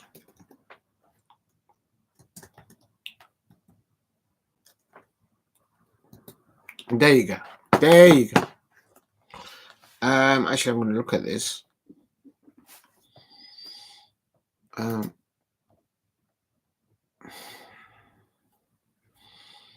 Yeah, Adam Walton is included for the under-21 squad, but he's training there with the senior squad. Yeah, he's there. If anyone gets injured, he's going to step up there. He looks serious, Adam Walton. Just go and do your thing. So I've already mentioned, of course, Eberezer, Mark Gahey, Dean Henderson, and Adam Walton. They're up there with the under 21s. And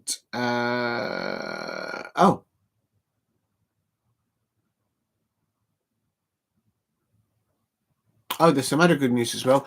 Called up on Thursday afternoon, Roman Eze will feature for England's elite league squad, also known as the under 20s, in a double header against a header with Portugal and Switzerland. So Roman Eze there performing there for the under 20s.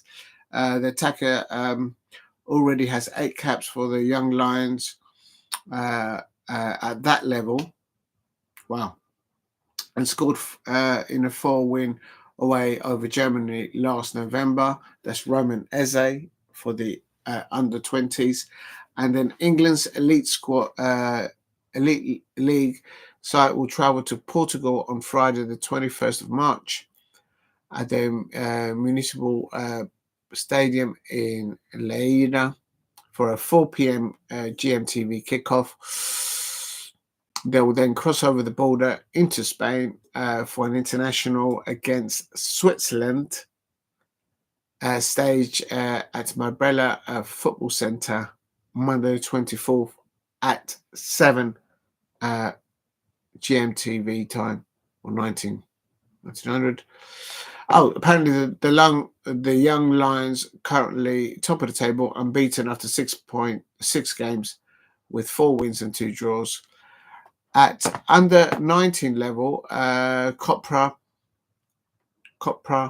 has earned a place in the England squad for the first time. Congratulations. That's amazing. Ahead of the UEFA European Under 19 Championship qualifying triple header against Wales, Turkey and Portugal. Also, they got 3 to play. So he might feature in one of them. The announcements mean that Palace have England representative in every group from senior down to under 16, with the host of Academy International called up yesterday. So I can even go into that as well. Also, elsewhere, Daisha Kamada will be seeking to add to his 38 caps for Japan in their pair, continuing up the 2026 FIFA qualifiers. Japan will host Bahrain on Thursday. So Daichi Kamada will hopefully be featuring on Thursday, the 20th of March, followed by a home match against Saudi Arabia. Dougie Freedman, hello. Oh my God. My head hurts. On Tuesday, March the 25th. Both kicking off around 10:35 UK time. Please hit like and subscribe. It goes on to say, with 16 points from 6 matches, Japan comfortably lead the World Cup qualifying group. Great. Which also features Australia, Indonesia and China. A win against Bahrain will be enough to secure Japan's place in the finals. Some other great news. Issa Missar will be looking to impress new head coach Tape Tiwal in Senegal's pair of World Cup qualifiers away to Sudan Saturday, the 22nd of March at 7 p.m. So Issa Missar will be hopefully featuring there for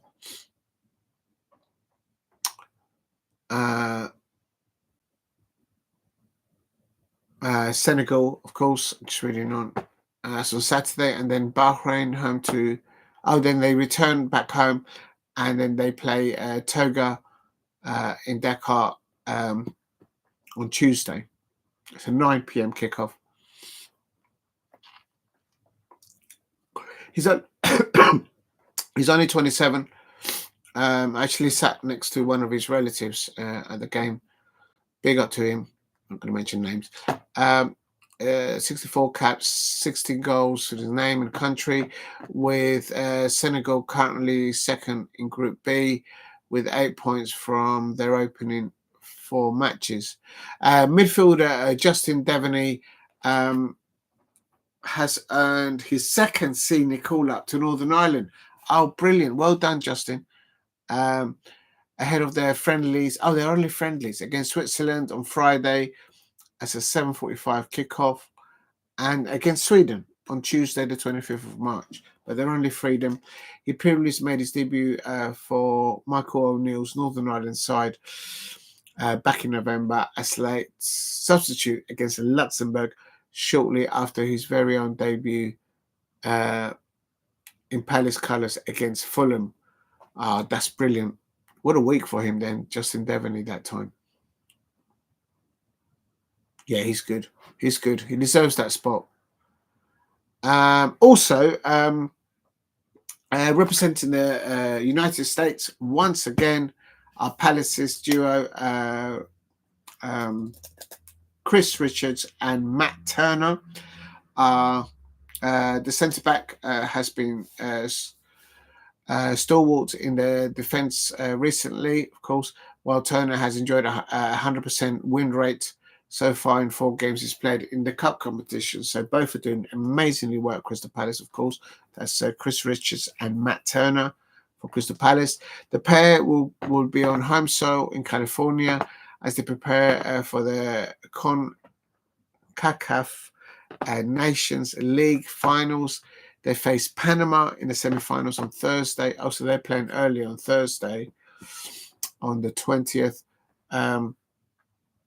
At 11 o'clock GMT time, and will face either Mexico or Canada in their final third place of 3 days later, to be confirmed, of course. All right.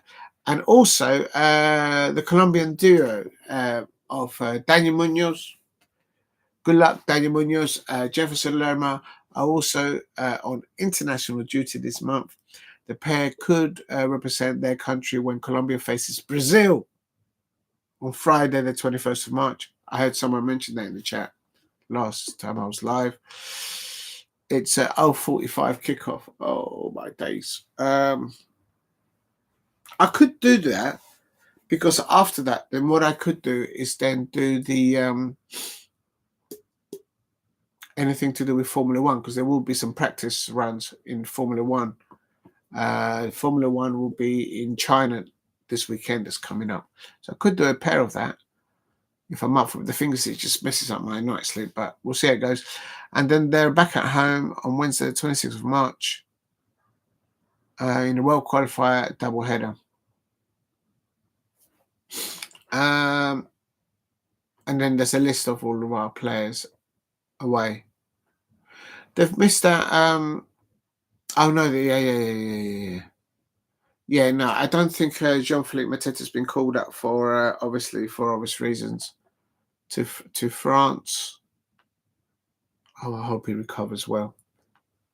So that's the link there. That's interesting. Big up to Palace and the official webpage for all that information there, as always. Just going to quickly refresh to see if there's any news. Oh, yeah, Marcus Rashford how do you say it, from Manchester United or Aston Villa? Well, he's playing at Aston Villa now, but he's still a Manchester United player. He's been recalled, so there's a picture of him training with the England players there. This may interest Tottenham Hotspur fans out there. This is Mauricio Pochettino speaking about his relationship with Daniel Levy. This is to... It doesn't say which media company. It could be the BBC. I don't know. And there's no name of the actual reporter. Otherwise, I would say so. It's not there. But Mauricio Pochettino spoke about his relationship with Daniel Levy. He says, quote, Mauricio Pochettino, "It's true, after nearly 6 years with all that we lived together, it was tough because of all the ups and downs and emotions, things that we lived. We split very well.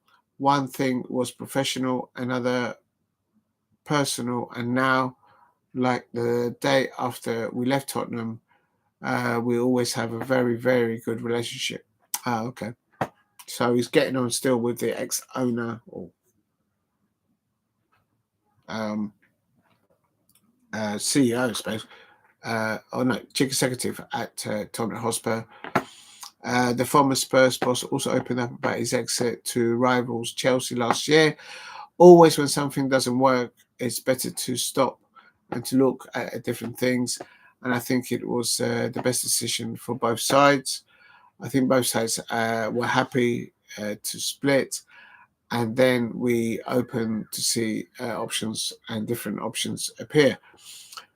Pochettino also linked to the England job. It's a privilege to be head coach of England national team, but the timing sometimes were not the same. In the moment, you can be available option, and then the option disappears. Also, maybe he did want to do the England job. Who knows? The Argentine said the idea of managing the host country, of course, in 2026, it's going to be in the US, a World Cup, was too good to turn down. Yeah, you can't turn that down. You're going to be the host of the World Cup, so you're there. You're going to make it. You're going to have to qualify. And I just know the US will be up against somehow along the line against Colombia and England. It's going to break my heart twice. Oh my days. I worry about that when it comes to it. At the moment, I'm still got in my mind Dougie Freedman. Who let the dogs out? Ooh, ooh, ooh. The dog is bolted, so that's what I'm worried about. So it's quite interesting. Dougie, not Dougie. Mauricio Pochettino are managing the US in the World Cup. He says, being the national coach of the USA with the World Cup in 2026 for a coaching staff like us after many years working in clubs is a great opportunity to challenge ourselves. When the offer arrived, it was easy to say yes. So that's some news there. Someone had interviewed there, of course, Mauricio Pochettino. I did a watch along to him doing a friendly, and there was eye pokes, there was low blows, there was even a sending off. There was someone got a black eye, broken nose. It was just a friendly. I think it was against Chile or something like that. Anyway, it's a friendly.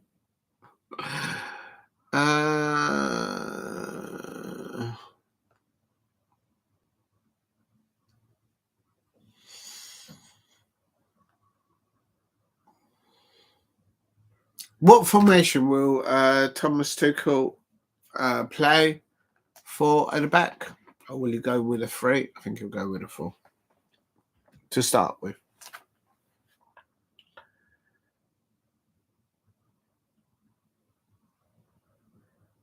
If recency is the best indicator, then something resembling the 4-2-3-1 will be expected. Given it was the information he used in almost all his matches whilst he was in charge at Bayern Munich. So I think he'll probably go with something like that.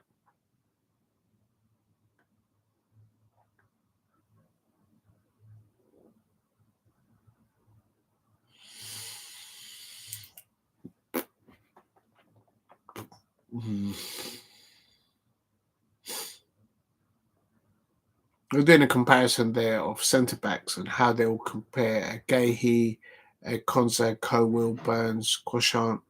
Gahey's ahead of all of them by a mile on the stats alone. But I've seen all these players play in front of me. Gahey's ahead of them all. I don't need to look at the stats on that. I've got eyes, I can see what's on the pitch. Congratulations to Dan Burns. I gave him the man of the match in the Carabao Cup win against Liverpool. He's out there for England as well.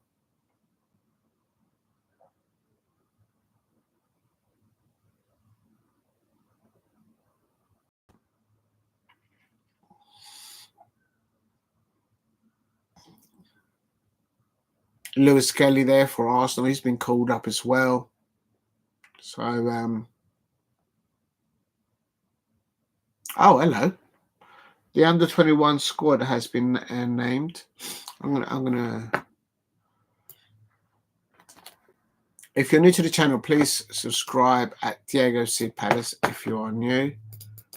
And actually, I'm going to put this here. Oh no, it doesn't fit anyway.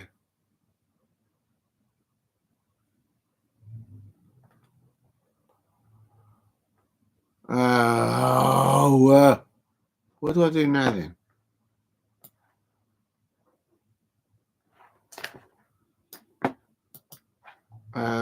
Copy, paste, cut.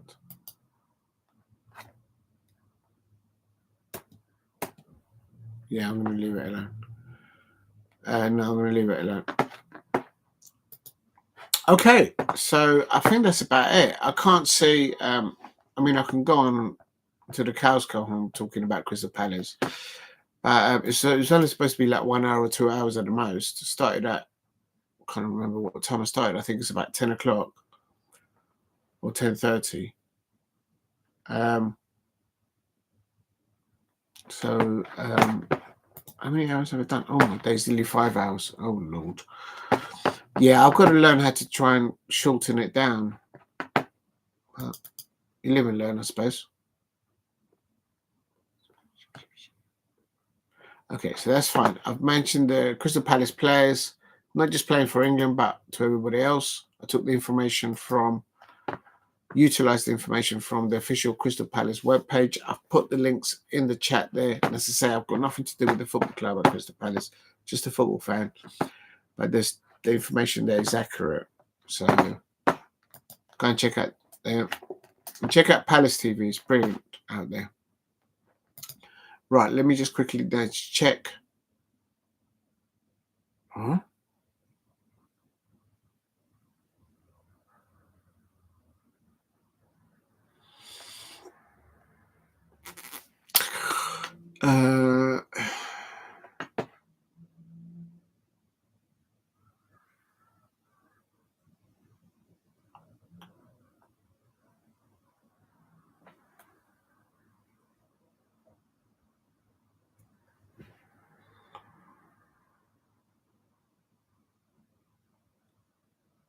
Okay, that's fine. All right, so I'm just looking for any other news from Crystal Palace, especially to do with Dougie Freedman, but there's nothing really new to be added. The statement has been put out on the official Crystal Palace webpage, which I've read out earlier on today, and I've given my pointers on that. And yeah, I said thank you to Dougie Freedman for everything that he's done as a player and as a coaching staff, manager, caretaker manager, assistant manager, and also as the sporting director. I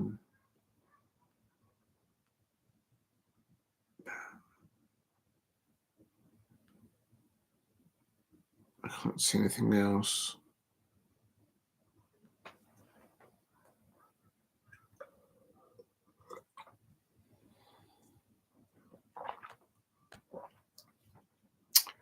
Oh yes, I will finish on the last one, of course. There is just one last thing.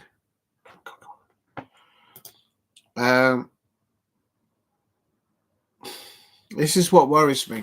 This talk now. This is from Fabrizio Romano. This is not new news. I'm sure anyone that's connected that's got Fabrizio Romano on their socials, they'll know about this. But I've got to mention this.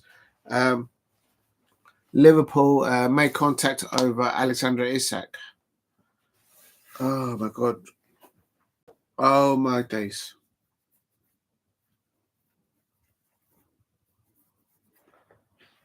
If Liverpool, there's a big clause, I think. Well, anyway, read it out.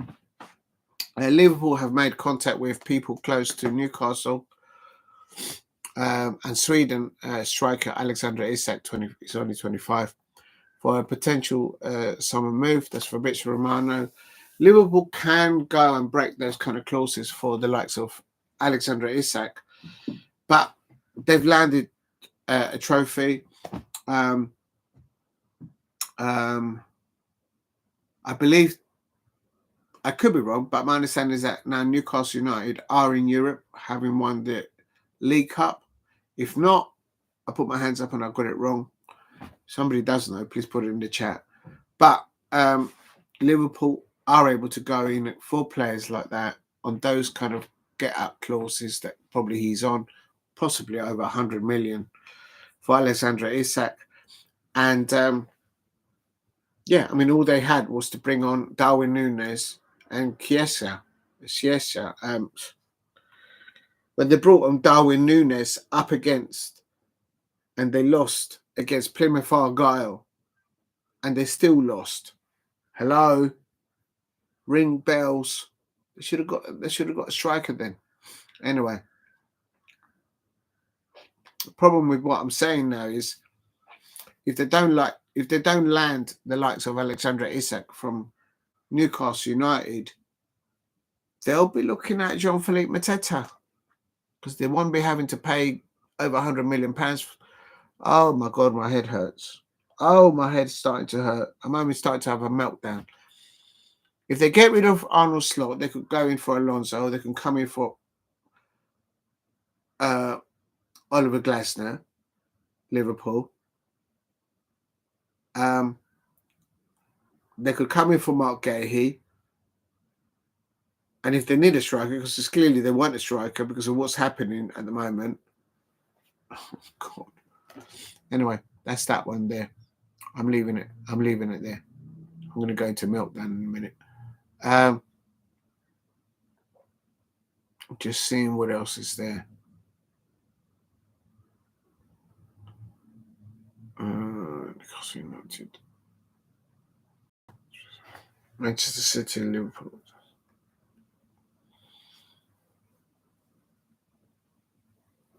Apparently, this is the Telegraph, and they were one of the first ones to break the Dougie Freedman stuff. Actually, one of the reporters at the Telegraph yesterday, but the Telegraph, although you do have to subscribe to them. Apparently, Tottenham have identified, whatever that means, the Fulham manager Marcus Silva and the Bournemouth boss Antonio Iraola as their top targets should they part way with Ange Postecoglou.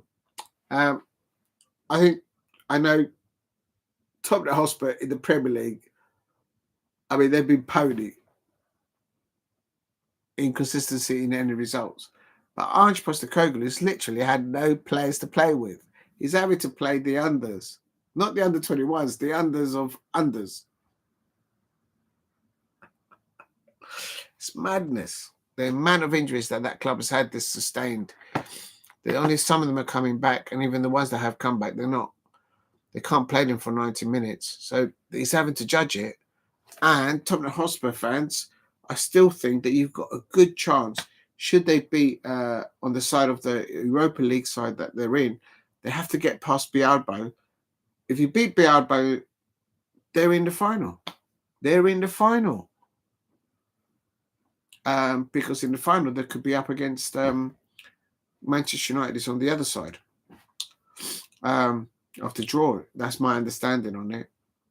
The Europa League final could be between Ange Postecoglou and Ruben Amorim. And the fallout from there, whoever wins that,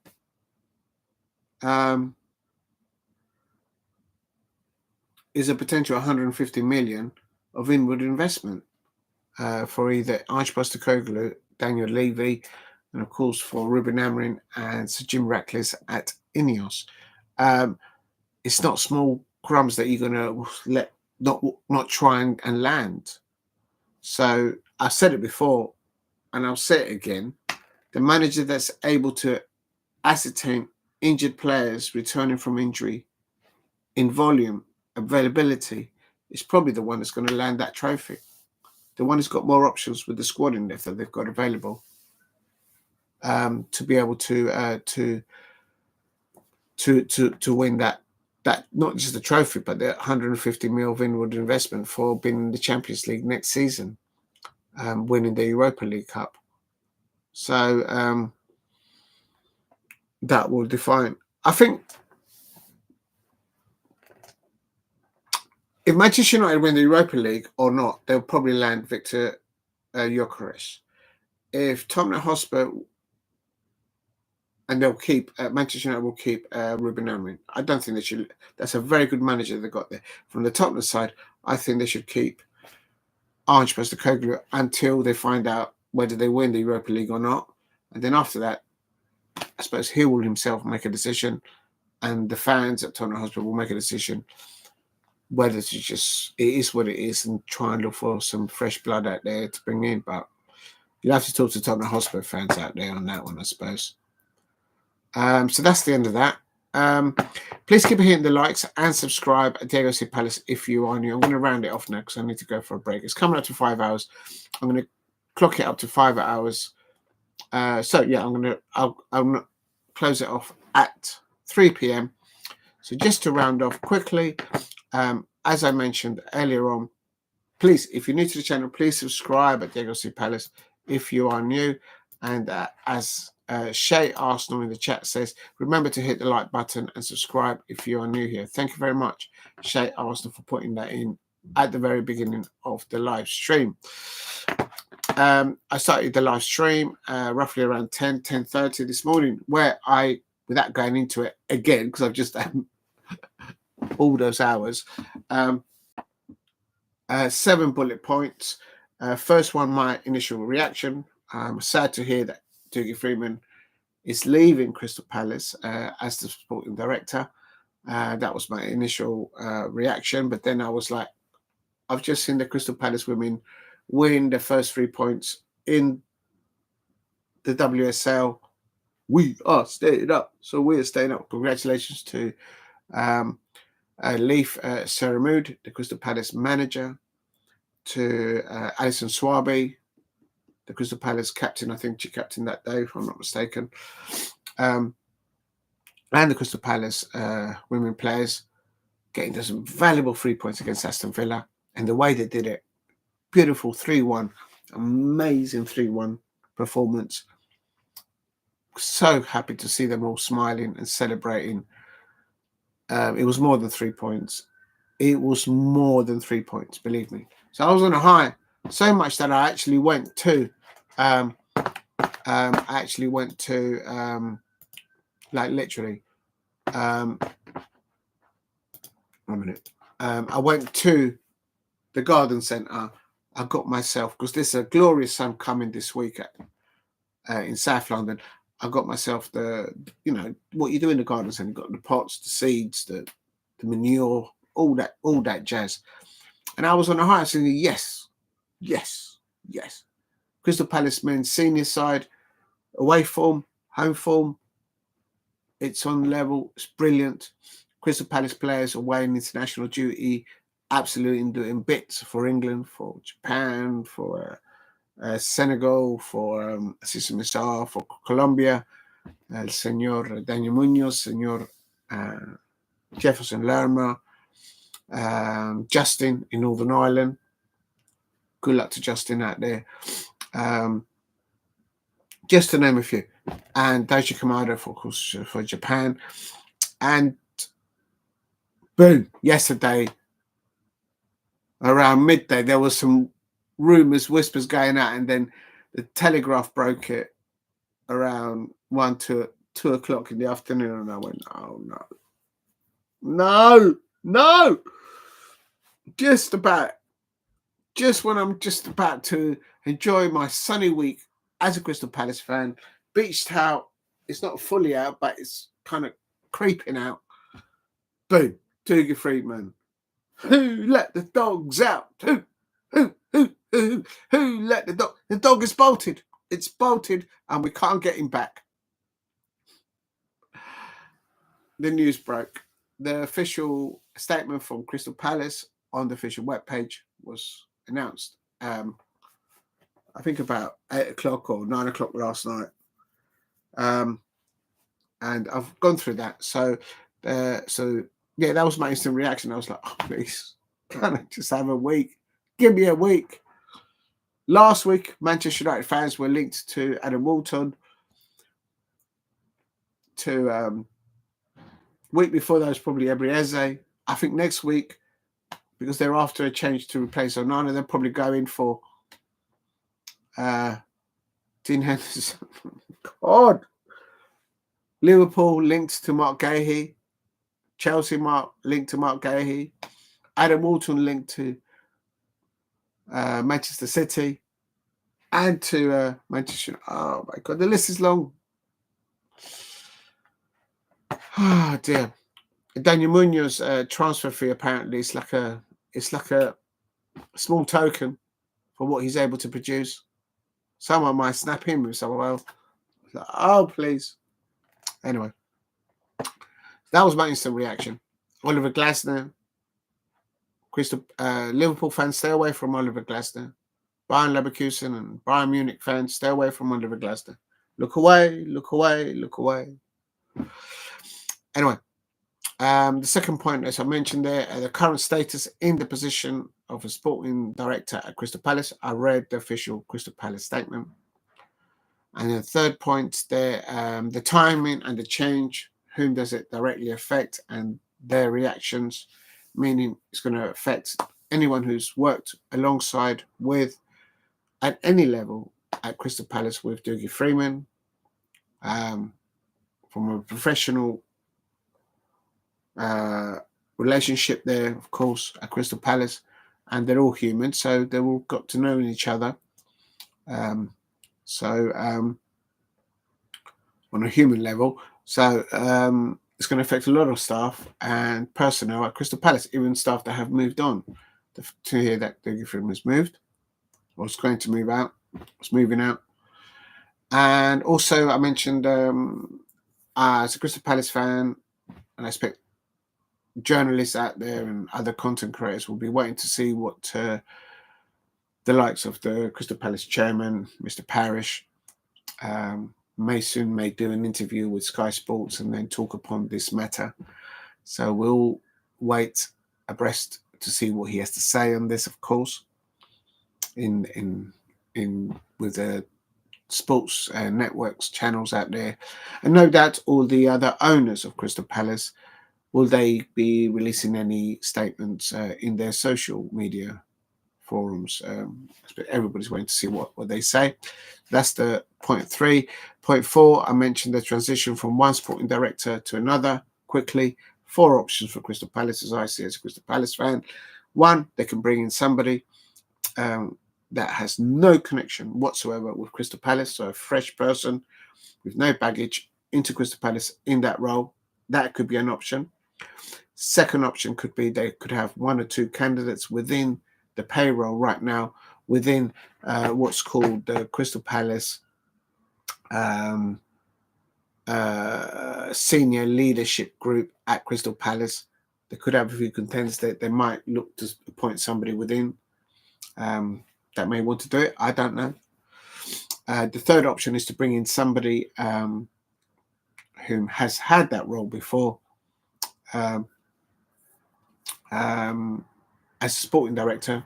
Ian Moody's been mentioned by Daily Mail, Telegraph, Athletic, the BBC as a potential replacement, but nothing's been made official just yet.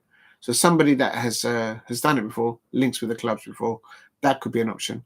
And the fourth option, logically, could be that Crystal Palace may decide to make do with that position at all and restructure that platform within Crystal Palace and name it something else and call it and move the deck chairs, as you like. So that could be another option for Crystal Palace. So we'll wait and see where they come up. I'm not going to go into rumour mongering. I'm just going to wait until they make an official announcement from a reliable source or from the club itself. That's the way I'll go, because otherwise it just does your head in. It does your head in, believe me.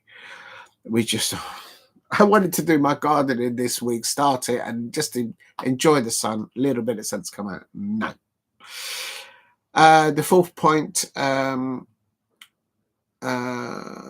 Oh yeah, I've mentioned that's a transition from one sporting director to another. Yeah, so we'll have to wait and see. And then I've also mentioned point 5, how do other Premier League, European and world football clubs out there respond to this kind of change? Dougie Freedman being hooked and caught and reeled in by a second division league club, potentially in Saudi Arabia, because nothing official has been said. I've not mentioned the name of the club because they haven't said anything official. No one has, but everyone's saying that it could be going that direction. So there's a reason for that. It's not been officially notified. But if a second league club in Saudi Arabian football, not first, but second league club, can hook, catch, and reel in Dougie Freedman, whereas Newcastle United, on various attempts, and Sir Jim Ratcliffe's Manchester United fans and Ineos were unable to do so. Take note, people in other football clubs, your key personnel in your football structures, that that might be something that you lot need to be aware of. At the moment at Crystal Palace, Oliver Glasner, my understanding is in talk with Crystal Palace to extend or to renew a new contract. That's my take on it. Why? Bayern Leverkusen, just an M1. Bayern Munich itself, another football club in the Bundesliga, they will jump at a chance to sign Oliver Glasner. Jump of it like that. They won't think it twice. Now, Liverpool, what's happened with Arne Slot? They'll be looking to see is Arne Slot really the deal that they wanted? Look at that squad that he had, the momentum that he built, and it's gone down like a hill. Would you want to spend 150 towards 250 mil net spend on transfers on somebody that could not win an FA Cup, that could not win a League Cup, that has been knocked out of the Champions League? And they had McAllister, Alexis McAllister, number 8, Gravensburg, Slobosly, Trent Alexander-Arnold, Ibrahim Konate, Robertson, Trent Alexander-Arnold. On the wing, on the left-hand side, Luis Diaz. On the right-hand side, Mo Salah. Mo Salah at the peak of his career on the right-hand side. And Diogo Jota up top. And with that lineup, Arne Slot got knocked out. Okay, he didn't field them, but he got knocked out at the bottom of the Championship club, Plymouth Argyle. That's when I said it back then. I said it. This manager has not been tested. He's not been tested. At the time, flying in the Premier League, flying in the Champions League, no doubt, in the qualifying group stages. But Liverpool fans out there and FSG at Liverpool, are you prepared to give Arne Slot between 150 and 220 million net spend in the next 2 to 3 transfer windows? When the squad that he inherited, with not having to spend anything, and it's just going down like a stone. I'm worried that if they move Arne Slot out of the way, if they don't land Xabi Alonso from Bayern Leverkusen, they might come in for Oliver Glasner. My head hurts. My head hurts. I'm not going to think about it anymore. Big up to Damo1168. I don't even know why I do this to myself, but my head is starting to hurt. I'm going to go and do some gardening. So that's the point I've made it. So that's point 5. It's going to clubs will be looking to firewall the contracts of the managers, the sporting directors, other key personnel, because if a football club in Saudi Arabia, not in their top league, but in the second league over there, can do something that Newcastle United and Manchester United weren't able to do, wake up and protect the contracts of your employees, of your players, of your manager, of your personnel in your football structure if it does go that way. Apparently, that second league club has a connection with who else? Newcastle United. I'll move on. Okay, players linked in and out. I've just mentioned that's 0.6. It's going to affect it's going to affect the players. It's going to affect their football agents. It's going to affect potential new players coming in. So I'm sure it'll be fine. I'm sure they will get through this evolving process of changing one sporting director for the next one in the foreseeable future at Crystal Palace. But OMG, I just wanted to. I was having a good weekend and it's a good start to the week, and then boom. Big up to Damo1168. Yes, I will be hopefully later on. And the last thing I mentioned was a little clip. It's in the description. What I found of Dougie Freedman, memories of what I think of Dougie Freedman. Massive thank you to Dougie Freedman for that selfie. It was just a selfie, nothing else. So please don't look at it in any other way. But thank you very much for that selfie. Thank you for what you've done for Crystal Palace as a Crystal Palace player, the 2 terms that you served, and for being assistant manager, caretaker manager, the Crystal Palace manager at one moment. And then you went away, then you came back, and for what you've done, in what I expect, you have helped evolve the levels of development of youngsters, of established players coming to Crystal Palace and then moving through the seasons as they go by within the senior leadership group at Crystal Palace. Yeah, thank you, Dougie Freedman, for doing that, and the selfie.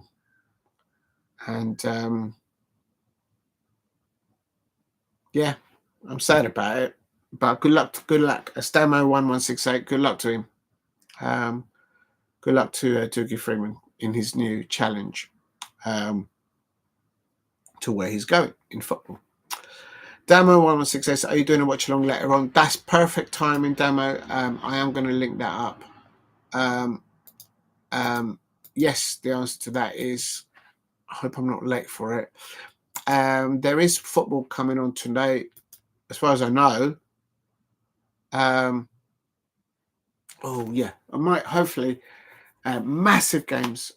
Good luck to the Arsenal women. They're up against a very good side, Real Madrid, in the women's UEFA Champions League.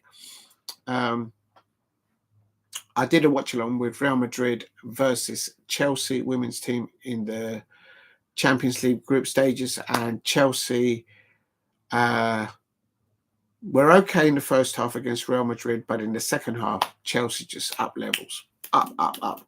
Sonia Bombasta is an amazing coach and manager for Chelsea, and they beat Real Madrid away.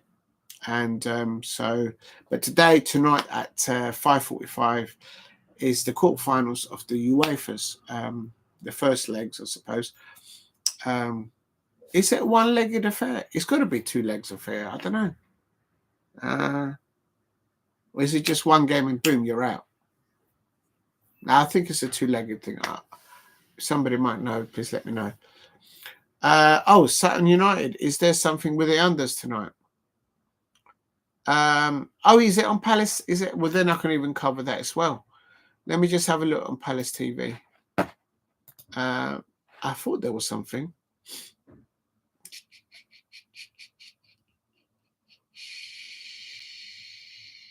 I can't see anything on Palace TV. Let me have a look.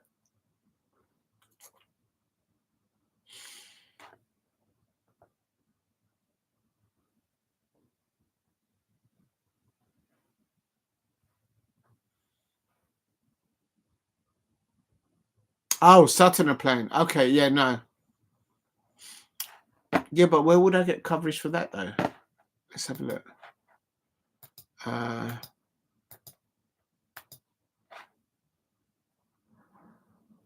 I would at least need to have radio coverage for that. All right, let me just have a look quickly. Oh, right, yeah, no, I'm going.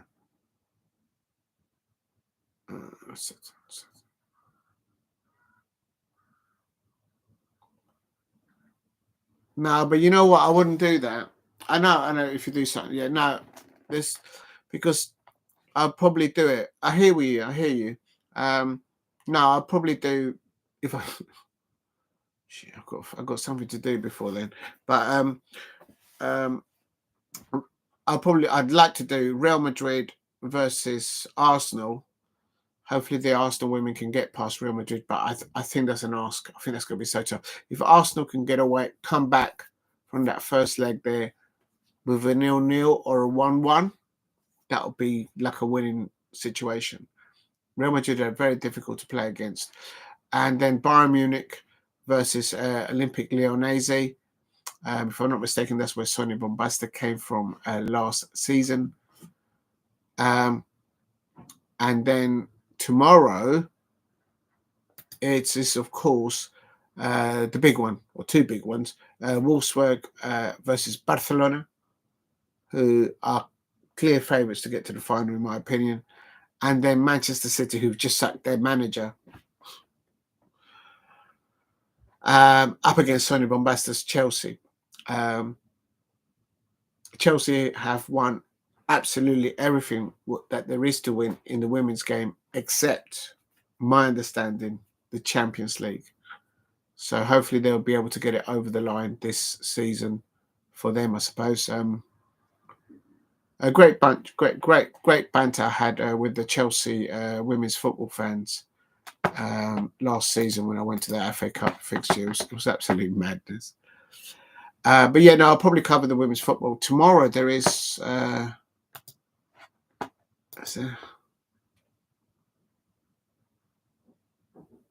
yeah, that'll be it. It'll probably be the women's football tonight and tomorrow. But big up to you, Damo, on that one, on Sutton. Please keep hitting the likes and subscribe at Diego C. Palace if you are new. I'm going to wrap it up now because I need to go to the toilet as well. I'm just having a quick look to see if there's any latest news on the situation with Dougie Freedman, Crystal Palace. A minute. Crystal.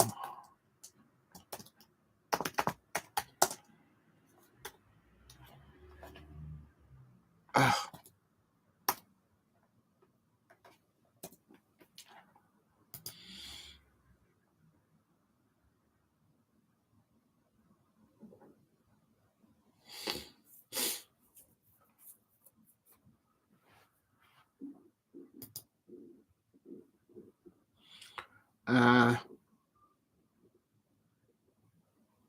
Nothing lately on the official talks of Oliver Glasner with Crystal Palace. They don't get that over the line. There's got to be something else in the scenes that's going on.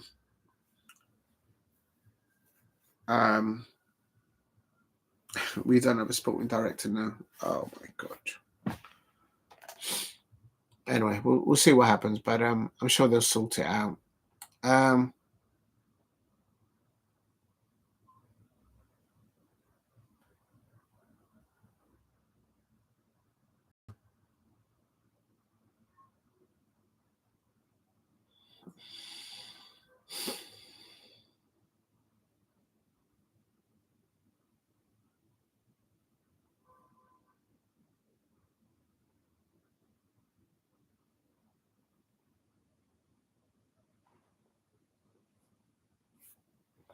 That's interesting.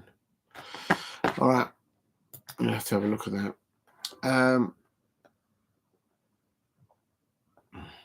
Yeah, I can't see anything else. All right, quickly on the top. Thank you very much, Shay Arsenal, in the chat. Remember, if you haven't hit the like button, please hit the like button and subscribe at Diego C. Palace if you're watching on playback. It'd be wonderful if you could. Shay Arsenal there. Yeah, big up later, Damo. Thank you very much. From the top, Shay Arsenal, thank you very much for dropping in. Shay Arsenal said, remember to hit the like button and subscribe if you are new here. Thank you, Shay Arsenal, for doing that early doors. And also, Adamo1168 for dropping in earlier on. And Steve RC, thank you very much for dropping in earlier on. Paul Brady as well, Liverpool fan. And also Daniel 90, Tottenham Hotspur legend, football fan there. Tower 1, Power exposes Lord Adobe. I don't know what that means. My days. But anyway, thank you very much for dropping in earlier on. And massive thank you to Jason Chimbini. I'm glad you got home safely in your railway journey there, even if you were wearing St Helens a rugby top. I'll say no more. And big up to Demo 1168 there. Absolute legend there. Yes, so please hit a like, subscribe at Dougie Palace, leave the notification bell on, and I'll leave it on this. Dougie Freedman, thank you for all the memories. Thank you for everything. And I wish you all the very best on your new chapter in football. Hope you can maintain in football. I think football still needs you. And yeah, thank you for bringing two Colombians, Crystal Palace, Daniel Munoz and Jefferson Lerma to Crystal Palace. That goes a long way with me. So thank you very much, Dougie Freeman, and anybody else out there watching. Thank you for watching. Take care. See you later on, hopefully today. Good afternoon. Take care. Bye.